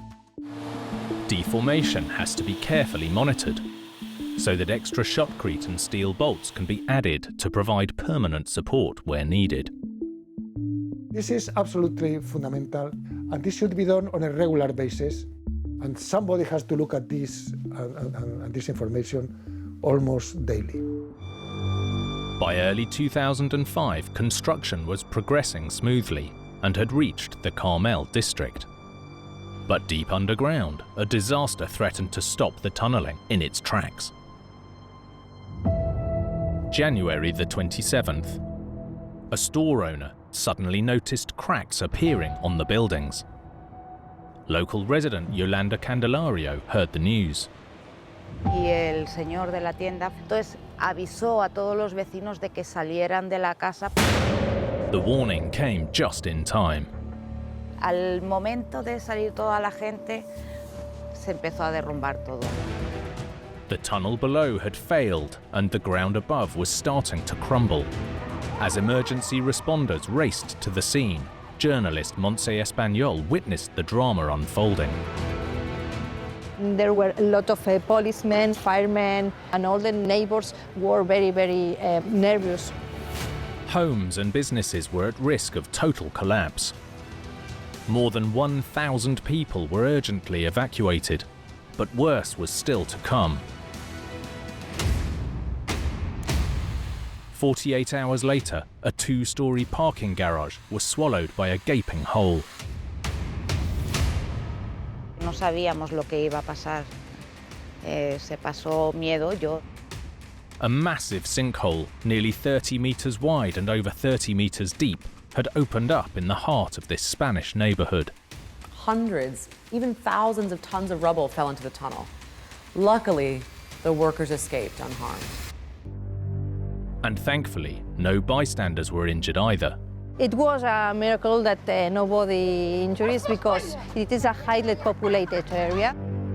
As the dust settled, everyone wanted to know, why had this happened?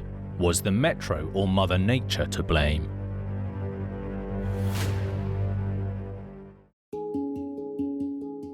Investigators got to work. Their first area of concern was the excavation of the underground metro tunnel. They left some thickness of rock to be excavated at the very end. And this was the triggering. To prevent heavy machinery damaging the floor, workers had left a protective layer of soil in place until later in construction. When it was time to pour the floor, crews removed the remaining soil. But in the process, they exposed a weak point or fault in the ground. This fault was a slice of sandy soil that was weaker than the ground it was sandwiched between. As the fault failed, the earth shifted and it started a chain reaction. The tunnelling works effectively punched a hole into the fault, and the soil started to pour down, like draining a massive hourglass. It failed in the position of this fault. The left part simply collapsed. All this soil and rock went into the tunnel. For 2 days, the ground became more and more unstable, until eventually time ran out and the earth above collapsed. This movement actually displays in the vertical direction, and then finally you created this big sinkhole. The cause was identified. The sinkhole was definitively man-made. Investigators switched focus to determine how the fault was overlooked. It seems the signs may have been there all along, deformation in the tunnel wall. In the Unveiling method. So you have to take care of all these stability conditions. And you do it by measuring in a periodic manner. This is of fundamental importance. Constant monitoring for weak points is a crucial part of this tunneling technique. This cave-in exposed a fault, not just in the rock, but in the process itself. This collapse revealed a flaw in the tunneling method. If a weak spot in the tunnel is missed during monitoring, there's no knowing if it will collapse. One of the reasons that actually explains the failure is this was not noticed. In the aftermath of the disaster, 84 buildings were affected and 3 demolished. Bueno, pues sí, después del incidente, después del socavón, fueron meses muy duros porque no sabíamos lo que iba a pasar. Hubo mucha gente que tuvo que salir corriendo de sus casas, que han estado pues incluso por 10 o 11 meses viviendo en hoteles. To finally stabilize the ground, the tunnel and sinkhole were infilled. Engineers drilled holes down to the tunnel and poured 40,000 tons of concrete in to fill it. Eventually, the work on the tunnel extension resumed, and in 2010, the metro finally opened in Carmel, connecting thousands of people daily with the heart of Barcelona, where the ill-fated excavation is now just a distant memory. If there's a lesson to be learned from this sinkhole disaster, it's that the devil is always in the detail. With massive structures, engineers build to survive every eventuality, but sometimes they're blindsided by the unexpected. Like this catastrophe on the Niagara River that divided 2 nations. Ice was pushed over the falls that filled up the entire channel of the river. A failure on an epic scale. It was a powerful, unstoppable force people had never seen or heard of before. A storied bridge doomed by the elements. The moral of that story is you're not going to beat Mother Nature in the end.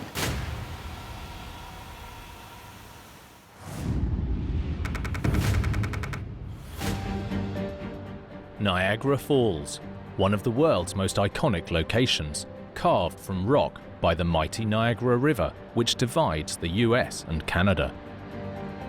The falls are always spectacular, and at full flow, enough water tumbles over the crest to fill around 1 million bathtubs every minute. One of nature's grandest creations, the falls have enraptured locals and visitors for generations. Sherman Zavitz is a local historian. I've lived here, 62 years, I guess, most of my life.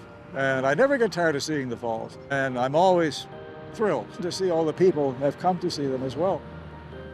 In recent decades, journalist Patrick Siriani has seen a boom in popularity. Gone through a lot of changes in Niagara Falls over the years. When I drove tour bus in the 1980s out of the bus terminal, I'd get 40 people on the bus. And then today, we get so many visitors.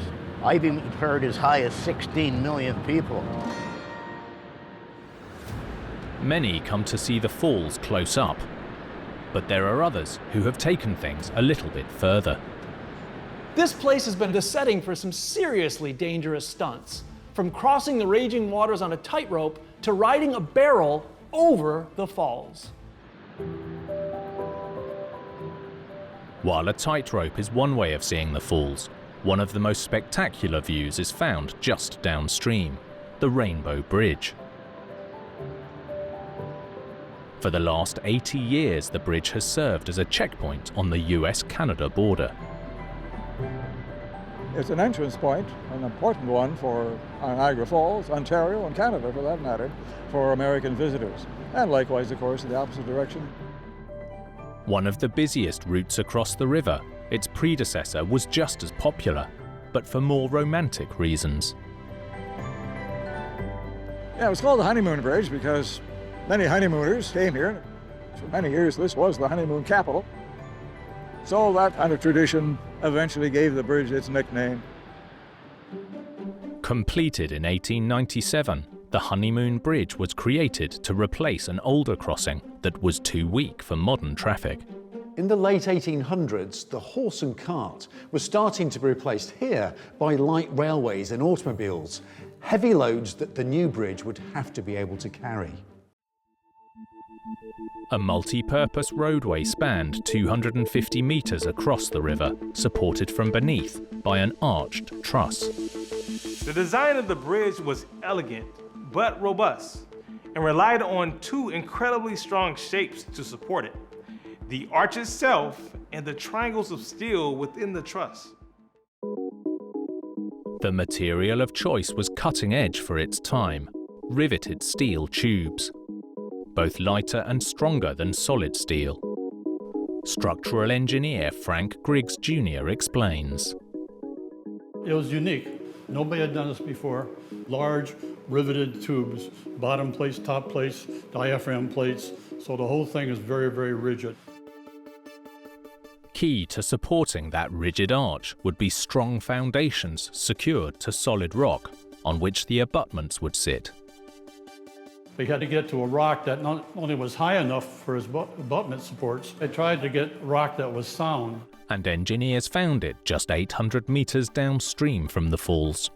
Now engineers had stable rock to build on. They poured concrete for the foundations, then built masonry abutments that would take the load of the bridge above. When the Honeymoon Bridge opened, it was the largest steel arch crossing in the world and quickly proved popular with visitors. Local journalist Patrick Siriani explains.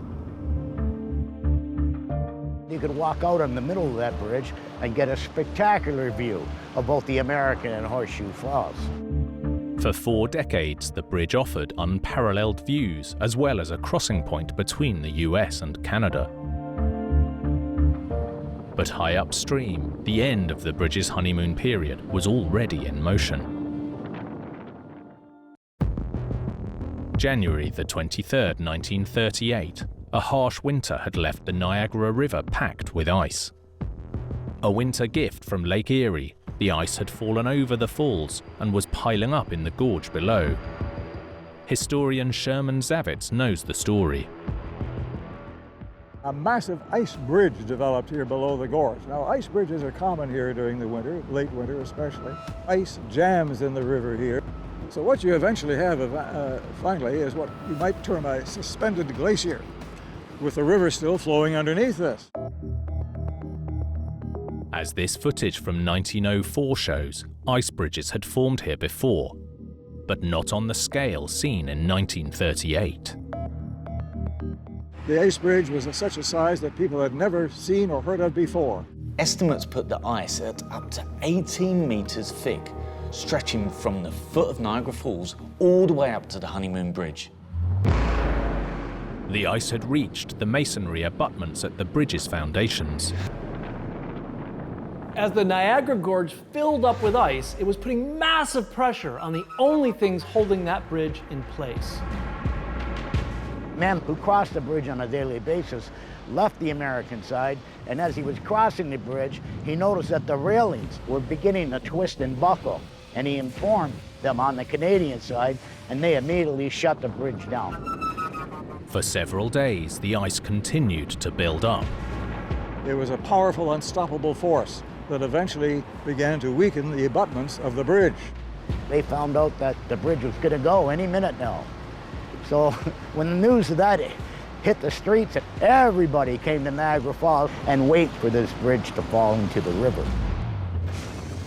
On January the 27th at 4:20 p.m., the Honeymoon Bridge failed catastrophically. It folded just like a carpenter's ruler. and then it slammed down in the ice, creating a spume of ice up in the air. Onlookers were staggered by the destruction. The honeymoon was decidedly over. People were really shocked at the time because it had been constructed and reinforced with steel. But even its cutting-edge design couldn't save the bridge from the forces of nature. The sudden, dramatic destruction of an internationally famous destination left the public searching for answers. The initial cause was obvious: the ice. The Northeast has a long winter. Rivers freeze, lakes freeze, ice comes out. Now, if ice would let loose gradually, it's not a problem because the river will just take it downstream. But this was no normal ice flow. It was a freak weather event in which high winds and normal winter ice combined upstream from the bridge to create the perfect storm. Ice was breaking up on Lake Erie. Wind was blowing out of the southwest. So ice, which would normally come down slowly, was pushed over the falls. So it keeps on coming and coming and coming, right? It had so much ice that it filled up the entire channel of the river. This ice was moving slowly, but with immense power, almost like a glacier, forcing everything in the gorge out of its way, which included the Honeymoon Bridge abutments. The mountain of ice was beyond the limits of anything the designers had foreseen. It's very hard to design for that, even though you know it could exist. They had checked before. They knew where the water come up typically, and they learned where previous ice was. But in fact, there may have been prior warning that this could happen. A similar event occurred in 1899, soon after the bridge's completion, when an ice flow threatened to destroy the structure. At the time, authorities decided to simply reinforce the vulnerable abutments. The solution was to build high walls around the abutments, hoping to protect them from the onslaught of the winter ice. But it wasn't enough. 4 decades later, nature had other ideas, and the ice combined with freak winds brought the Honeymoon Bridge to its knees. Just months after the collapse, a commission was formed and plans for a new bridge drawn up, one that would be completely ice flow proof. When the new bridge was built, engineers stuck with a steel arch design. But the big difference is that the abutments are now around twice as high above the river, well out of reach of any moving ice. So even if there would be another ice jam of that significance, it shouldn't bother the abutments at all. 3 years after the catastrophe, the replacement Rainbow Bridge opened. And while visitors can confidently enjoy the revamped crossing, locals still remember the power of the elements. The moral of that story is you're not going to beat Mother Nature in the end.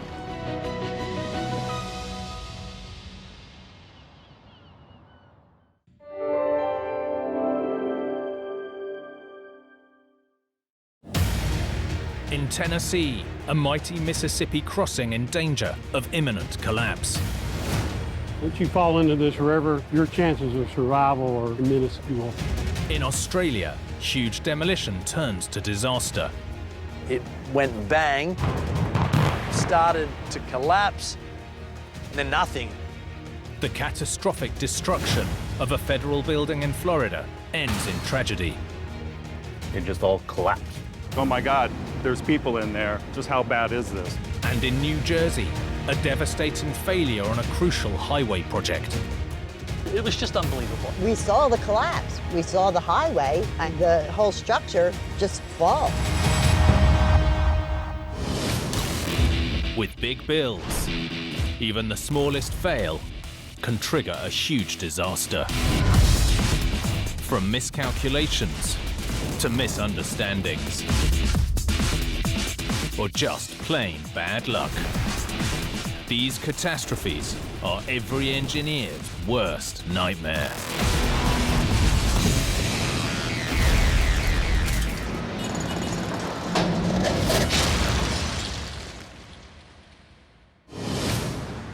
In big engineering, regular maintenance is just as important as cutting-edge innovation. Because sometimes when disaster strikes, danger has been hiding in plain sight all along.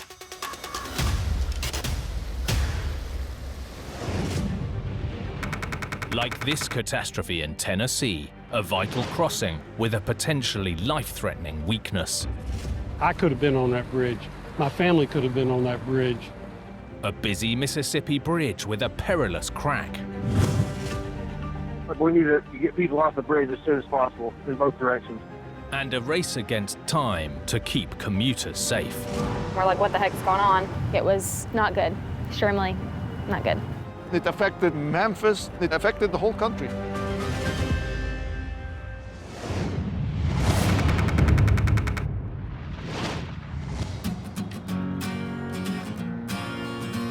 Memphis, Tennessee.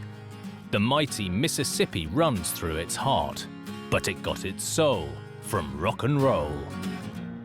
Some of the greatest music of all time has been recorded in Memphis. Everybody who was anybody, from Johnny Cash to B.B. King to Elvis. I mean, this is the home of Graceland. Barry Moore was born and raised in Memphis. What really put Memphis on the map is the music. All this stuff was taking place when I was growing up. It just made for a fantastic time.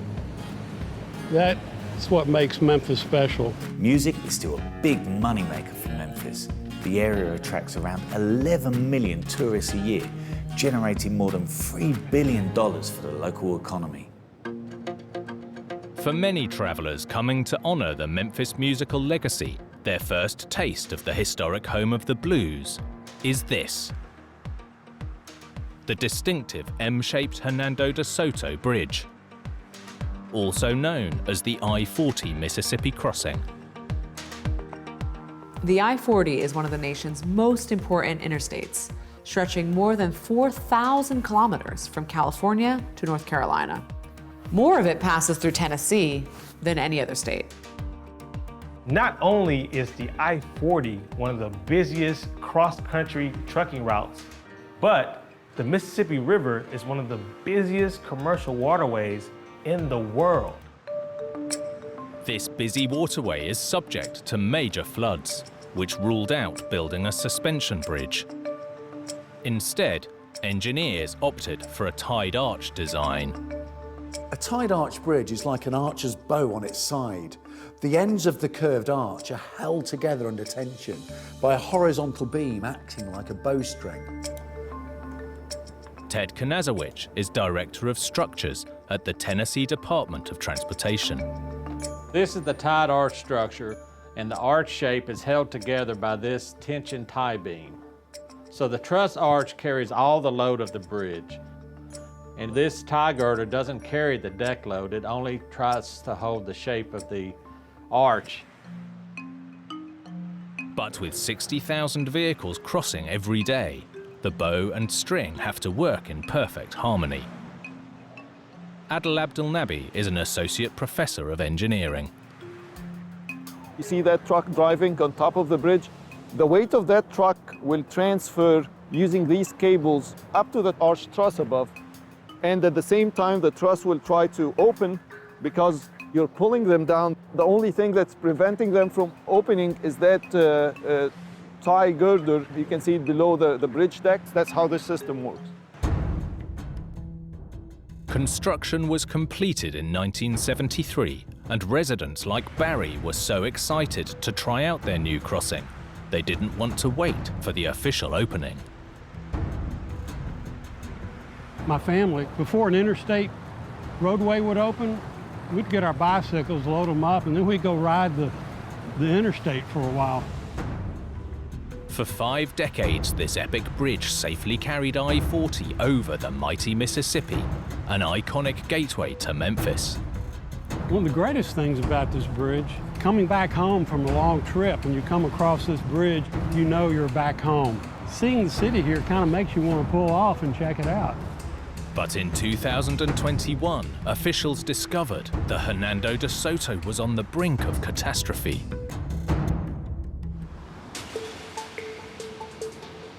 May the 11th. Engineers were inspecting the I-40 Mississippi crossing. Shortly before 2 p.m., they noticed that something was very wrong. Engineers called 911 to get this bridge shut down, fast.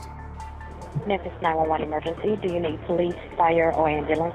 I am doing a bridge inspection here on the I-40 Mississippi River Bridge. We just found a super critical finding, and one of the members that is split. One of the crucial steel tie girders was almost severed by a massive crack.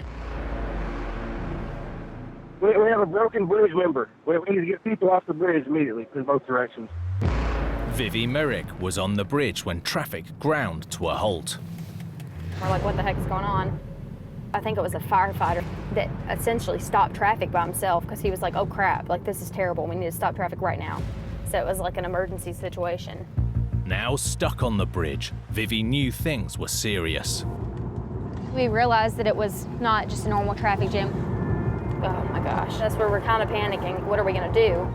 This particular bridge carries 60,000 vehicles a day, but not only was it the closure of the bridge to traffic, it was the closure of the river to river traffic. If this bridge collapsed, it could have been a huge disaster, not just for Memphis, but the entire country. While it took around 2 hours to clear the bridge, thankfully for the time being, the almost 50-year-old crossing held firm. I've been going over this bridge my whole life. I could have been driving across it the day later and it would have collapsed. So I'm glad that it was caught when it was. It was not good. With the Hernando de Soto shut down, traffic was forced to detour through the city and over what's known as the Older Bridge. The traffic tie-ups in the city of Memphis was just horrendous. Bumper to bumper, stop and go. It was a bottleneck everywhere. Reverberations were felt across the entire country. If you look at the map of the US, this represents the heart of the country. So having it shut down is like having a heart attack, and we saw that. It affected Memphis, affected the whole country. A team of engineers was immediately sent out to assess the critical health of the structure, and within 3 days it was deemed safe enough for river traffic to pass below. So the first thing that we did as a department was to declare that this was an emergency within the state because of the major corridor that it was. In the 3 days that the river was closed, more than 1,000 barges had already backed up on the river. So we knew that time was of the essence to get this resolved. Allowing heavy lorries and other vehicles to drive over the top was a different matter. As a temporary fix, steel plates were secured around the crack. But while the team continued to investigate, the bridge remained closed. This is the main navigation span for the river, and the fracture was found about 80 foot from this pier on the northern side of the bridge. The fracture occurred in one of the plates on the side, one of the plates on the top, and part of the plate on the bottom. So more than half of the section had been compromised. The crack was in a critical girder which held one of the arches tightly in place. If the girder failed, just like a bowstring, it could release the tension, and the whole bridge would come crashing down into the mighty Mississippi below. If we were building a bridge like this today, we would not use this type of structure because it's considered fracture critical. If that beam had completely cracked, the entire bridge could have collapsed. It was just lucky the engineers found it in time. The bridge inspector's swift action likely saved lives. With the weakness now identified, it was time for Memphis officials to devise a solution. But a crack this large doesn't appear overnight. Drone footage from an inspection 2 years earlier showed that the crack was already there. Despite its size at this stage, somehow it was overlooked. I'm like, well, could it have collapsed a week ago when I was going over the bridge? So it freaked me out. For local Barry Moore, the disaster triggered a memory of a kayaking trip under the bridge in 2016. It's such a magnificent structure, I decided I'm gonna take some photographs from the underside. When the news of the crack came out, I went to my computer, opened up the pictures, and then I started zooming in. And lo and behold, there was the crack.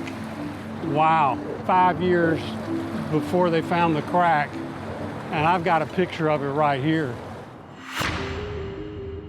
Officials needed to determine exactly how long the structure had been compromised and what caused the fracture in the first place. A section of the girder was analysed and the results were shocking. It seems the crack wasn't 5 years old, but more than 50. And it started in a weld. The forensic report that we got from the materials science people suggested that the fracture was located within the weld and probably dates back to when the bridge was originally constructed in the late 1960s. The problem was not with the steel itself, but a byproduct of the welding process, hydrogen. The fracture was caused by hydrogen embrittlement that was located within the weld. As welds cool, they give off hydrogen. It's just part of the process of the melting of the steel. So if the welds are not cooled properly, then hydrogen can get trapped within the weld and can lead to just a very small fracture. This bridge seemingly had a flaw in it from the get-go. If left unchecked, a small fracture can develop into a huge problem. And with over 20 million vehicles a year testing these welds, the flaw was bound to grow bigger and more dangerous by the day. Ultimately, if it hadn't been caught, it could have brought down the entire crossing. I could have been on that bridge. My family could have been on that bridge. Once you fall into this river, your chances of survival are minuscule. While the road remained closed, Ted Kanazowicz was tasked with the massive job of getting one of the country's most vital trucking routes up and running. The solution that was chosen was to add capacity. For about 180 feet on the structure, we were able to get 50,000 pounds of steel plates located, fabricated, and installed. And we put plates on this outside where the fracture was, and we put plates on the inside that wasn't fractured. Just in case something were to happen, we wanted to have enough capacity on the structure to carry the load. The bridge was fixed and fully reopened to traffic less than 3 months after the emergency closure on August the 2nd, 2021. There was a feeling of relief to have the bridge open, knowing that we had done a good job in fixing it. The new welds were made stronger and cooled longer than the original construction. A federal mandate now requires that inspections are also carried out every 12 months on all fracture-critical bridges. This was a lucky escape, and a powerful reminder that with aging infrastructure, thorough inspections really are the key to avoiding potential catastrophe.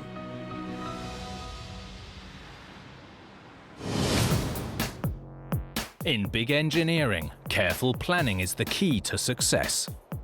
But sometimes even the best laid plans can go disastrously wrong.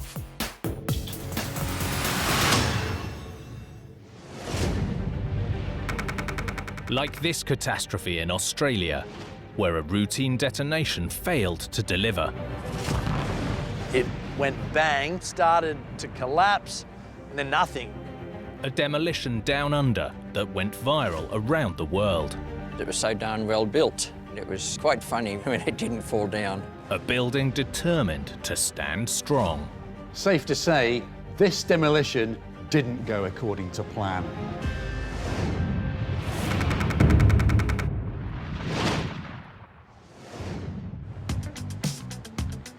Brisbane is Australia's third largest city and the state capital of Queensland. Joel Dry is a local TV news reporter. Brisbane has a really vibrant culture, and it's also the climate that makes this a really amazing place to live and visit. To the north and south, you have the Sunshine Coast and the Gold Coast. Beautiful, world-class beaches, the crystal clear waters, the wildlife. It's an amazing and vibrant place to live and work. Brisbane owes its success not just to the beaches, but to some of the world's most fertile farmland, just west of the city. As well as the climate, it is also the soil that makes this part of Australia so special. And that was recognised shortly after the city was founded. Farmers moved in, started growing crops. That continues to this day. It is now known as the food bowl of Australia. Farmers took advantage of the rich economic opportunities that came with the fertile land. This small town, Redbank, found its niche in a specific crop: malt. Malt is the unsung hero of one of Australia's most popular industries, and some might say favourite pastimes, beer.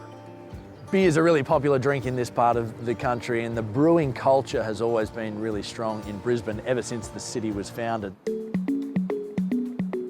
From the 1960s, Redbank's malt was stored in this 4,000-ton bank of concrete silos. The structure might look like a simple piece of engineering, but like all silos, it had to withstand the pressure of thousands of tons of crops or other materials pushing against the walls from the inside. Redbank became an integral supplier for Brisbane's biggest brewer, producing one of the country's most famous beers. Paul Tully was a member of the local government at the time. The silo was an integral part of Redbank, and it was a prominent part of the Redbank community. It was a major employer in our local district. By 2013, the industry had moved elsewhere and the silo stood unused and empty. The land was to be sold for a warehouse development, and the structure was slated for demolition. For silo worker Brian Verrill, it was the end of an era. Worked there for about 20 years. I was employed to keep the plant running and producing malt. The workers there, we were pretty much like a family. It was like, that was it, no more work there. But this building was not going down without a fight. Sunday, May the 12th, 2013. Demolition Day. Reporter Joel Dry was in Redbank to capture the event. I was sent down here really just to cover what was going to be a spectacular shot, an amazing picture of a big silo going bang and then falling over. Almost 100 kilos of explosives were primed and ready to go. They let off a couple of siren noises to prepare everyone. There was a bit of a countdown and then the big bang. She came down a couple of feet and then started leaning. It went bang, started to collapse, and then nothing. Built to withstand huge internal forces, it seemed this silo wasn't going anywhere. It didn't break. Some were excited, some were in awe, and some were laughing. It paused, it got stuck, and the big question for a lot of people was, is that it? Is that what's supposed to happen? The silo that had stood tall for 50 years was still standing, but just barely. The whole thing was meant to crash down in seconds. Instead, this 4,000-ton building was left looking more like the Leaning Tower of Redbank. After a few minutes, it became clear that something had clearly gone wrong. But how had a supposedly routine demolition failed so spectacularly? Every rumour in the book was raised by the locals. The plan was to bring down a silo like a tree by blasting a wedge in one side. The challenge was using just the right amount of explosives. Alex Remenikov is a professor of structural engineering. So here we have a model of the Redbank silo. So what happened during demolition? The bottom part where the explosives were placed was removed by explosives. The building started moving and stopped. And the critical question is how much explosives is required to make sure that the building will tip over in this direction and completely collapse. Too many explosives would risk hurling debris around the site, but use too little and the building wouldn't come down. The explosives are the triggers. They do not bring the structure down. It's the gravity that brings the structure down. There was a lot of speculation about exactly what went wrong. Most people tended to think that they hadn't used enough explosive. So, what actually went wrong? This structure was incredibly strong, reinforced with steel to cope with the massive forces from the stored grain, pushing both down from above and on the walls from inside. Here, it looks like they may have underestimated just how robust this building was. Another possible factor is the precise way the silo was built. Having witnessed its strength after working at the silo for more than 20 years, Brian Verrill explains the process, known as slip form. Silos were made in one piece, where the whole thing went up in the air as they poured until the desired height, and the walls were about a foot thick. In slip-form construction, the structure isn't built in sections. Instead, concrete is poured into a vertical mould, with the liquid rising slowly enough for the growing walls to support the weight above. Once fully cured, the continuous concrete structure is incredibly strong and has no joints to create weak points. Which is why it took an awful lot to blow it up. With the blast in the past and the silo still standing, it was time for Plan B. Then we started to see some heavy machinery roll onto site, some excavators. We then started to get a sense of what they're going to try to do is try to push it down manually. They kept knocking out brick after brick. 40 minutes later, after the bulldozers had come in, it finally hit the ground. Despite strong resistance, the silo was finally defeated. Gone to make way for a new warehouse development. Engineers remain tight-lipped, so we may never know for sure why the initial demolition went awry. But one thing is certain, this silo was built to last. People and buildings are built tough in this part of Australia. When we get knocked down, we get up again. This silo, it's not going to get back up again, but geez, it was hard to knock down.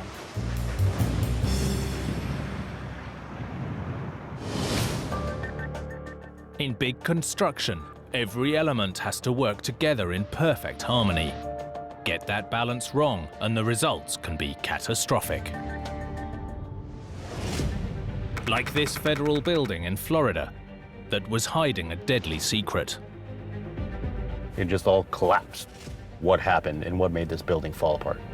A disaster that rained down wreckage on the people below. You're looking at this building with a caved-in roof and vehicles piled on top. Oh my God, there's people in there. Just how bad is this? And a tragedy that inspired a young engineer to bring about a dramatic change in regulations. We don't want to put a price on human life. What can we do to prevent this from happening again?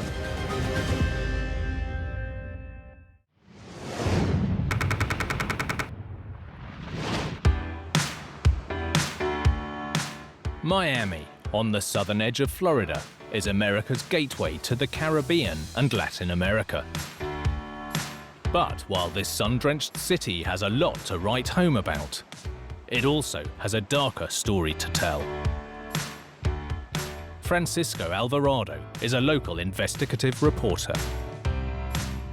If I had to describe Miami in 3 words, I'd call it a grimy, glamorous paradise. And the reason I say that is because it's a place that's full of beautiful people, beautiful buildings, but at the same time, there's a lot of people trying to come up and get away with things that they shouldn't be getting away with. In the 1970s, Miami became a gateway for drugs being smuggled into the country. There was this underbelly where, the drug trade started to blossom, and you had cartels starting to make inroads into Miami to start distributing cocaine.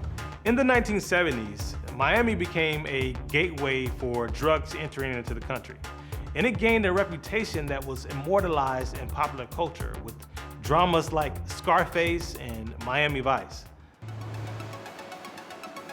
It was time for law enforcement to take action. Now a construction site, in 1971 this plot was home to around 150 drug enforcement agents and staff, chasing down some of the biggest drug lords in the world. After graduating from high school, then 18 years old, Kevin Kramer inadvertently found himself with a summer job, fighting the war on drugs. So when I first showed up for the job, I didn't realize it was for the DEA. Little did I know, though, that it was going to be in the forensic lab where they actually tested drugs that had been confiscated. It was not your run-of-the-mill kind of a thing that an 18-year-old would be doing. Originally built in 1925, this three-story building had a history that made it perfect for the DEA's purposes. Back in the day, the building was actually a car dealership, so it had a unique feature where you could park cars on the roof. So once the DEA set up the operations, there was like no shortage of drug lords to go after. And they basically, when they would, get these guys, they would take their exotic cars and park them on top of the roof of the new DEA headquarters. But the DEA's war on drugs was about to be dealt a major blow by a catastrophe that no one saw coming.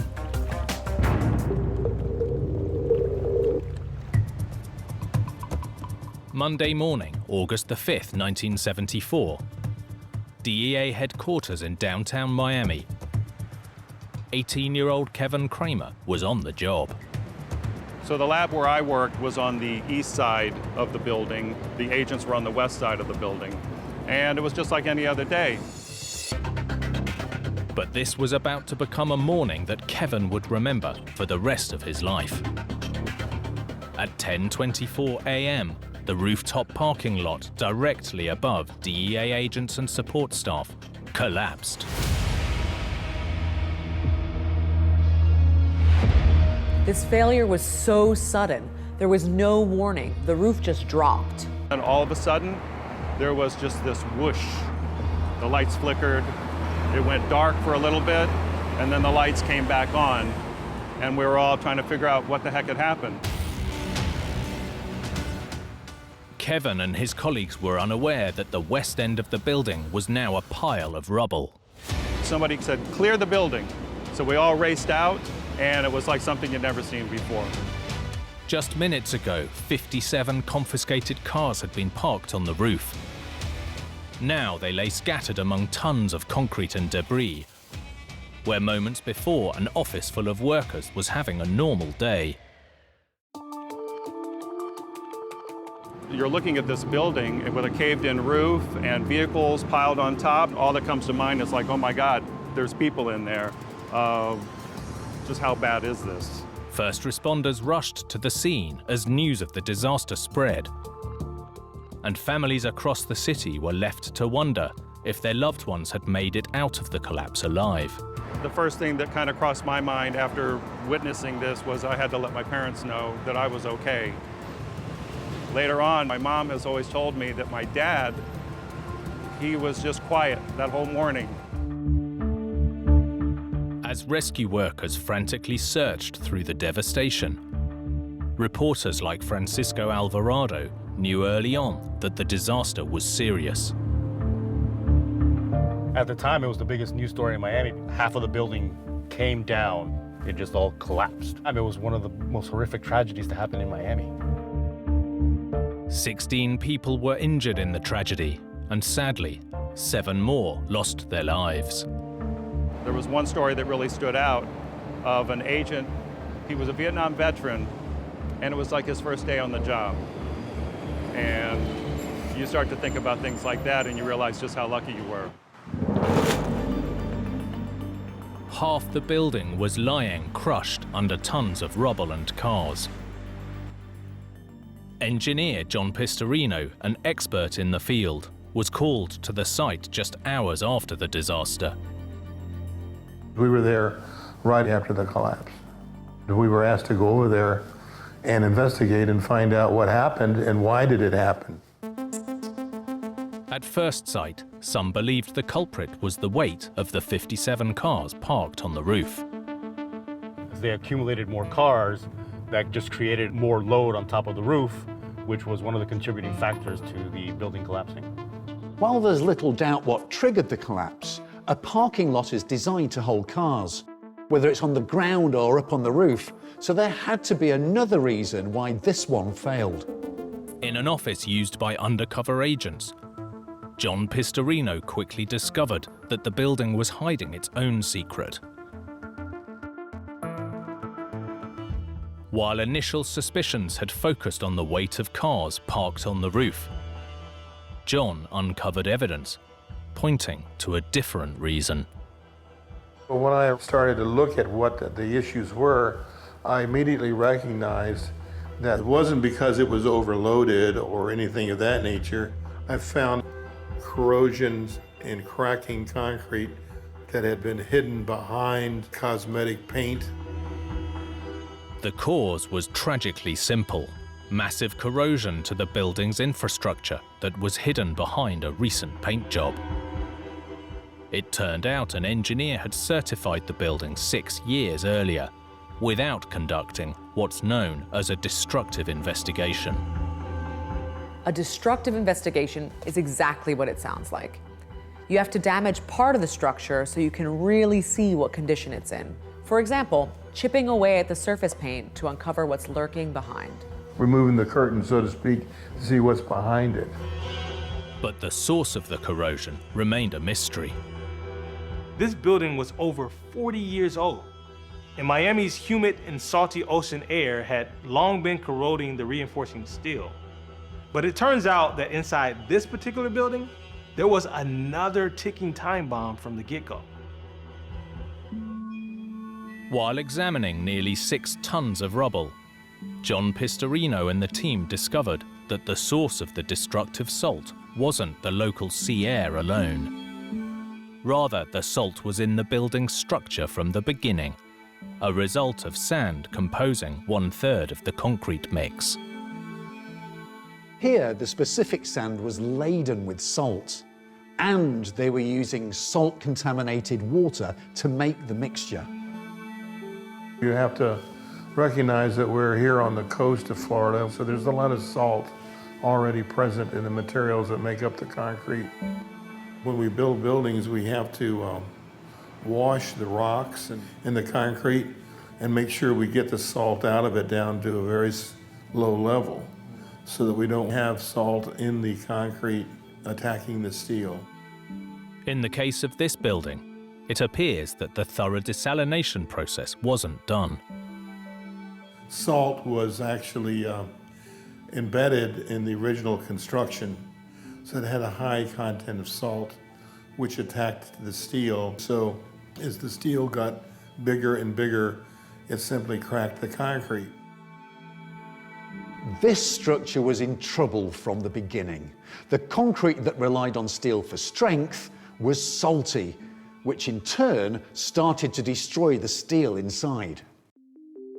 The salt within the concrete was slowly eating away at the steel, and thorough inspections weren't done to catch the problem before it was too late.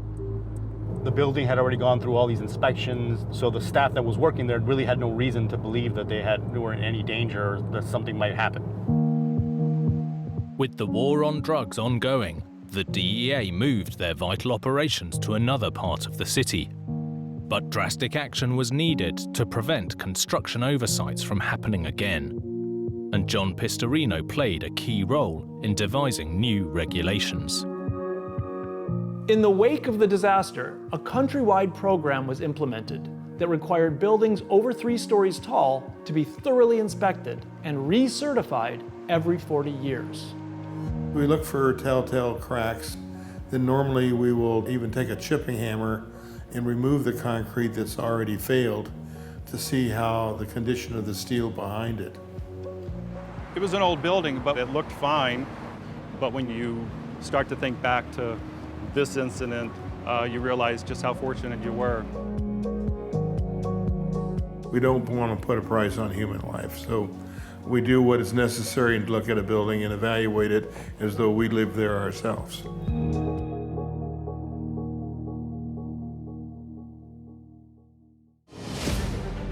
An engineer's work is never done providing bigger and better resources for a growing population. And the bigger the project, the bigger the problems. Like this calamity in New Jersey that took down a brand new roadway. This failure jacked up one of New Jersey's busiest intersections. A catastrophic failure during the middle of construction. When I first saw the wall bulging out and the ground lifting up, it was just unbelievable.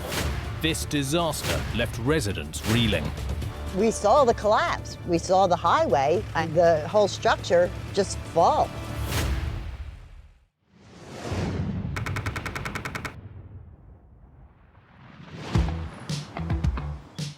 The United States relies on a vast network of roads to support its bustling commerce, tourism, and interstate travel. And for the East Coast, one crucial piece of pavement is this intersection on the New Jersey Turnpike near the small town of Belmar. Mark Matthews is a local writer. You know, coming from Philadelphia, heading anywhere, whether you're heading down to the Jersey Shore, whether you want to head to Delaware, you're going to find your way going through Belmar. It really is sort of the gateway into South Jersey. But in recent years, this 70-year-old interchange between Interstate 76 and 295 had become a nightmare for modern traffic. And locals like Marie Hiley. The problem seems that you have to do a lot of weaving to get over to 295 and slow down on the ramps to 35 miles an hour. You hit this point where everything just merges together. It's sort of like, you know, in high school when the bell rings and just all the kids are just kind of like bouncing off each other trying to get to the next class. By 2010, plans were underway for a massive upgrade. The goal, to reduce the volume of traffic meeting at a single point.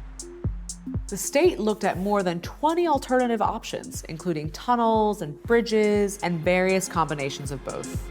In 2013, the authorities revealed their $1 billion answer. Elevate the lanes of I-295 above I-76 with a 1.6-kilometer bridgeway. In the end, they settled on a system of ramps and bridges that would allow traffic to flow smoothly through the intersection. Before the bridge section was built, work began on the approach ramps. The simplest way to support an approach ramp is to create a wide sloping embankment and build the road along the top. But at its eastern end, the approach ramp would have to fit between existing developments. On one side is a very large cemetery, and there's a Belmar Park housing development, which was on the other side. So they had to sort of wedge things in between these two very large developments. With no room for large embankments, engineers designed a narrow ramp held in place with retaining walls, sitting on a smaller embankment. There was one more complication. The existing interchange was critical to both residents and commerce, so it had to remain open during construction.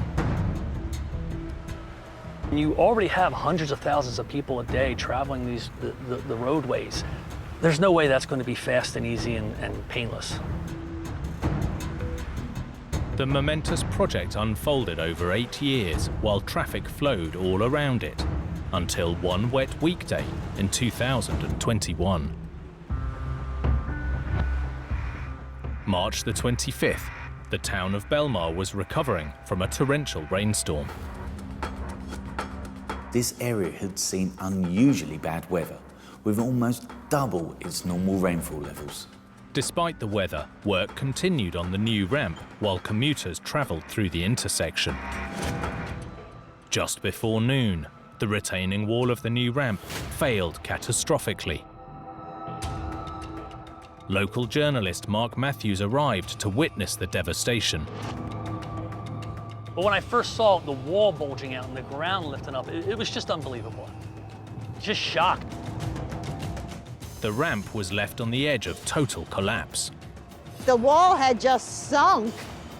It kind of went like a U and had sunk down, and portions of the wall were crumpled. It's very frightening. The interchange below ground to a halt as authorities raced to assess the situation. Luckily, no workers were on site when the wall failed. Authorities were forced to close an entire lane of I-295 as they stabilized the damaged wall. This was going to be key to one of the state's most vital intersections, and it was failing even before it was completed. An official inquiry was launched to uncover the cause of the collapse. Residents and drivers wanted answers too. How does something that is brand new, hasn't even had any traffic driven on it, just collapse? Just seeing that collapse has made everybody fearful of the integrity of the whole project. Although the investigation is ongoing, Professor of Civil and Environmental Engineering George Guar spotted a clue in the earthen embankment supporting the ramp. You can see the big crack here, and also the earth embankment shifted to the left. So I believe the sequence is that earth embankment fell first, and then soil contained by the retaining wall fell in because you're losing the support below the retaining wall. The initial failure was caused by waterlogging. A shallow drainage channel at the foot of the embankment, called a swale, was specifically designed to allow water to collect and soak away. But here it looks like the recent storms may have tipped the balance in Mother Nature's favor. I believe after the rainfall, a lot of water got into the swale. So if water level goes up in the swale, then it will raise up the groundwater table inside the earth embankment. With the ditch full, the water couldn't drain properly from the material inside the new ramp, which made the whole structure vulnerable to movement. The heightened groundwater table wasn't the only side effect. The water that accumulated in the ditch likely also caused erosion at the base of the saturated earth bank. I believe that inflow have caused the erosion and scour at the toe of the earth embankment. I have a good reason to believe that led to the embankment failure. The eroded embankment collapsed like a landslide, pulling the earth and the road with it. I really hope that for future projects on our highways, that they would really study this project, the collapse of it, what happened. Whatever the exact cause of the collapse, as the project moves forward, there's no doubt lessons will have been learned. It's an unfortunate thing what happened, but it has the attention now, it has the engineers looking at it, and I really do expect we're going to end up with a roadway that is going to be stronger, safer, and it's really going to solve a lot of the local road problems that we're dealing with, both for commuters coming through the area and for the town of Belmar.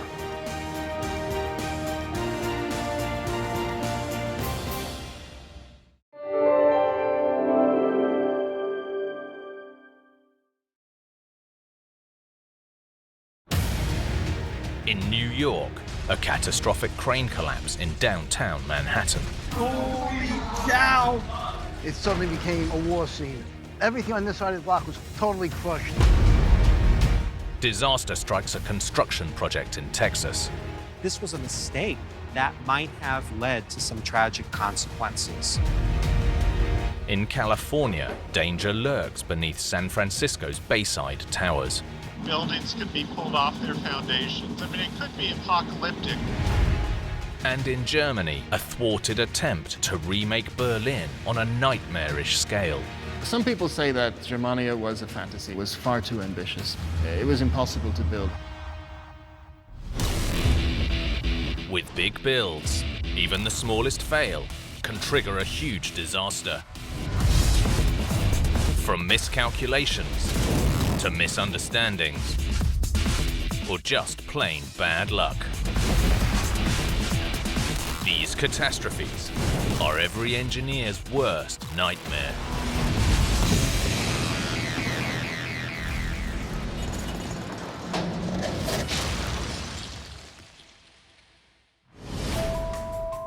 Big engineering can make a lasting mark on a city skyline. But like any construction project, just one mistake can lead to disaster.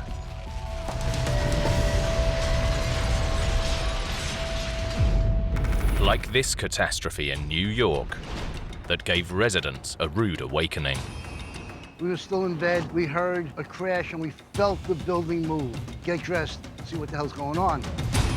A tragedy where mammoth engineering came up against the might of Mother Nature. She's moving fast now. Oh, it broke! Ultimately, this was beyond the point of no return, and the entire system toppled over. This devastating collapse caused chaos on the streets of Manhattan. When a crane this magnitude collapses onto the New York City streetscape, it's major news.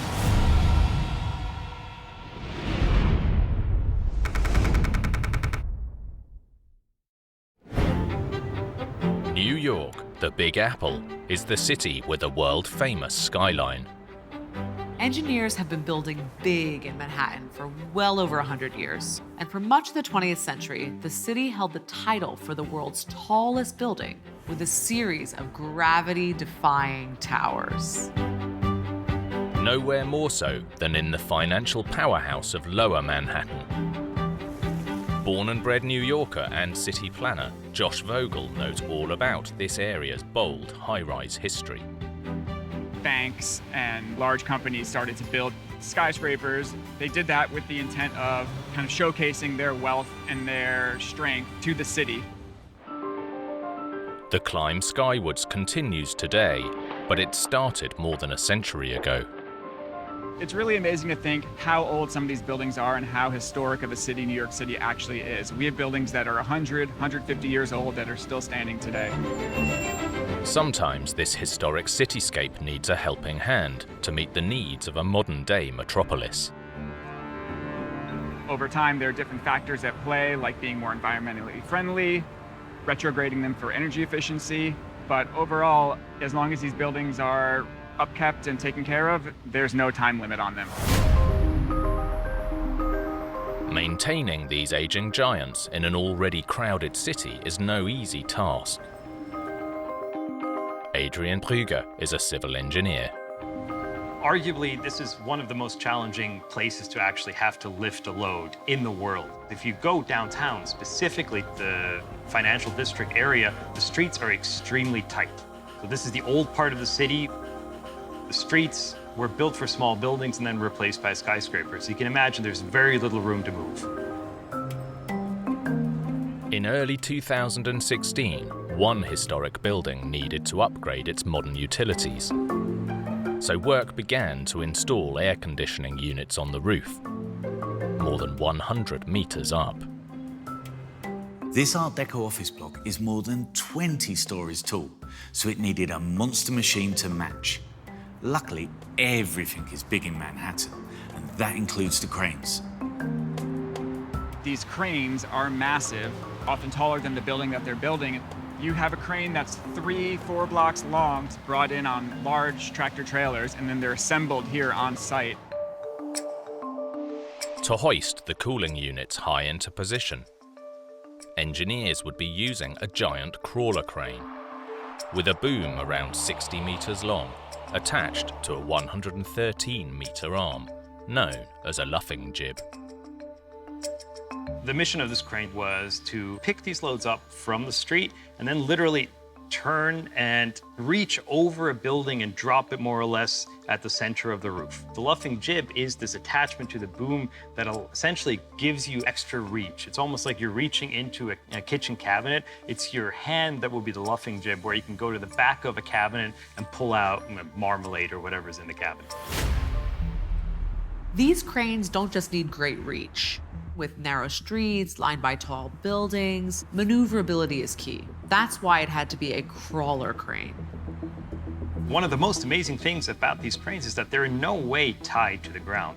It's only through counterweights that are in the back of the crawler unit and just careful movement of the jib and the boom that the crane does not topple over. But in a city that's the setting for many disaster movies, a catastrophe was about to play out in real life. Friday, February the 5th, 2016. Local resident of 30 years, Mark Goldman, was asleep in his lower Manhattan apartment. About 8:30 in the morning, we were still in bed. We heard a crash and we felt the building move. Literally, the building shook. It was, get dressed, see what the hell's going on. Mark's booming wake-up call was caused by this. Okay, so we're on the 30th floor now, and the crane's starting to move again. Workers in a nearby office building captured the dramatic scene unfolding. There he goes, he's moving fast now. He's dropping it really quick now. Whoa! Oh, it broke! The 173-meter crawler crane boom and jib crashed down onto the streets below. I was shocked. We came out the door and we see this massive crane, a whole row of crushed cars. First responders rushed to the scene. Within 10 minutes, we had police, firemen. It suddenly became a war scene. Everything on this side of the block was totally crushed. More than 100 tons of metal was lying in a twisted mess on the streets of Manhattan. The crane is like 3 blocks long. It's a monstrous thing. All you saw was crane. City planner Josh Vogel was in his office nearby when he heard the devastating news. It started a block down at the base on Hudson Street.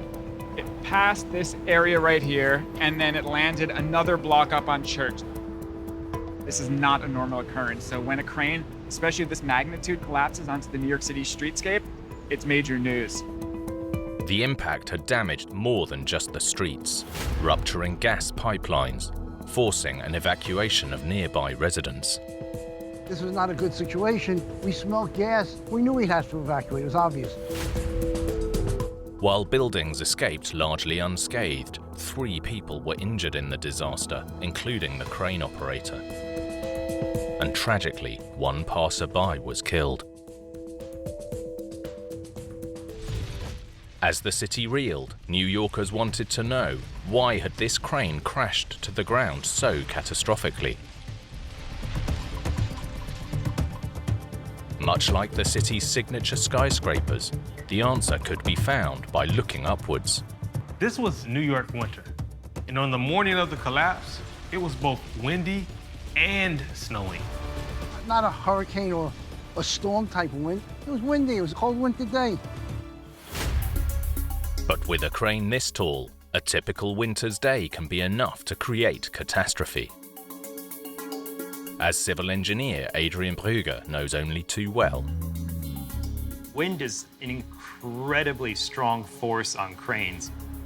A normal building or a bridge has a foundation that actually ties that building into the ground. In the case of the crane, it's just sitting on the street. The key to safe operations with any crane is balance. And the taller the crane, the more sideways force the wind is likely to exert on it. So these monster machines have to work within strict limits.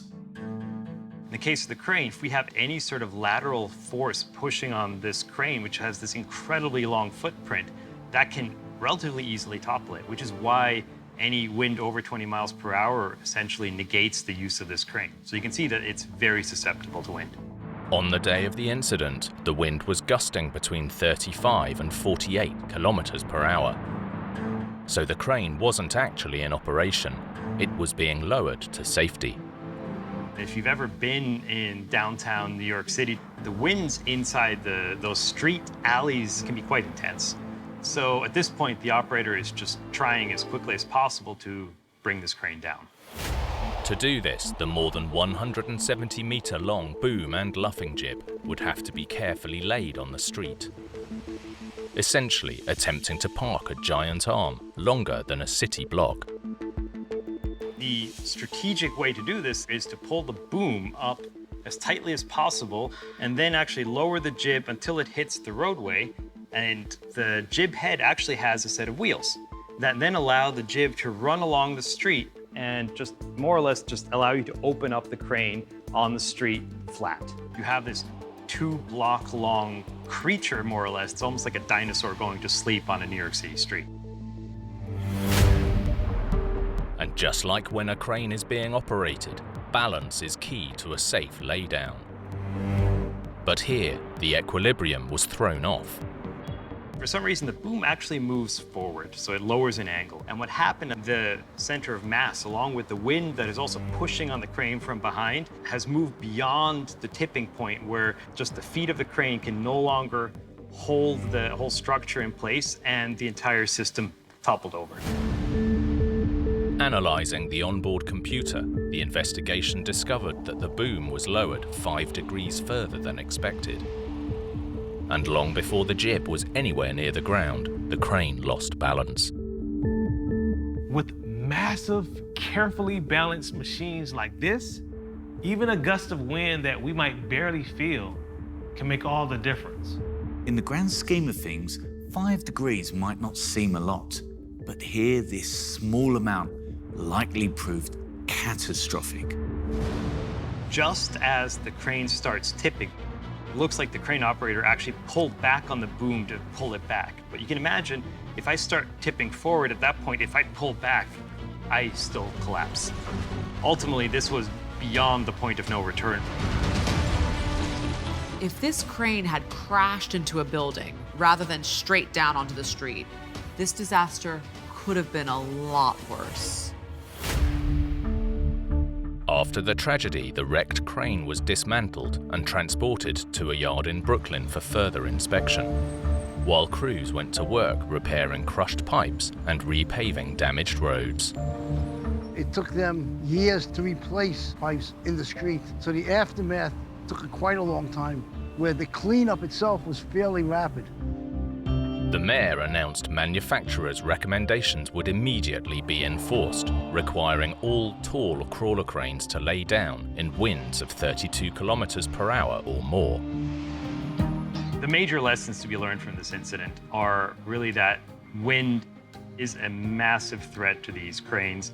That reinforces the fact that we really need to invest not only in operator training, but also in building cranes that are inherently safer. These cranes might seem rough and ready, but they're incredibly high-tech and even have black boxes like an airplane. The hope is that wind-activated safety systems could be introduced to help prevent disasters like this in the future. So while this was a rare occurrence of a crane toppling over in the middle of New York City, we really hope that safety precautions can be taken so something like this doesn't happen again.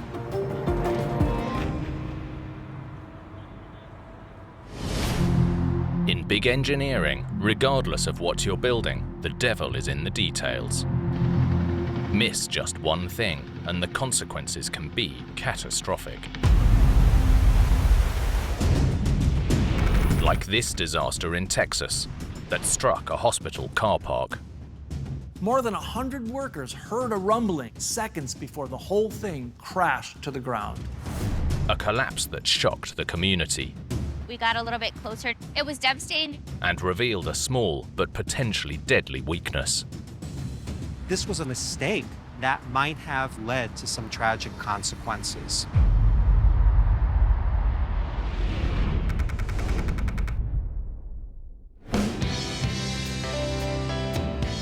San Antonio, Texas, a city with a rich history, with its sights firmly set on the future.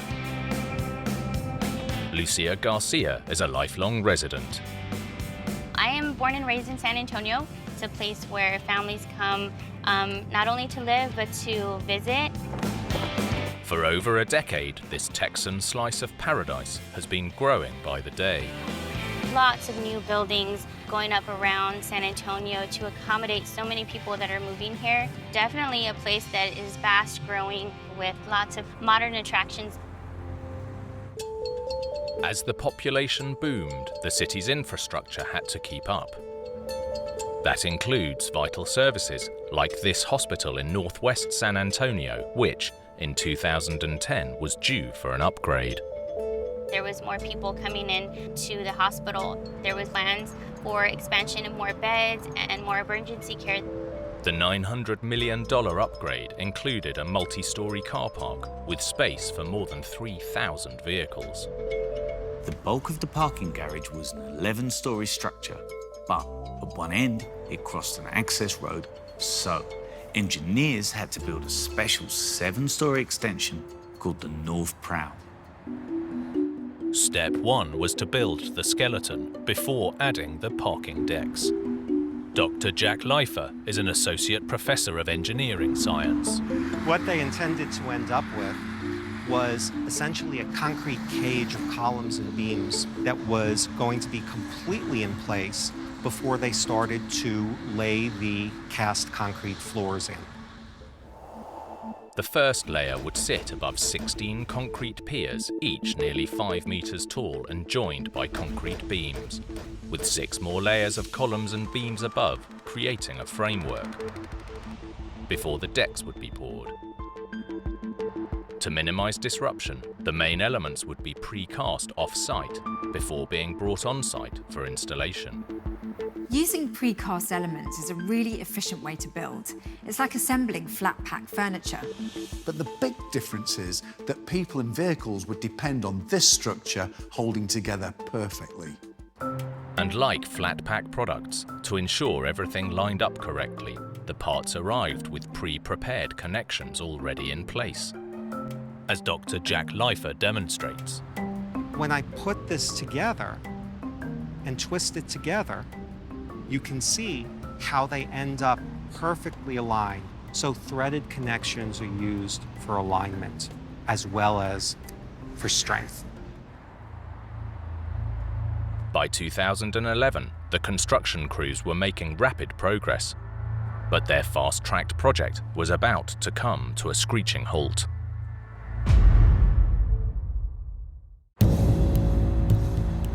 February the 14th. In San Antonio, workers were midway through construction of the multi-story car park. At around 11:38, they reported hearing a loud rumbling and sounded the alarm. The crew rushed to clear the area. Witnesses reported basketball-sized chunks of concrete falling to the ground. One said he saw columns leaning over. A security camera across a parking lot captured grainy images of the collapse. News of the disaster spread across the city. Around 1,500 tons of concrete and steel crashed to earth in less than 10 seconds. When I first heard about the hospital collapse, I was pretty shocked about it. First responders and trauma surgeons rushed to the scene. Thankfully, it did happen in the medical center district, so that way there was help that was close by. 2 workers were injured, 1 seriously, but miraculously, everyone else escaped unharmed. It's so lucky that workers heard the rumble and raised the alarm. Otherwise, the frame would have collapsed around them, and there could have been multiple fatalities. An investigation was quickly launched to establish how a routine build could have gone so wrong. The security camera footage offered investigators a significant clue. It showed which columns were the first to collapse. Professor of Engineering Dr. Jack Leifer explains. What you see is that you have those 4 columns, and the 4 columns were labeled in the construction diagrams. Column O is right up against the glass facade.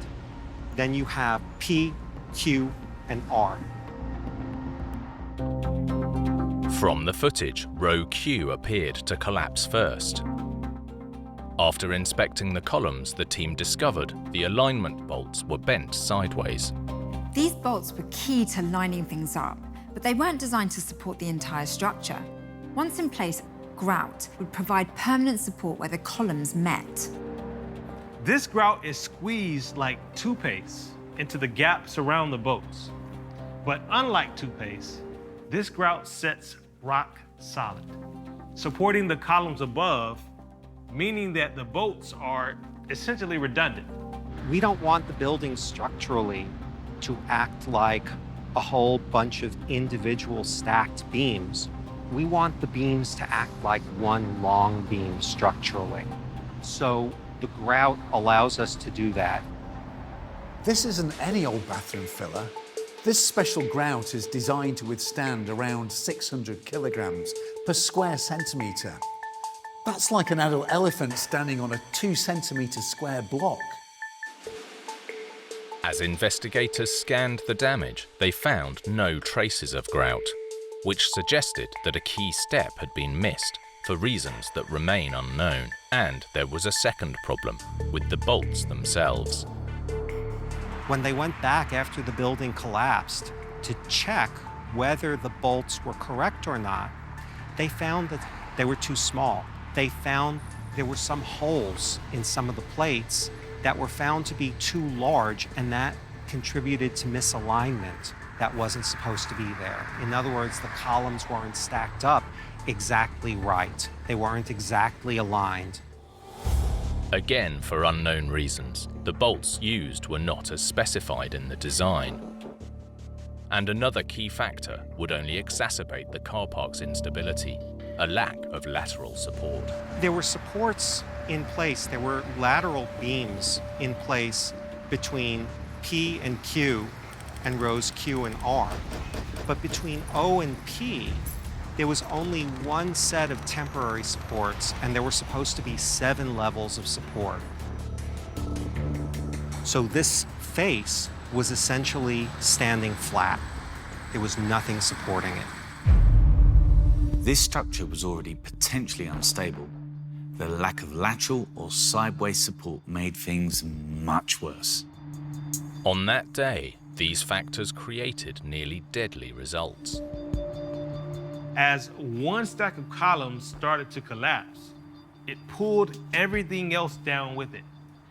This really did come down like a house of cards. After the investigation, construction began on a new car park, this time with lessons learned. I would guarantee you that when they built this new and improved version, everything was inspected very carefully, and that no elements of the design were left out. More than a decade later, the new and improved North Prow still provides the people of San Antonio with essential hospital parking. If there's one lesson that can be taken from this, it's that whether you're building flat-pack furniture or a 7-story parking garage, you really do need to follow the instructions.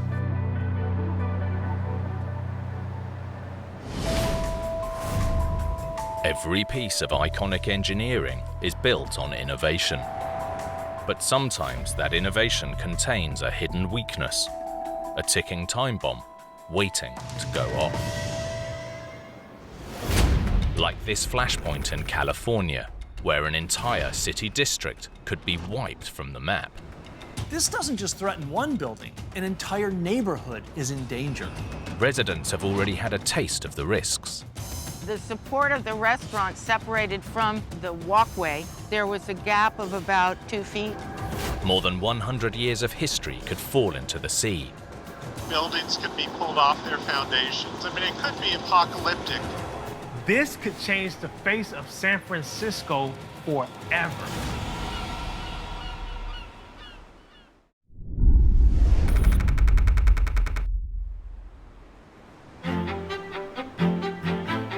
San Francisco sprung up during the gold rush and has been growing ever since. During the gold rush, the population of San Francisco exploded as prospectors flooded in, hoping to strike it rich. The city never looked back, with businesses, residents, and tourists flocking to the city by the bay. Architectural journalist John King is admiring what 1.5 centuries have built. It's a big city with a lot of skyscrapers, a lot of buildings. You see these tall towers as high as 1,000 feet. But the city's gleaming skyline only exists thanks to decades of trade down at the Embarcadero. You really get a sense of the city's history. You see the ferry building from 1898. This used to be a very robust industrial waterfront. It was the largest port on the West Coast into the 1920s or 30s. And these finger piers all used to have lots of cargo going in and out. Today, warehouses have given way to trendy cafes. Restaurant manager Flicker McGurran is an Embarcaderan through and through. When we first started, we were the only waterfront restaurant. I knew that this was something that the locals wanted because I grew up here, and we used to have to go out of town to go and seek this kind of experience. So definitely very lucky to get this beautiful location. With its long working history, the Embarcadero might seem like one of the oldest parts of the city. But it's actually one of the youngest, at least when it comes to the land that everything is built on. The Embarcadero and much of San Francisco's bayfront land stand on a 19th century solution to a problem every coastal city faces. Where do you build when you've run out of space? In the early days of the gold rush, ships docked at the northeastern tip of the then small town. But as more space was needed, engineers filled in the mudflats to create a new shoreline, stretching from the Embarcadero west to the Marina District. The earliest sections of filled soil in San Francisco, a lot of it was torn down from Telegraph Hill, brought in from other areas. It was whatever junk was left behind by people heading to the gold rush. The bay was littered with abandoned ships.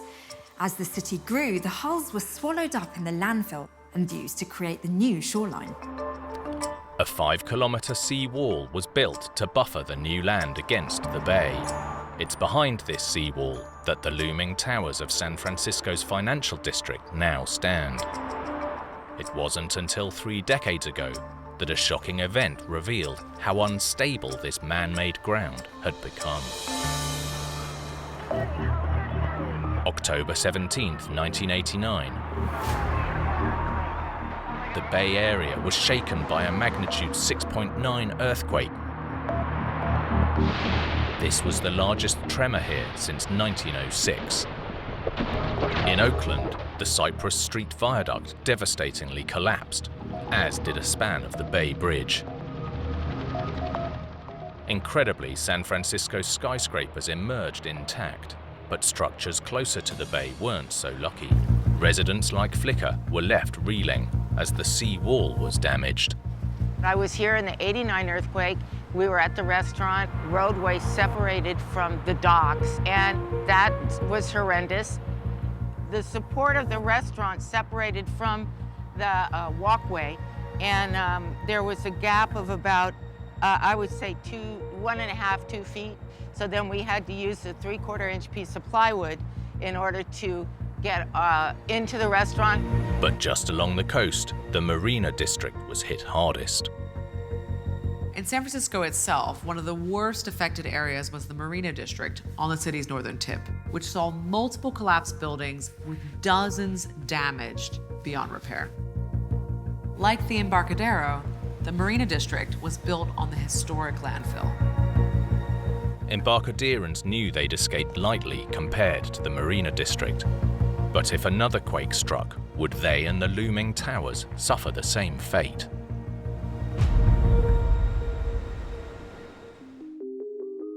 The threat stems from the days of the gold rush.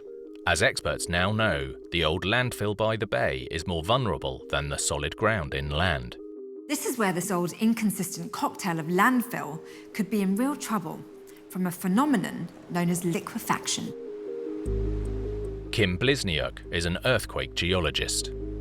The Embarcadero is at risk because it sits on a layer of sediment, and because that sediment is near water, the shaking from the earthquake allows for water to move through to the surface of Earth. As the water moves through the surface of Earth, it reaches sediment and saturates that sediment. When an earthquake hits wet land, it can make the loosely packed soil liquefy or move around like quicksand. For the buildings on top, like the Embarcadero, this creates a dangerously unstable foundation. As a result, all of the material and buildings on top of the Embarcadero will be shaken and possibly destroyed. But there's another weakness lurking that threatens to leave the bustling Embarcadero district underwater.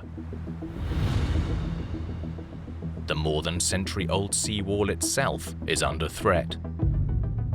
The Embarcadero seawall is not a masterpiece of construction. Recent surveys have revealed that the seawall is a cocktail of more than 50 types of concrete, sand, and rock in 23 different sections. There was no master plan. This was organic growth, using whatever was at hand.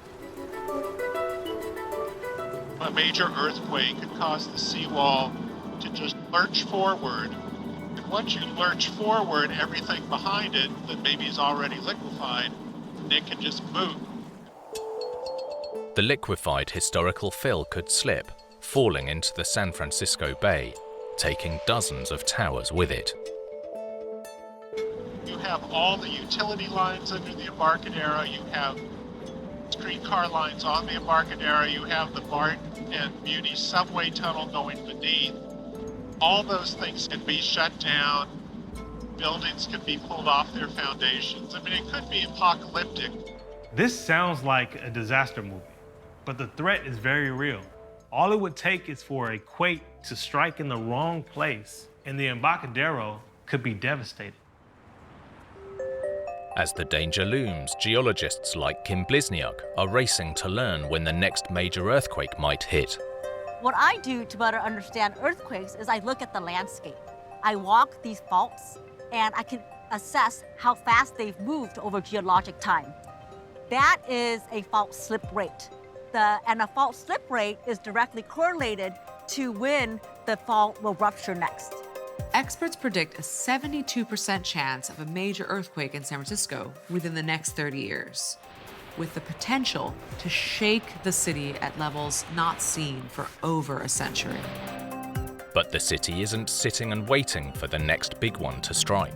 Plans are being laid to shore up the seawall so that the Embarcadero and the towers have the best chance of survival. San Franciscans, to their credit, voted a $425 million bond to start work on the seawall. Just now you're starting to see detailed project proposals starting to be researched and designed. And citywide, discussions are underway for an early warning system that would buy crucial time, capitalizing on the critical delay between the first jolt from a quake and the destructive waves that follow 10 seconds later. In those 10 to 15 seconds, we can duck and cover, shut off gas lines, we can stop transit systems, and by doing that, we can save lives. But for the people of the Embarcadero, the unpredictability of Mother Nature is just part of doing business in the city by the bay. You just never know what's going to happen. So no, I don't worry about stuff like that. I worry more about getting on an airplane, to tell you the truth.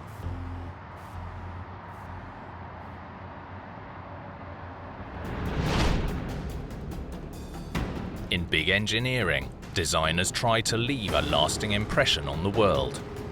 But sometimes big ideas lead to abject failure. Like this construction in Germany. A grand plan to create a dystopian nightmare. This immense project would lay waste to one of Europe's most iconic capital cities. An evil empire with a twisted engineering design. That's the nature of Nazi architecture. It was meant to make the individual feel small and the state feel very large. It's the closest thing to bullying cast in stone. As Hitler attempted to conquer nature itself. Some people say that Germania was a fantasy. It was far too ambitious. It was impossible to build.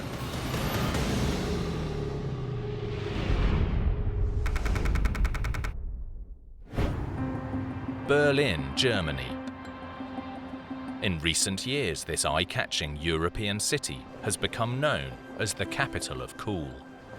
After London and Paris, Berlin is now the third most popular tourist destination in Europe, but its reputation as one of the trendiest places on the planet was underground and undiscovered for years. For decades, it was closed off. A divided remnant of the Cold War. Journalist Ryan Murdoch lives and works in the city and knows all about its bohemian past. Berlin has always been a remarkably nonconformist corner of a rigidly determined society and culture. It's the sort of place that attracts dropouts and artists and original thinkers. But nonconformity and free thinking were in stark contrast to the ideology of the city's most infamous ruler, Adolf Hitler. Hitler always despised the city. He hated the cosmopolitanism of Berlin, and he hated the cynicism and the wit of its inhabitants. And he wanted to remake the entire place into something more fitting for his glorious dreams of an empire that would control all of Europe and potentially the world. And hidden in a dark corner of the city is this, a little-known concrete legacy of one of the most destructive regimes in history. All that's left of a grand plan to create a world capital known as Germania. This massive scientific instrument is one of the only remaining traces of Hitler and his architect, Albert Speer's dystopian capital of Germania.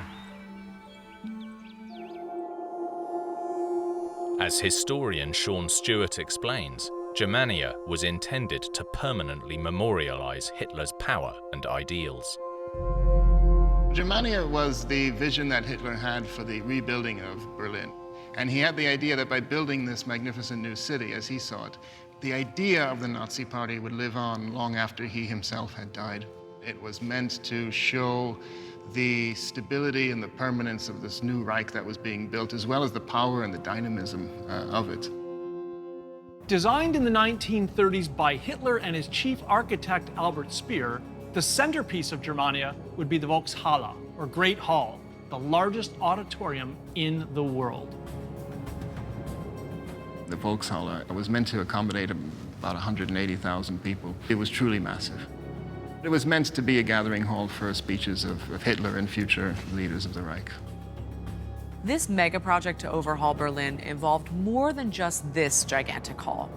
It would also include a giant triumphal arch, 3 times the size of the Arc de Triomphe in Paris. Yet two things stood in Hitler's way: the outbreak of war in Europe and the very ground he was standing on.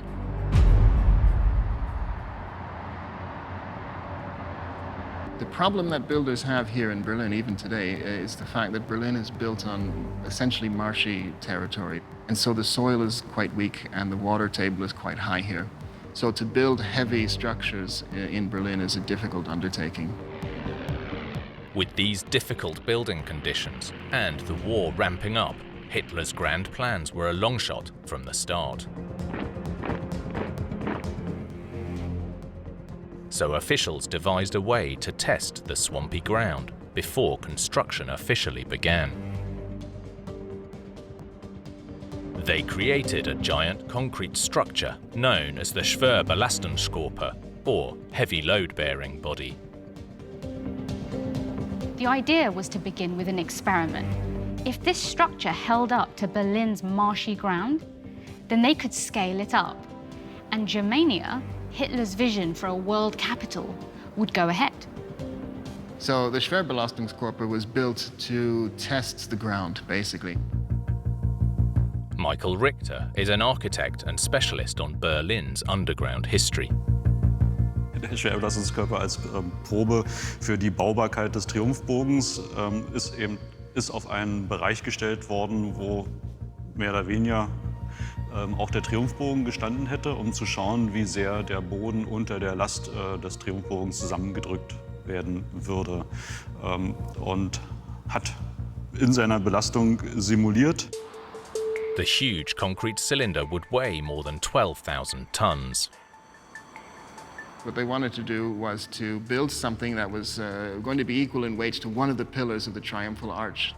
And for tolerances, they were willing to accept 6 centimeters of subsidence. Construction began in 1941, and once complete, the 21-meter diameter cylinder perfectly mimicked the ground pressure 1 foot of the arch would exert on the swamp below. Sie wussten nicht, wie weit es einsinken würde, während man das baut. Und das wollten sie halt 1:1 untersuchen, um dann einen klaren Plan für die Fundamente dieses Triumphbogens zu haben. But Mother Nature had a surprise in store.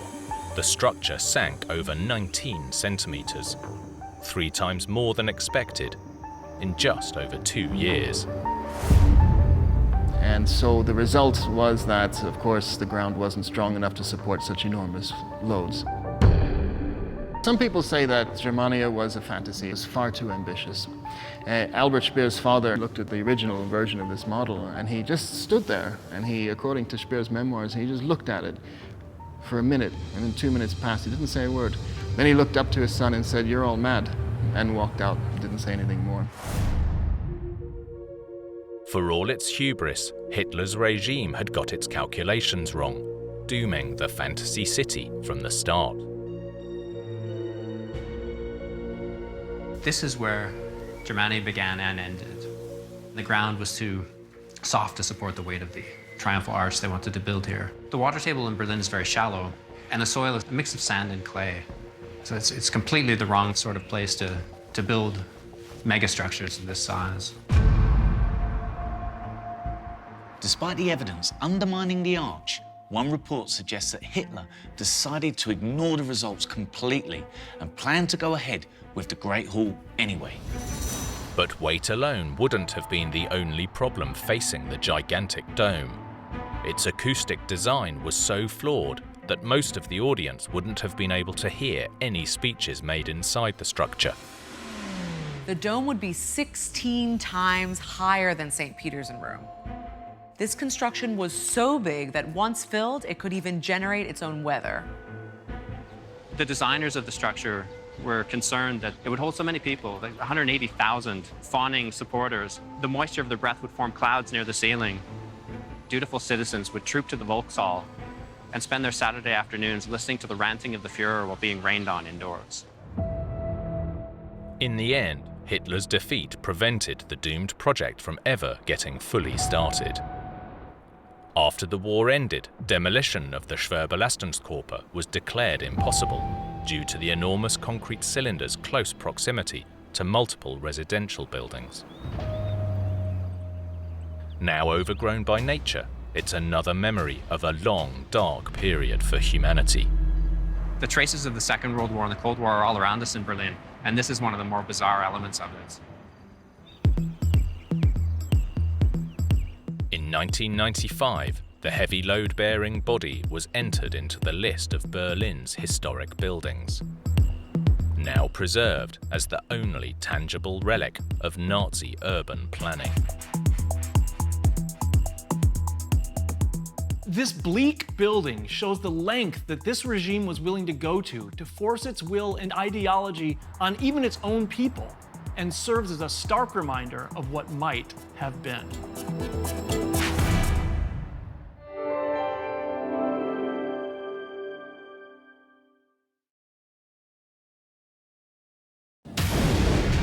Devastation in Texas as a deadly explosion strikes a major port.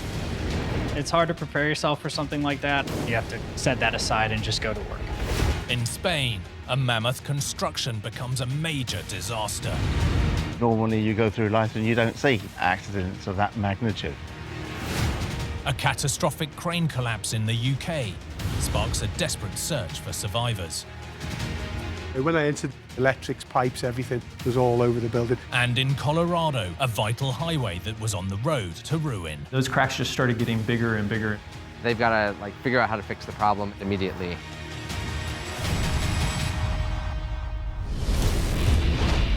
With big builds, even the smallest fail can trigger a huge disaster. From miscalculations to misunderstandings, or just plain bad luck. These catastrophes are every engineer's worst nightmare.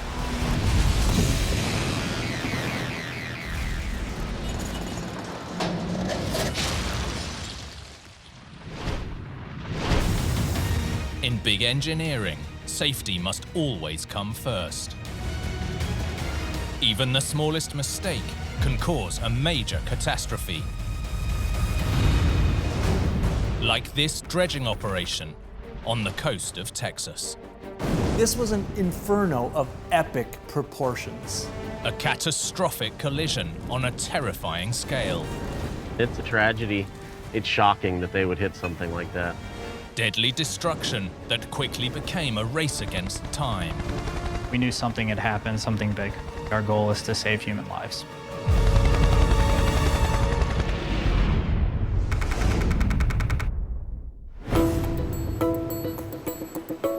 Corpus Christi, Texas, a bustling beach destination on the Gulf of Mexico. It attracts around 11 million tourists a year. Fishing guide Captain Pierre Petrilla is proud of the town, now known as the Gulf Coast capital. I certainly think it's the best city on the coast in Texas. It's very laid back. You have hundreds of miles of bays, the Gulf of Mexico. There's just a million things to do. It just has everything you could want from a water standpoint. Like most Texas cities, the economy doesn't rely solely on the tourist dollar. Corpus Christi has another major moneymaker: oil. The port of Corpus Christi is a major oil hub, shipping around 1.75 million barrels of crude a day. That's enough gas to fill the tanks of over 3 million automobiles. In recent years, the port has regularly been the nation's top exporter of crude. Since Corpus is a part of Texas, I mean, oil is everything. It's crucial to this area. One strong reason for this continued success is a strategic location. Positioned on the western edge of the Gulf of Mexico, this deepwater port is a major gateway for commerce across the world. The port's continually busy. There's constantly ships, from large tanker ships, container ships, to smaller barges coming in and out on a daily basis. In 2019, work began on a huge redevelopment project to enable the port to accommodate some of the world's largest ships. Key to it all was creating a new dock using this 45-meter mammoth, known as a cut-ahead suction dredger. The dredge is a barge with a long attachment known as the ladder sticking out from the bow, with a ferocious-looking toothed cutter head on the end which gouges through the riverbed. For accurate dredging, a 21-meter-long metal piling known as the digging spud keeps the stern in place, acting as a pivot, while a system of cables and anchors moves the entire dredger and cutterhead from side to side, carving out the sediment below. The debris is then pumped onto barges for disposal. Once complete, the new channel would be wide enough for some of the world's largest supertankers to load up with crude oil for shipping all over the world.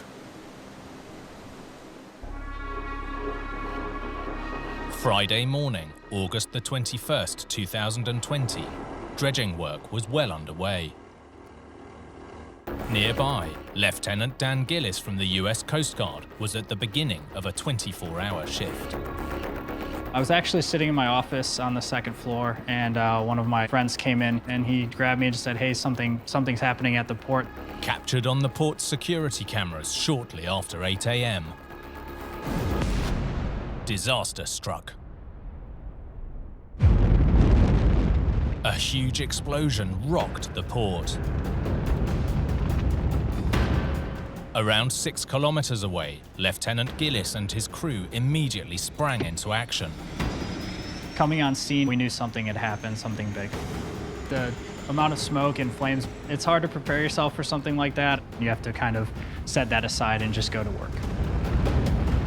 The blast rocked nearby buildings and was heard hundreds of meters away. It turned the dredger into a blazing inferno. We could see there was a barge there on fire, a large column of flames shooting out of the water. So we went into rescue mode. We're a life-saving service, and that's really our goal, is to save human lives. As tugboats battled the blaze, the helicopter crew spotted 2 people still alive, but struggling in the water. We recognized that they were in a dire situation and needed that immediate evacuation. We saw a port police boat, but they were on the far side, and the boat couldn't access them with the flames and the heat. So we realized that it was going to be our show. Dan and the team's quick thinking and fast action had saved lives. We picked them up. We didn't see anyone else in the water in that area. We gave it a good search, but the state of those gentlemen, we needed to get them to the hospital. But not everyone was so lucky. Of the 18 people working on or around the dredger at the time, 5 were injured. And sadly, 5 more lost their lives. I think it's always a shock when something like that happens, a tragedy. It is pretty rare considering how much dangerous materials they're moving in and out of this place. Looking back at what we did that day, the other assets that responded, everyone played a part. I'm just happy that we were able to help the gentleman that we did. With the city reeling, an immediate investigation was launched, and the source of the blast quickly became clear. Michael Wong is a professor of chemical engineering. What happened for this explosion was that the dredgers basically hit a pipeline that they didn't know was there. They knew it was somewhere, but they didn't realize that where they were dredging actually hit the pipeline. In an oil terminal, underground pipelines are buried everywhere. The problem here was that the cutter head struck one of the worst possible pipes, one that was carrying propane. Propane is a highly volatile gas. Many of us will know it from camping stoves or barbecues, but it has hundreds of other uses for heating or as a fuel for machines. When it's stored or being transported under pressure, propane is a relatively safe liquid. But here, when the cutter head pierced the pipe, the liquid instantly vaporized, which is bad news. The amount that was released was about 6,000 barrels of liquid propane. As soon as the pipeline broke, it released the pressure, and then the liquid evaporated to form this gas. And the gas that was generated was about a couple of, you might say, symphony halls worth of gas. All you need is one spark to ignite that highly combustible mixture. In an attempt to swing away, the dredger increased its power. In the process, it began sucking the vapor cloud aboard. With the engines running, the highly volatile propane found an ignition source. That explained the horrific explosion and fire. But during a routine dredging operation, why was the cutter anywhere near a propane pipeline in the first place?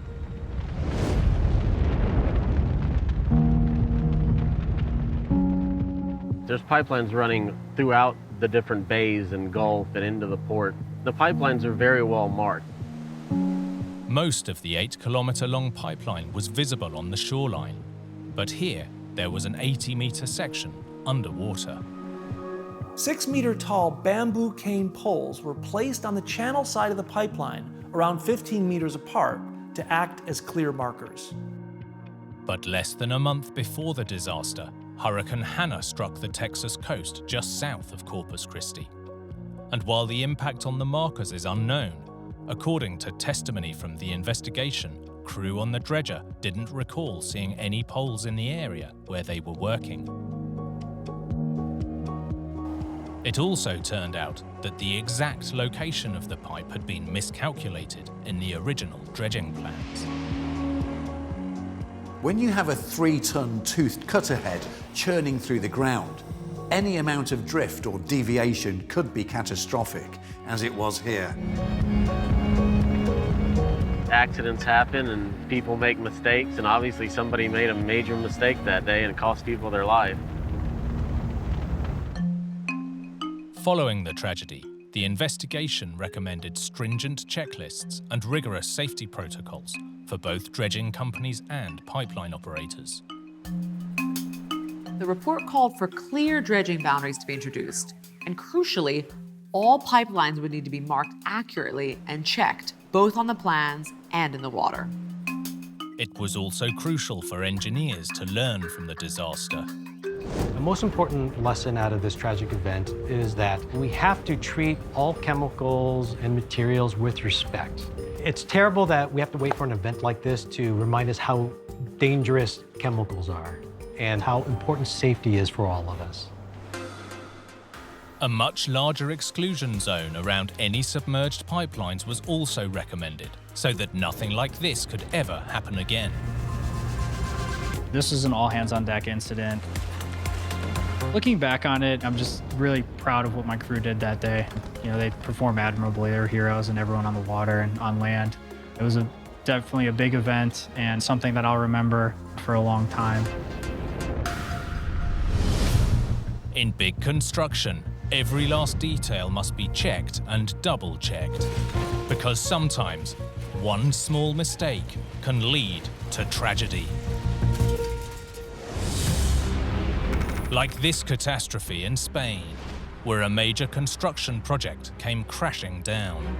This was sudden and deadly. A massive piece of structure dropped onto the valley floor below. A devastating bridge collapse that left a town reeling. Normally you go through life and you don't see accidents of that magnitude. And a disaster that quickly turned to tragedy. Empezaron la gente a dar gritos ahí, y yo y mi mujer con la mano en la cabeza diciendo, madre mía, señor mío, la pila gente arriba.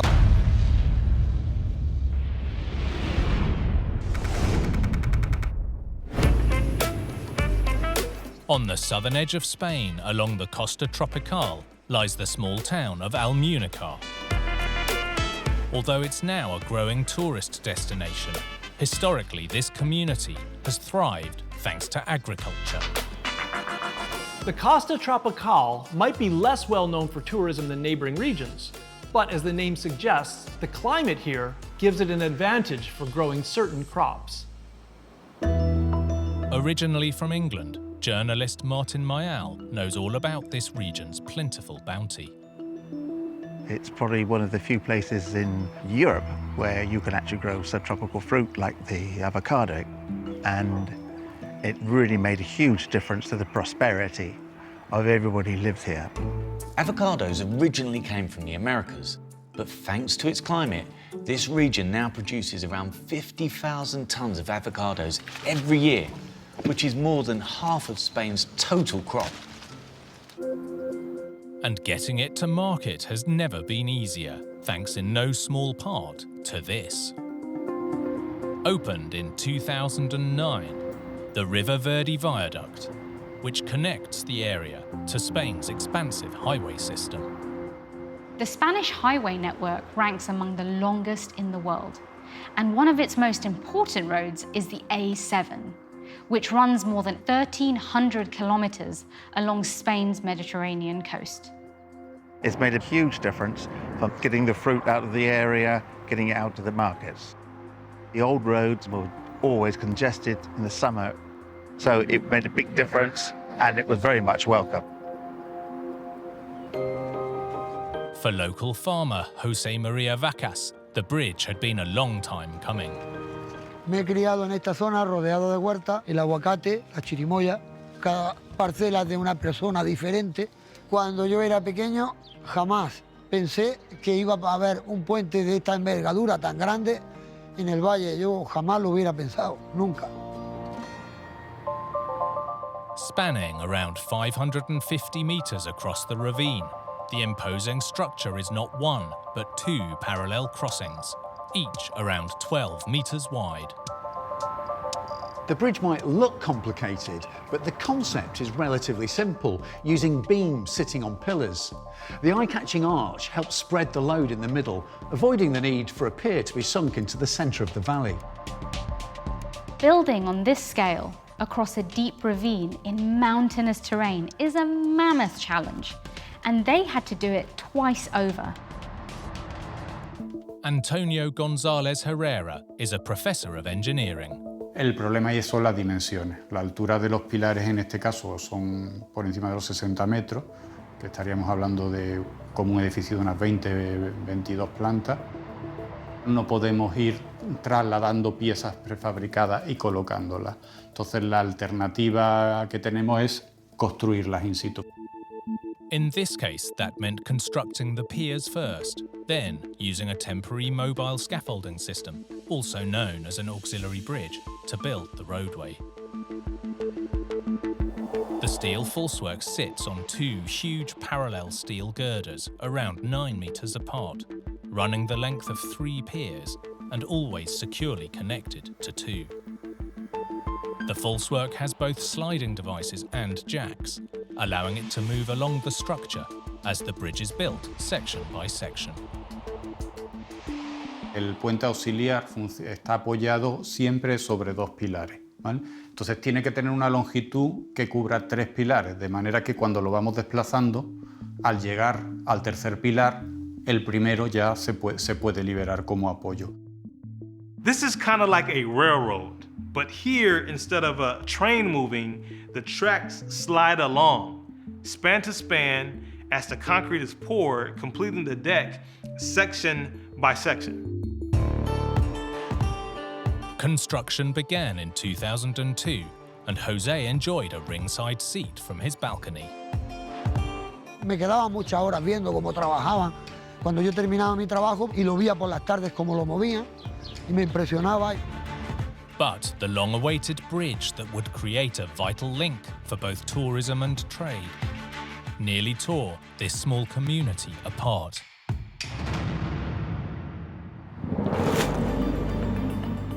Monday, November the 7th, 2005, near Almunica, construction on the vital crossing had reached the central span over the deepest part of the ravine.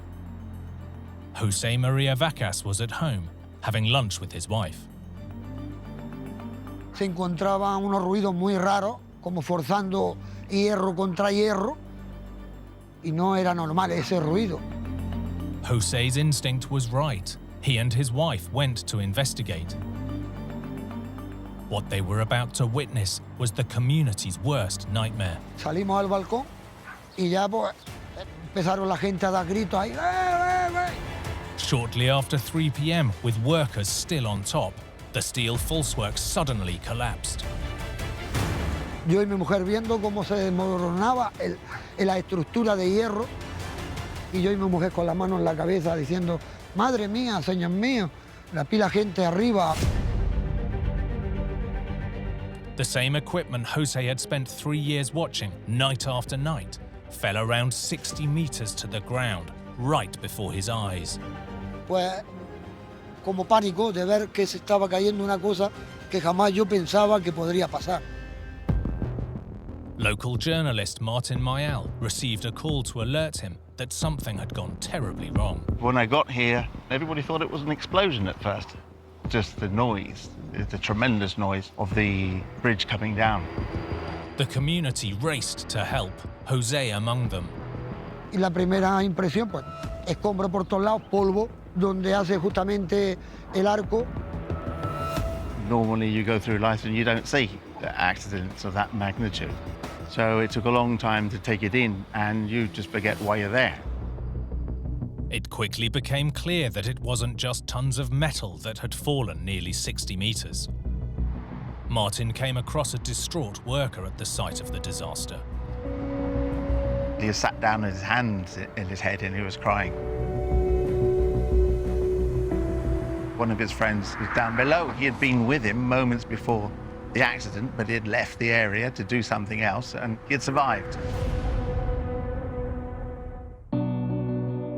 This narrow escape was a stroke of luck. But there had been no time to evacuate the active site before disaster struck. At the time of the collapse, there were workers both on and under the bridge. 3 were seriously injured, but sadly 6 more lost their lives.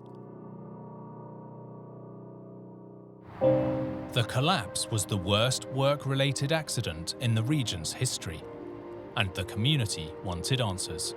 Días después del accidente, pues toda la gente en el barrio especulando y todo el mundo preguntaba igual que cómo podía pasar eso en la época que vivimos, tener un fallo de esa magnitud. Initial speculation focused on the bridge's distinctive concrete arches. Some of the first photographs in the news showed one of the concrete arches on the ground, giving the impression that maybe that's what had failed. But this arch couldn't be the cause of the collapse, it had never even left the ground. Professor of Engineering Antonio González Herrera explains.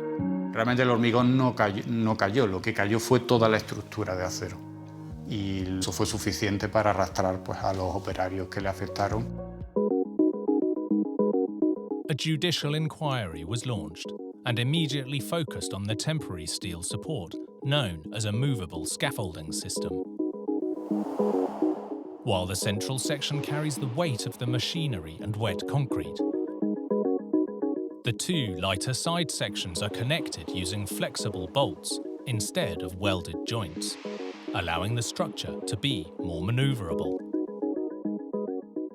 En el caso del accidente del puente de Almuñécar, lo que ha identificado el informe con bastante claridad es que el origen del fallo se produjo precisamente en una de las uniones entre la parte central del puente auxiliar y uno de los laterales. Unos tornillos fallaron, se produjo el fallo inicial y eso desencadenó un fallo en cadena. But how had a tried and true method used around the world failed so catastrophically here? The temporary structure is under constant pressure from the huge loads on top, and also from the movement along the bridge. So the boats need to be able to withstand massive forces. Over time, cyclic loading or repeated stressors can cause the connections to work themselves loose, which can be disastrous. Lo que dice el informe es que uno de los tornillos, entre la parte más rígida y la parte lateral, estaban aflojados, ¿vale? La diferencia entre un tornillo que está apretado o un tornillo que está aflojado es su capacidad resistente, ¿vale? La capacidad de mantener la unión pegada. While we don't know for sure, this tragedy could be down to something as simple as a loose screw. Ese tornillo debía de estar apretado, debería de estar con una determinada fuerza de apriete y lo que el informe determinó es que no era así y por ello se considera que ese fue el origen de la causa del fallo. The weight of the bridge materials combined with the temporary structure meant this one joint failure was enough to bring the whole structure crashing to the ground. One of the advantages of this construction system is its flexibility, particularly over tricky terrain. But here, it seems that it might have also been its greatest flaw.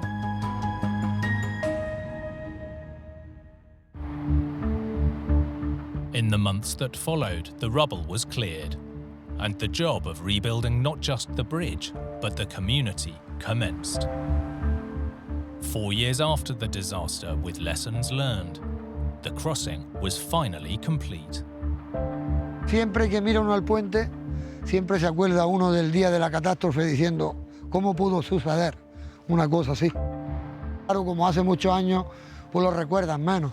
Pero siempre, cuando nos reunimos, siempre alguna vez sale la conversación del puente. In 2006, a plaque was erected to serve as a memorial to the workers who died that day. This tragedy is a powerful reminder that even the mightiest structures can be brought down by the tiniest of flaws.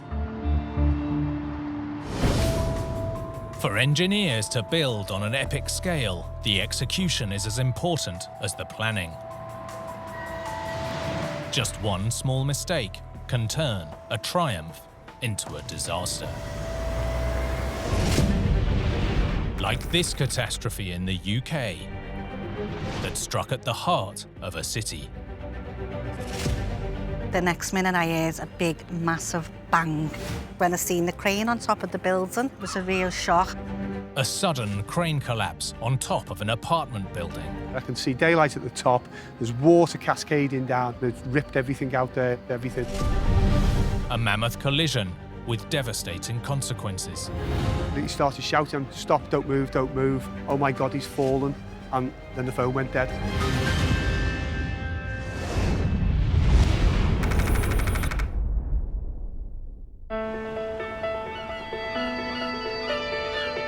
Liverpool, Northern England. Sitting on the north shore of the River Mersey, over the years the city and its people have made it through some tough times. John Corbett is a local tour guide. The city rose from wartime destruction, post-war recession, and in the 1980s, regeneration arrived. Liverpool sees a chance to reinvent itself, turning the decaying docklands into museums and art galleries, with new residential developments springing up nearby. All over the city centre, the building can be seen by the large number of cranes and construction vehicles everywhere. As the town grew, the construction industry boomed. But in a compact and historical city like Liverpool, building big is no easy task. All these major projects near the downtown area share one issue: how to build big, new structures in an old, crowded city. Narrow streets built in bygone centuries proved to be a problem for modern construction traffic. The solution, seen in cities all over the world, were these giant tower cranes. Their job, to get heavy materials from the ground to construction happening high above. Like any heavy lift, balance is key. And with tower cranes, that means being firmly fixed to the ground, and sometimes to the building they're working on too. By 2009, tower cranes dominated the Liverpool skyline, temporary monuments to the construction boom. At the city centre, a new development was underway. The project included an 8-storey hotel complex and 7-storey apartment block, all packed inside existing developments. Space was so tight, they had to close a road during construction. A 70-metre tower crane was constructed and secured to the ground with piles, and the new buildings quickly began to rise. Time was money, the pressure was on to get the job done quickly. But big engineering can't be rushed without risking disaster. July the 6th, 2009. The sound of construction had become part of residents' daily life, for locals like Angela O'Brien. There was loads of noises all the time. But shortly after 12 p.m, Angela heard a noise that would haunt her forever.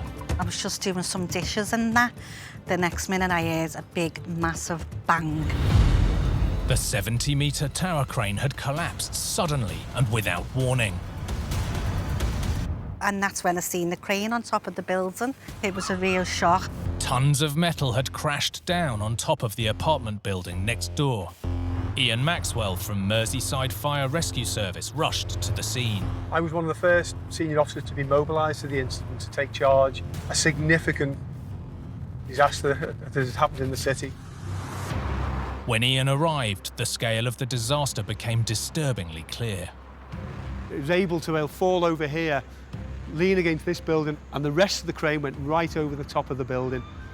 The giant crane had laid itself across the apartment complex, with residents now trapped inside.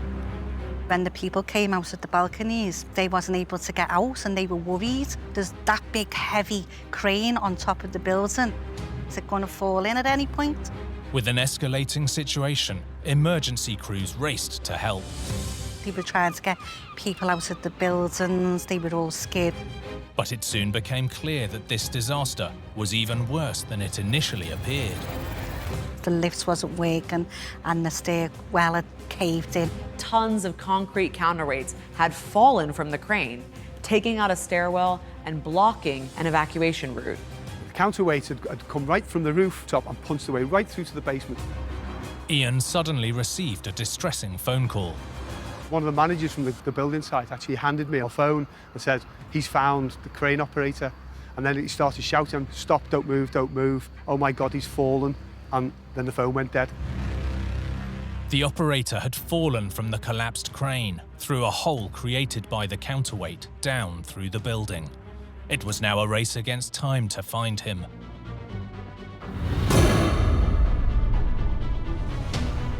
Search and rescue teams had to scour the building for a way in while evacuating residents who were trapped in their apartments. When I entered the window, I can see daylight at the top. There's water cascading down. Then it ripped everything out there, electrics, pipes, everything was all over the building. Searching through the devastation, Ian and the team located the crane operator. He was still alive, just barely. One of the paramedics was a doctor, and his simple message to us was get him out as quick as possible. They got the man from the crane and took him out onto the ambulance, and the people also in the apartments got them out. 100 residents were evacuated from their homes. Incredibly, none were hurt. Sadly, while the operator survived the event, he suffered life-changing injuries. In the following days, Liverpool was left stunned, and the government quickly launched an investigation. The first area of concern was the crane itself. Luigi Disano is a civil engineer. Cranes can be very dangerous because they are very high structure and they can be exposed to a number of threats. The tower crane's slender profile and tremendous height make it extremely susceptible to the elements, high winds in particular. Although environmental factors like high winds are known causes of crane collapse, almost twice as many are due to structural flaws or human error. But here the crane was firmly secured to the ground. It was initially a very safe design because it was stabilized by the pile that were used to connect the foundation of the crane with the soil. Driven deep into the ground, steel-reinforced concrete piles are connected to the base of the crane, in theory giving it a solid foundation. And this steel reinforcement goes through up to the base of the foundation of the crane and connects the pile itself with the foundation of crane. But investigators found that for unknown reasons, the steel inside the foundation piles had been cut and replaced with shorter steel rods, as Luigi demonstrates. If you start to cut or replace these rebars and you insert new element from top, then the strength became insufficient to connect the foundation with the base of the crane. With its foundations compromised, as the crane lifted around 5 tons of building material, the shorter steel rods sheared, and the crane toppled onto the apartments next door. So there was no continuity between the pile itself and the foundation of the crane, so which of course created instability of the crane when you start to move large weight. Whatever the reason for the change, the result was a tower crane that wasn't held firmly enough to the ground to do its job.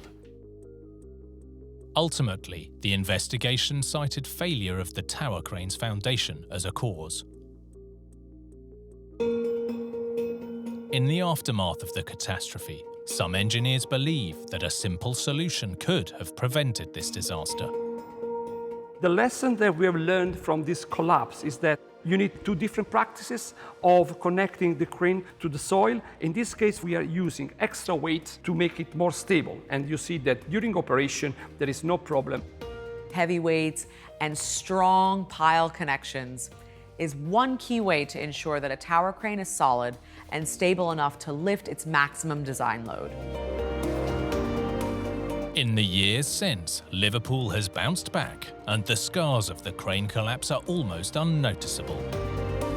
The buildings have been repaired, they're now high-end accommodation, and although the lessons have not been forgotten, life goes on.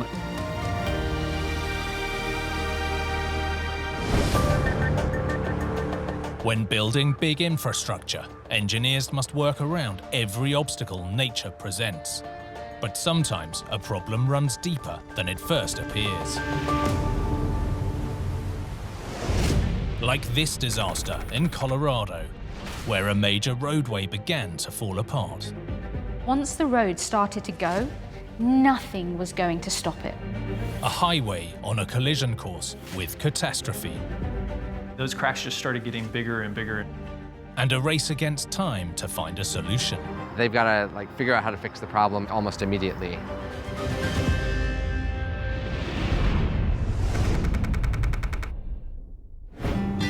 Denver, Colorado, close to the foothills of the mighty Rocky Mountains. These towering peaks are part of the reason the city exists. From its own gold rush through decades of oil and gas production, as businesses moved in, residents and tourists followed. Keeping this bustling city moving is the state's vast road network. One of the busiest stretches is the Denver-Boulder Turnpike, also known as Highway 36. Joshua Lapley is the former chief engineer of Colorado's Department of Transportation. So Highway 36, thousands and thousands of people are commuting every day to get to work, to go get to their kids' functions. The goods are going back and forth on semis. Built in the 1950s, this stretch of road needed an upgrade, and in 2012 work got underway on this big-ticket project. John Murray is a local journalist. They spend, upwards of about $500 million to widen the highway, put in, an express lane, and to make sure that, when there was traffic buildup, which is quite often, that, there's an express lane option for people to get through. Part of the huge project would involve laying a section of highway higher than the original, flattening out the existing terrain to make for a much smoother ride, using a retaining or gravity wall to hold the raised roadway in place. A gravity wall was chosen for this particular location because the cheapest way to do it is with a mechanically stabilized earth wall. The wall would be made of layers of compacted soil and fabric, building up around 7 meters in a box, like a giant dirt layer cake. Concrete panels then covered the structure to form the retaining wall, protecting the soil from the fluctuating Colorado weather. The road wasn't filled with just any old soil. It had to be strong enough to hold the roadway above. So engineers used a special mix of earth, sand, and rock that would all lock together. This mammoth project would take time to complete. This was a multi-year project. It took probably about 5 years, 4 or 5 years. By 2016, the upgrade was finished and the route was busier than ever. But beneath the tire treads, this brand new highway was already on the road to ruin. July the 11th, 2019, Highway 36, one of Denver's busiest roads, was crowded with the usual daily commuter traffic. But this was no ordinary day. Drivers began noticing cracks opening on the roadway of the eastbound lanes. Road crews raced to the site to investigate, but the news they delivered wasn't good. At the time, Joshua Lapley was chief engineer for the Colorado Department of Transportation. Those cracks just started getting bigger and bigger until they opened up to eventually be feet in dimension. For safety, the road was quickly shut down. Closing a road is not something to be taken lightly, but when you're worried about life safety, it kind of makes the decision a lot easier. Over the next 2 days, the roadway continued to degrade, and now it seemed to be sinking too. We just started seeing the road get lower and lower, and those cracks opened up. 5 days later, the retaining wall supporting the road gave way, dumping tons of concrete and earth. For local journalist John Murray, this was major news. Several of the panels were gone, like they had popped out or fallen down, and there was dirt pouring down at the bottom of that wall. Witnesses reported that seeing the collapse was like watching a slow-motion disaster movie. Thanks to the quick action of authorities and their decision to shut down the eastbound highway, no cars were damaged or lives lost. More than 100,000 vehicles a day in both directions were forced from 6 lanes to just 2.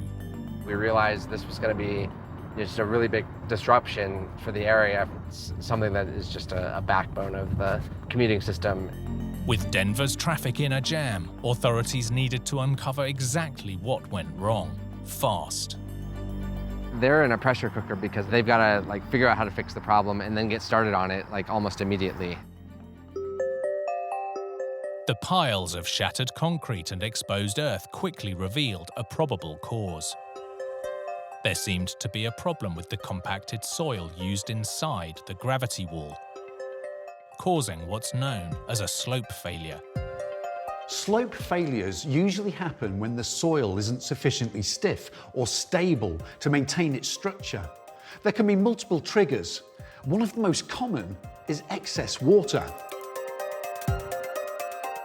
In the debris, investigators found evidence that the structure may have been lacking sufficient drainage, allowing excess water that most likely came from severe rainstorms to build up when the new road was under construction. While it was under construction back in 2013, there was massive rains and floods in this whole area, and they didn't channel the water off of the soil that was then exposed that they were going to be building on top of. Once material like soil is heavily waterlogged, unless it's exposed to the air or has decent drainage, it's not going to dry out. Geotechnical engineer Srikanth S.C. Madabushi examined the findings. Now, where water can be a problem is between the soil grains. So there are gaps in between these grains, which we call voids. Now, these voids can be filled with water, reducing its strength and stiffness, and potentially leading to collapses, as was seen with Highway 36. Further examination indicated that the problems may have run deeper than the drainage, in a layer of clay that the retaining wall was built on. Paradoxically, this might have slowed the collapse, but also made it inevitable. Clay and clay-like soils are made up of small, closely packed grains. This means they don't drain very well, which not only makes them sticky, but also susceptible to movement. With the weight of the compacted yet waterlogged soil pressing down on the also wet clay below, it seems the slope failure was only a matter of time. In light of the findings, transit authorities made the decision to demolish the structure and start again. Joshua's team made a plan to rebuild with a road less susceptible to slope failure. We took out all that fill. We drilled piles into the ground and filled them. That helped it support more weight. And then we put styrofoam blocks in, so that reduced the weight. A material which is also much less prone to waterlogging. Styrofoam blocks above aren't just strong and lightweight, but completely water resistant. It's the perfect solution. Removing the weak clay and using piles instead meant the road's foundation would be solid. Today, the new and improved retaining wall safely carries traffic between Denver and Boulder. And while the collapse of Highway 36 is in the past, lessons have definitely been learned. It's always easy to play hindsight. No matter how hard we try, there will always be unexpected things that come up, and how we work together to solve them quickly and efficiently, that's the real lessons learned to me.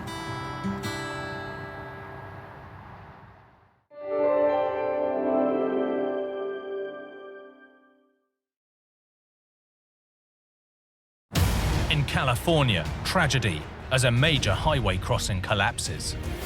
The cars just drove by and she watched them drive right off.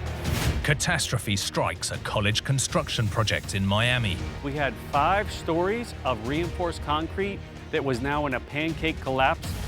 Disaster in the Rockies as a dam failure nearly wipes out a town. That water is curving right through downtown, carrying cars and people with it. And in Madrid, a towering monument that had residents in a spin. People were looking, we're staring. Oh, what's happening? It doesn't move.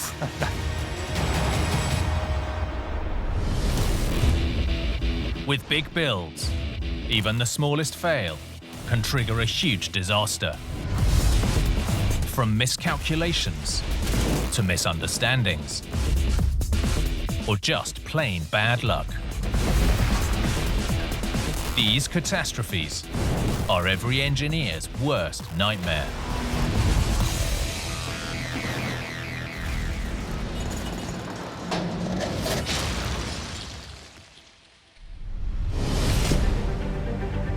Great feats of engineering depend on robust design and solid foundations. But sometimes an Achilles heel lurks hidden until it's too late. Like this disaster in California, as floodwater ripped away an interstate. This vital bridge was wiped out in the blink of an eye. It was up from bank to bank and just rushing like the Colorado River. Catastrophe on a scale no one could have foreseen. Water was hitting that wall. It became very turbulent. A perfect storm with tragic consequences. You couldn't tell the bridge wasn't there because the water was just as high as the surface of the road.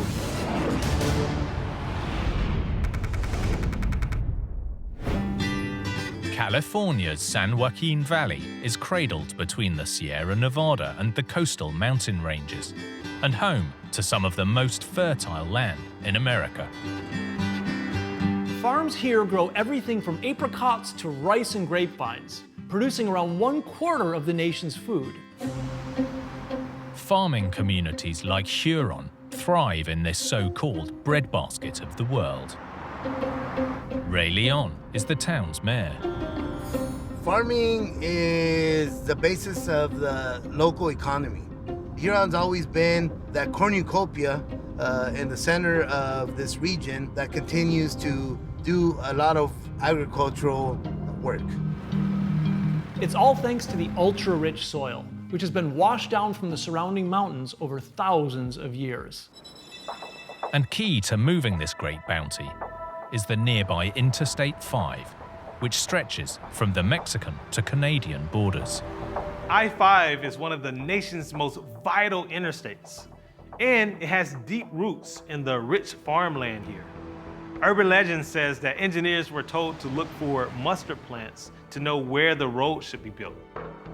All the produce that we harvest in the Huron area gets transported on the I-5.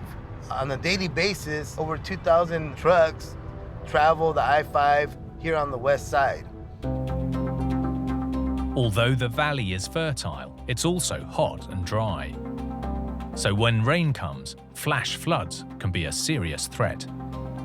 The valley might look relatively flat, but it's carved up by canals and creeks designed to help irrigate the land and to channel away excess rainfall.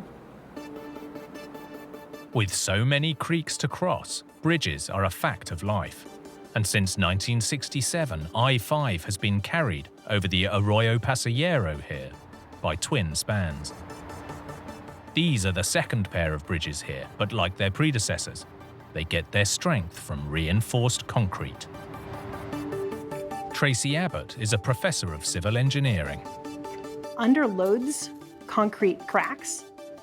That's okay. It's okay if our concrete cracks. We actually design it for that. What we do is we embed steel rods in the concrete, and we also wrap steel around the concrete to hold it all together. That's what I'm showing here, is we've got, again, what would be cracked concrete, but just with some wire wrapping around it, it holds it all together. So even if this concrete is cracked, I can still push on it, and it takes a lot of axial loads. There's also steel bars that are running through the concrete that increases the strength dramatically compared to what it would be if it was just the concrete alone. Reinforced concrete bridges are commonplace all over the world. The reason is simple. They are strong, cheap to build, and relatively low maintenance. For almost 30 years, the original bridges faithfully carried thousands of vehicles a day over the creek.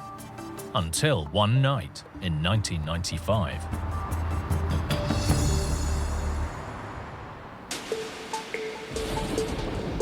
Saturday, March the 11th. A major storm had triggered flooding across the region, causing chaos on the roads. The storm was so strong, State Route 269 was going to be shut down north of Huron. Drivers took to I-5, hoping to avoid the floods. What they didn't know is that the storm had brought a great deal of debris, boulders, logs, big old chunks of cement. The debris had destroyed the bridge spans, but drivers were unaware, and vehicles continued heading towards them. Paul Higgs lives nearby. A couple people, they seen the bridge collapse and they got out. They kind of parked their car sideways and they got out and were trying to wave people and stop them. Some drivers didn't understand the warning. They said that the cars just looked at her as they drove by and she watched them drive right off. The storm was so strong that they say that you couldn't tell the bridge wasn't there. Eventually, locals and emergency vehicles blocked off the road, while search and rescue teams were scouring the flooded creek for survivors. That day, 7 people died.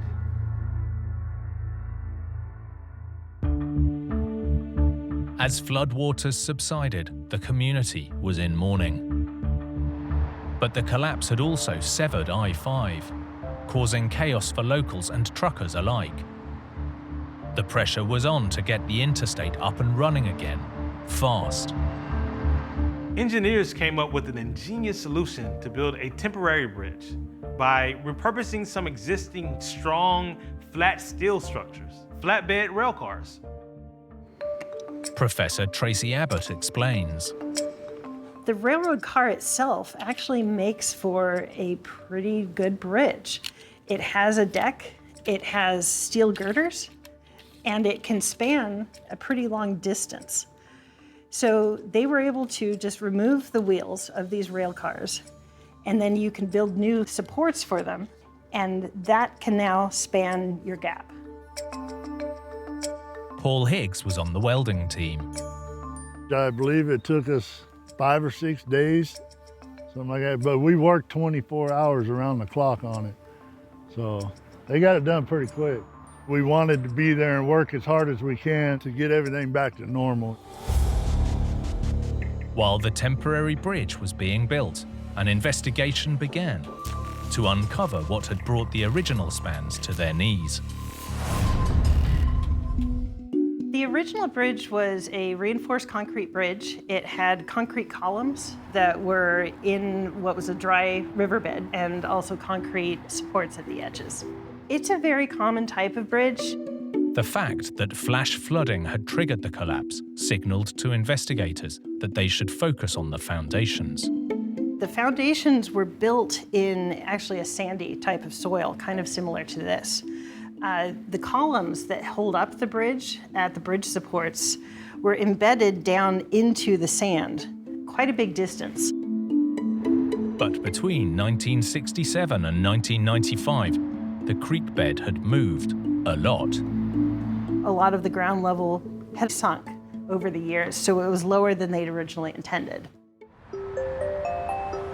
In fact, decades earlier, just one storm had washed away around 2 meters of riverbed, damaging the foundations of a column. The column was repaired and a nearly 3-meter high wall was built between the columns to protect them from future flooding. Although it worked in the short term, this fix had created a new problem. Instead of the water flowing through the columns or by them, as the water was hitting that wall, it became very turbulent. The turbulence quickly eroded away the sandy foundations in a phenomenon called scour. Scour is the enemy of bridges worldwide. In the US, it's estimated that 60% of all bridge failures are caused by this type of erosion. That's a big problem when around 3/4 of US bridges are built over water.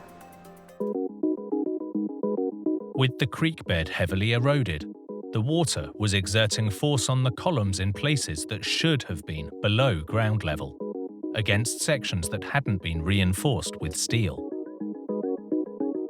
What happens at that point is there's more of the column that's exposed and taking a lot of loads that it was not originally designed for. When fully buried in the riverbed, this unreinforced section of the column was fine. But once the soil was scoured away, there was nothing to hold the concrete in place. Ultimately, the columns were far more exposed to the floodwaters than engineers had ever anticipated. 17 feet of scour, or of the ground level dropping and then scouring away, is a lot of scour. So even though they had designed the bridge for scour, they definitely had not designed it for that much.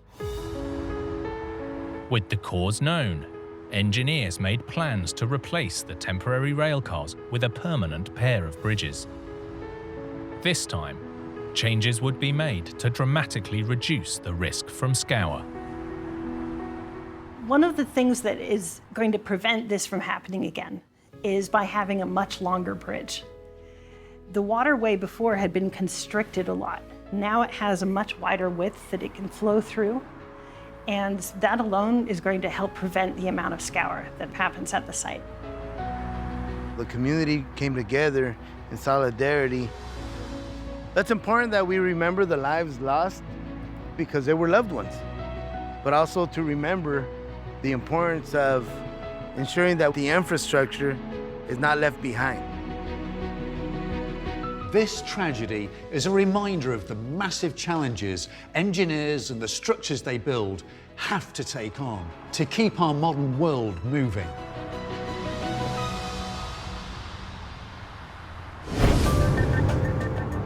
In big engineering, every last piece of the puzzle plays a crucial role. Miss just one thing, and the results can be devastating. Like this disaster in Florida that took down a college parking garage. Thousands of tons of steel and concrete pancaked to the ground. It looked like somebody just dropped a bomb and like everything was just caved in. This catastrophe triggered an urgent search for survivors. We knew that we were going to need heavy resources to make sure we could break and breach the concrete. And sent shockwaves across the community. Where I pick up the phone because I know that's where my husband is working.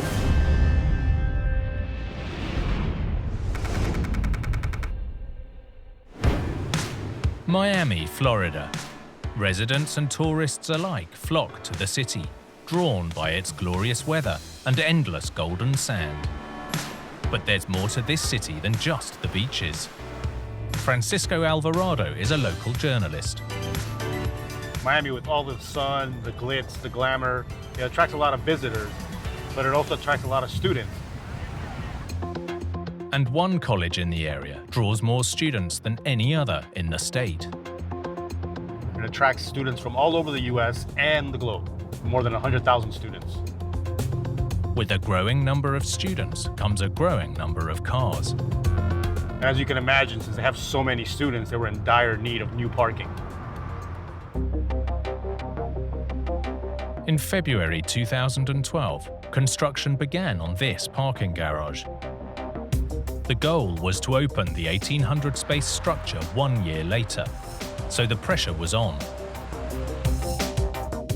Once the foundations were poured, the plan was to ship in ready-made structural elements.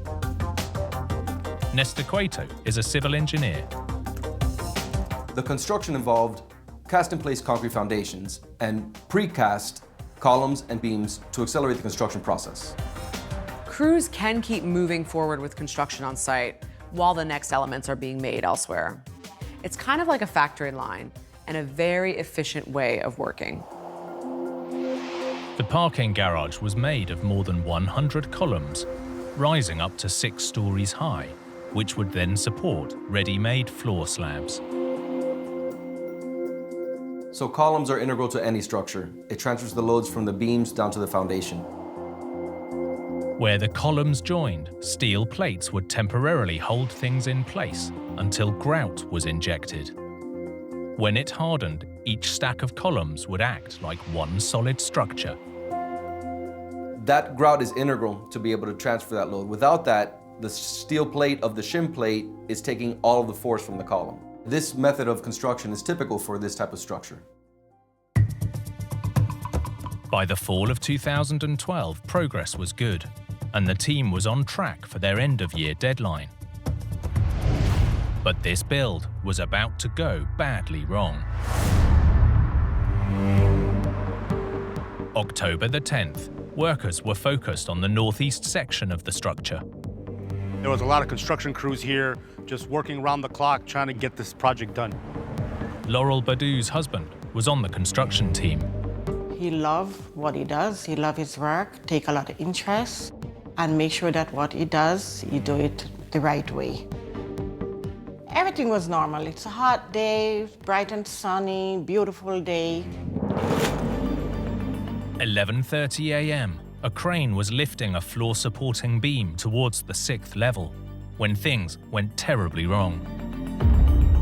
More than 3,000 tons of parking garage pancaked to the ground. It was really apparent that the situation was really dire. It looked like somebody just dropped a bomb and like everything was just caved in. Jeff Strickland was the fire chief at the time.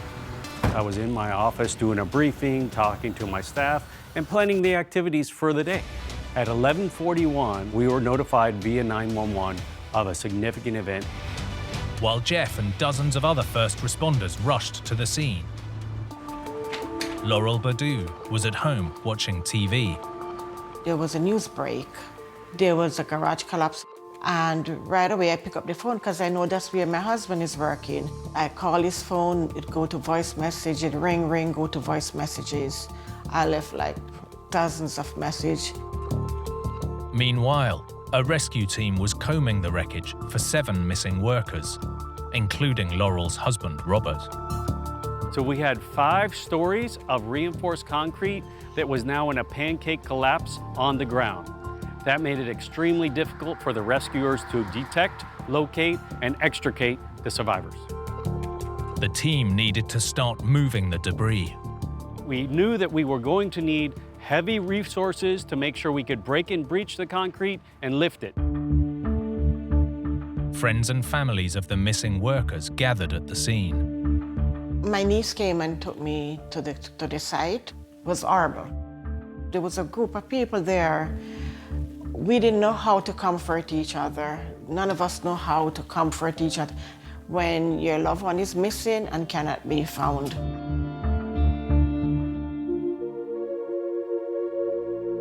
The team combed the rubble for 5 days, miraculously rescuing 3 survivors.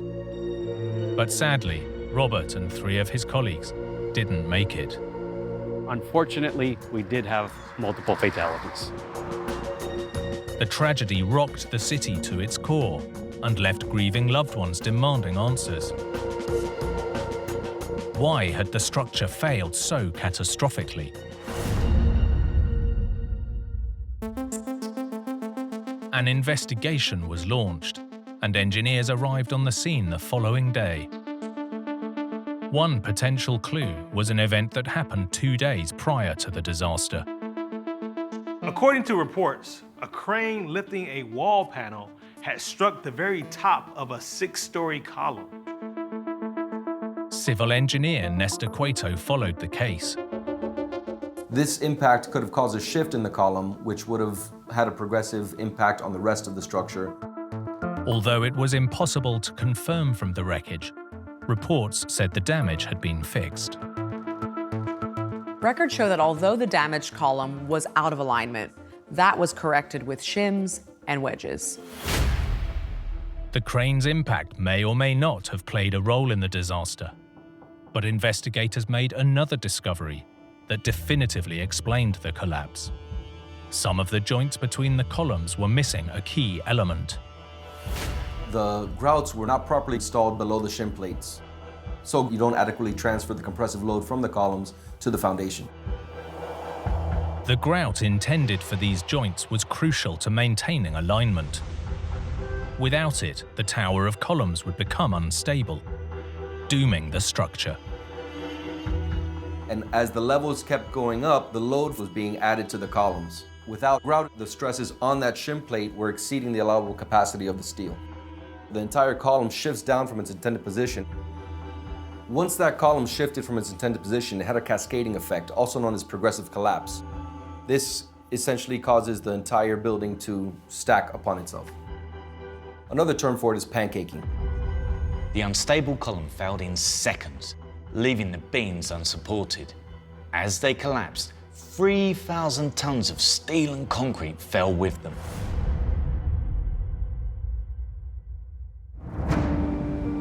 With the cause discovered, many hoped it would provide closure following the tragedy. Until you are in those people's shoes, you don't know what it's really like, the pain, the agony, the distress that it puts you in, and knowing you're never going to see your loved one again. After the disaster, the decision was made to demolish the entire structure and start over.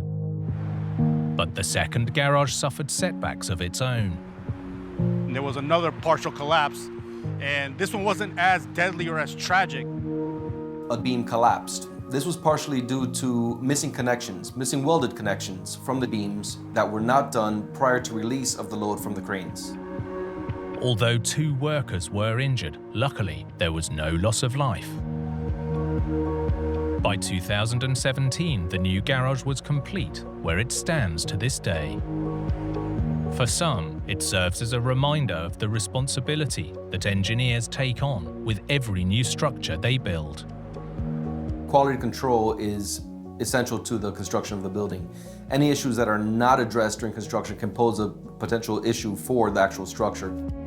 Failures like this are a reminder that every construction project has different challenges. The key is to identify them and prevent them turning into a catastrophe.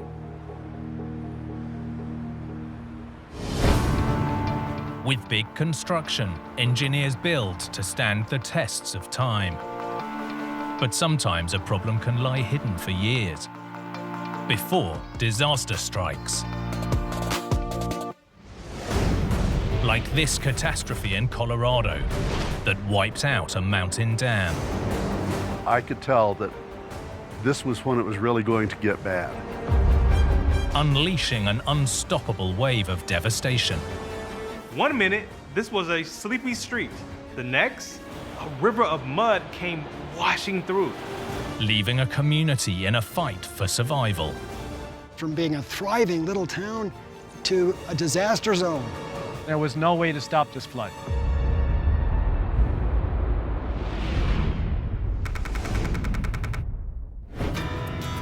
Colorado, home to one of the biggest natural attractions in the world, Rocky Mountain National Park. From crystal clear lakes to colossal mountains, this stunning wilderness offers breathtaking views. Kurt Buchholz is a park historian. I've lived here since 1985. Every morning I wake up and take a look out my window, and I just think how lucky I am to be here. With more than 60 mountains over 3,600 meters tall, this is one of the highest national parks in the country. The towering peaks and stunning landscape draw in millions of tourists every year. Rocky Mountain National Park is one of those unique places that people fall in love with and want to come back to year after year after year. From the 19th century, long before the national park was founded, base camp for visitors to this area was the town of Estes Park. By the 1870s, this area became almost immediately a tourist attraction. But the growing number of visitors created a problem, a high demand for fresh water. The solution in 1903 was to dam the existing Lawn Lake, more than 3,000 meters up, around 10 kilometers from Estes Park. Dam safety engineer Mark Baker explains that strategy. In Colorado, we have very few natural lakes. And this happened to be a location that had a high mountain lake, and it was a pretty good size. It was an ideal location to make the lake even bigger and store more water. To increase the lake volume, engineers with only hand tools dug earth and gravel embankments along the existing shoreline. At the eastern end, a pipe and gate valve was embedded in the embankment to regulate the flow of water out of the reservoir. The 1 meter wide pipe was key to a reliable water supply for the whole area, including the town of Estes Park. But although the elevated location was ideal for storage, it was a nightmare for engineers. Engineering at this altitude was no small feat. Workers would hike for hours up to the Rockies, relying on mules to carry all of their equipment and supplies. This dam was vital for the future of this park. But building with basic equipment in the thin air must have been incredibly hard work.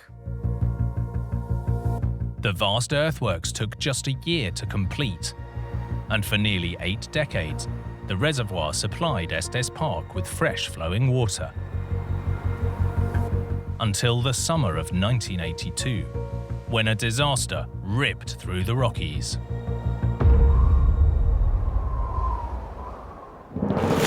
In the early hours of Thursday, July the 15th, the town of Estes Park was packed with residents and visitors.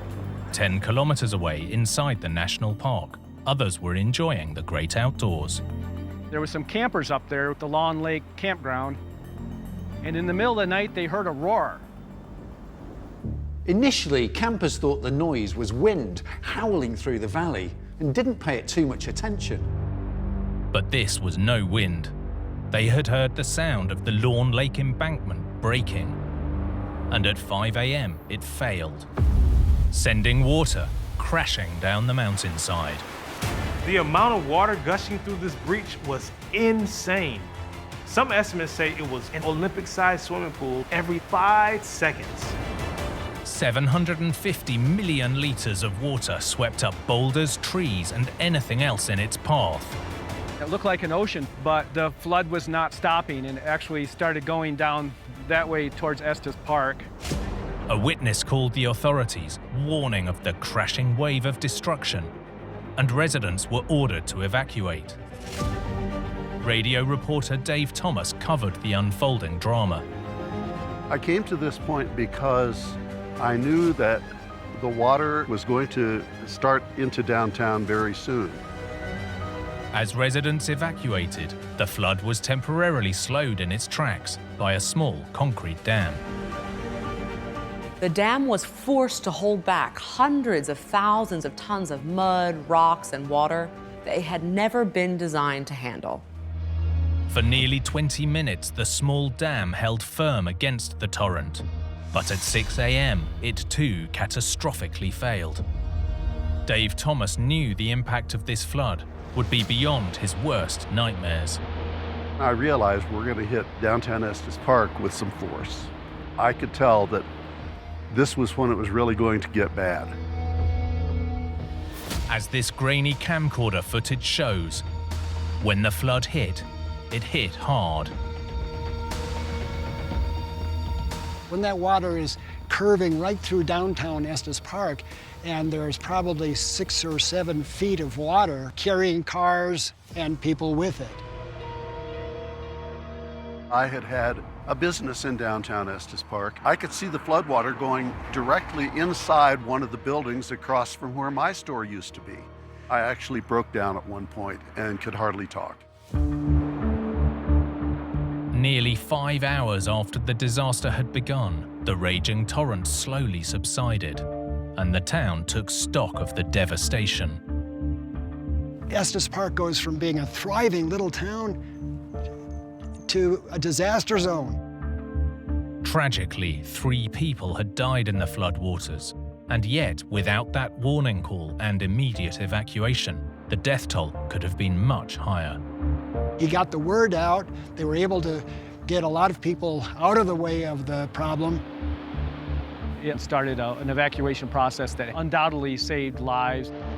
With homes and livelihoods wiped out, everyone was asking why this quiet Thursday morning had turned into a nightmare. The area was declared a federal disaster zone, and investigators soon arrived at the dam.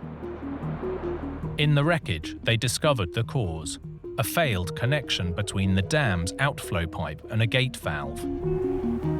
Dam safety engineer Mark Baker knows the case. The designers of the time knew that if you're going to take a riveted steel pipe and put a gate valve attached to it, that attachment's really important because you got pressurized water coming to the gate valve and you don't want leak around the gate valve. Think of this valve a bit like a plug in the bathtub. Any leaks and you'll soon be ankle deep in water. So it's vital for the valve to be as watertight as possible. But here, the key seal between the pipe and valve, known as caulking, was faulty, The investigation report says there was lead caulking that was put between the valve and the pipe, and that lead caulking was supposed to be put in hot so it would seal really well. Caulking is a technique used to create a seal. They lined the joints or seams with molten lead, and as it cooled and hardened, it should have created a watertight barrier. They hired a metallurgist who said that lead caulking was not put in there hot. According to the investigation report, they don't think they heated the lead, they just hammered it in there between the pipe and the valve.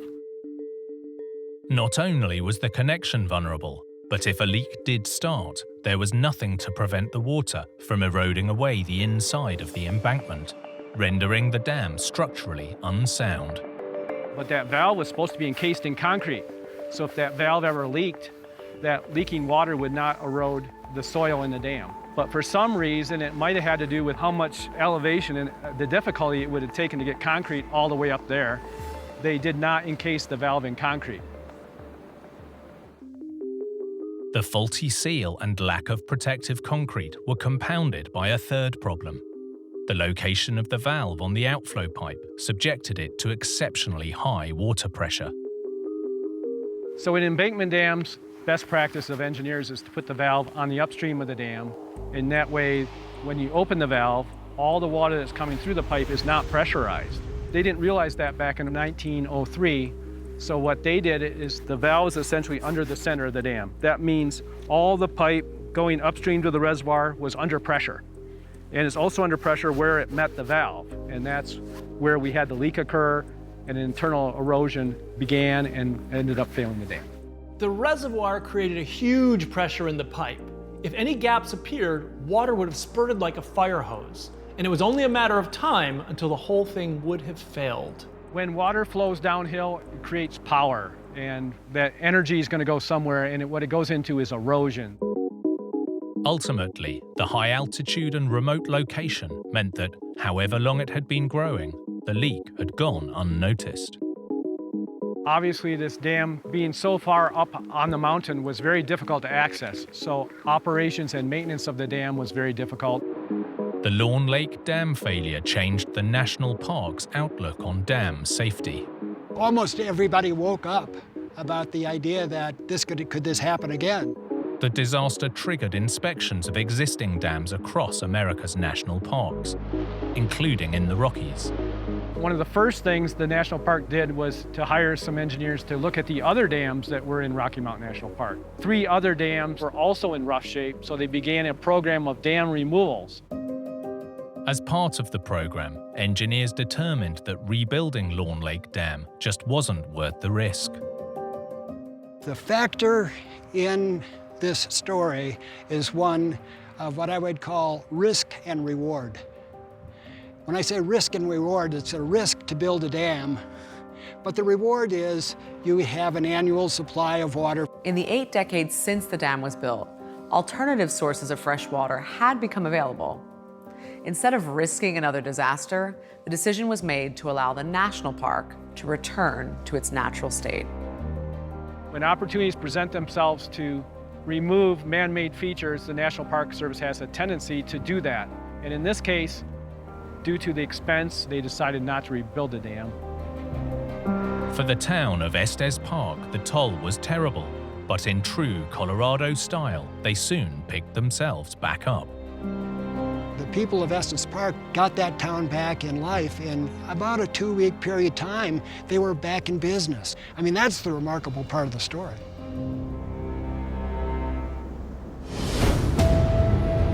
With iconic structures, architects and engineers strive to make a mark on the skyline.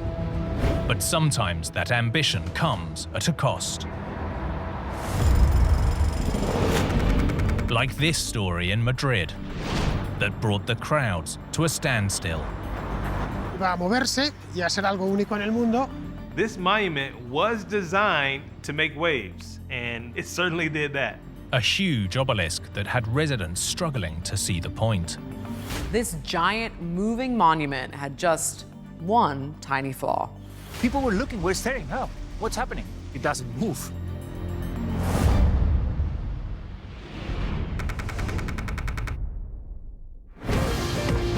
Madrid, Spain's capital, is home to more than 3 million people. This city with a rich history is constantly evolving. Antonio Chessel is a lifelong resident. Madrid is always doing different things. So Madrid is never finished. There's a joke that Danny DeVito, the actor, came to Madrid and he was just amazed. He said, this is a wonderful city. I love it. It's incredible. But I want to come back once they find the treasure. Because they're digging holes all over the place. In the late 20th century, that digging began to the north of the city centre, in what has become the financial district, starting with these two iconic leaning towers. Fernando Diaz Villanueva is a local journalist. Y en esta plaza, la Plaza de Castilla, una plaza muy céntrica en Madrid y a la vez muy simbólica porque es el punto más alto de la ciudad, se han venido haciendo todo tipo de experimentos arquitectónicos durante las últimas décadas. Lo tenemos en esas dos torres que están inclinadas, que se hicieron entre los años 80 y 90. They built these towers, the entrance to Europe, as the start of a financial district, and everything below here was redone because it was very old and in order to update this area of Madrid. So that was a good thing. In 2009, this more than 90-metre tall obelisk became the plaza's centrepiece and a monument to Spain's oldest savings bank. Madrid citizens, we heard about the construction of this obelisk. Maybe 15 years ago, it was meant to be something very nice and very spectacular. The obelisk was going to be like the top of the cake of this square. And there was more to the obelisk than meets the eye. The outside would feature 42 vertical stripes, made up of more than 400 individual bars or ribs. What made this monument so special was that all 462 bronze ribs would be coated in gold leaf. Not only that, they would move, designed to look like a golden wave in the middle of the city. Iba a moverse y a ser algo único en el mundo. We didn't know if it was going to move 24/7, but I mean, from time to time, the machinery was going to be turned on and it was going to move. It's going to be like the place to be. But long before the unique obelisk could move, engineers would have to overcome some unique challenges, starting from the ground up. Ramón Araujo Amero is an architect. En la Plaza de Castilla, que es el lugar donde está situado, se vio que no se podía cimentar. Es decir, el edificio no podía llegar al suelo porque esa parte de la ciudad está llena de construcciones subterráneas, infraestructuras básicamente de transporte relacionadas con el metro. The spire was designed to be 120 meters tall, but because there were underground tunnels beneath the site, the structure would have been too heavy, so the final design had to be around 25% shorter. Making the obelisk both shorter and lighter solved the foundation problem, and construction was able to continue. Just before Christmas 2009, the obelisk was complete and inaugurated by the king. Fue un gran evento. Vino el rey Juan Carlos en persona, que fue quien apretó el botón para que empezase a moverse. The moving monument that residents had been waiting to see finally started up. People were looking, we're staring, oh, what's happening? It was actually moving. We went around, we looked at it. It was interesting to see how that moved. All these golden stripes move up and down, up and down, up and down, on a way that seems like the cylinder is going up to the sky. So I was very happy to see it like that. But the shine was soon coming off Madrid's latest icon. The obelisk's crowning glory, the more than 400 hydraulically powered moving ribs, stopped moving. El obelisco se movió, al menos que yo sepa, una sola vez. Creo que ha habido alguna más, pero yo no lo he visto. Se movió el día de su inauguración para que lo viese el rey, cómo se movía. That's the only time I saw it move. The only time in my life. No, never again. And I've been waiting for the moment to come many years. It doesn't move. That's the whole project loses its punch. The obelisk was gifted to the people of Madrid, But it came with a catch. Running costs and maintenance would be covered by the taxpayers. The media just pointed out that it never moved, or it never moved again, but they said because of the maintenance costs, nobody wants to take care of keeping it working, or I don't know what's the reason, but it never moved again. The problem wasn't the construction, which, despite some setbacks, was relatively simple. It was all about the movement mechanism inside, which was highly complicated. El problema desde el principio fue el mantenimiento de un sistema tan sofisticado como este. The bars or ribs are driven by hydraulic motors, but moving so many ribs takes a lot of motors. Esas barras están impulsadas por unos motores hidráulicos, inyectores hidráulicos que las empujan y como las barras se enlazan 3 a 3 formando tijeras, para mover 400 barras hay unos 150 motores.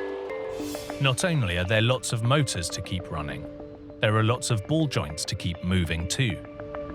Para poder girar. Todas las barras tienen esta rótula. Y ahora en vertical todas las barras tienen una segunda rótula. Entonces hay que mantener todas esas uniones. A ball joint is a critical element for construction, just like your shoulder or hip is for your body. If anything goes wrong, they can seize up. 400 barras, con 400 y pico articulaciones entre ellas, más las articulaciones al fuste para permitir el giro, más los actuadores que generan ese movimiento horizontal. Todo eso hace que, para nuestra concepción habitual de lo que es un monumento, todo esto pueda ser quizás demasiado complejo. Ultimately, the problem seems to be that this complex mechanism is just too expensive to maintain. Mechanically, this has similarities with a car, and anyone who's ever owned a car will know that from time to time, they need a little bit of TLC. Probably the systems now are already broken or just worn down or everything. It's just, there's no way it can move again. Quizá el mecanismo de movimiento es demasiado ambicioso y demasiado caro de mantener. El hecho es que donde está no funciona. For now, the centerpiece of this square isn't going anywhere. Personally, I don't think that this is ever going to move again, to be super honest with you. Even though I tried and I looked at it again and again, in the end, I just lost faith. Whatever anyone might think of it, this monument was designed to make waves, and there's no denying it certainly did that.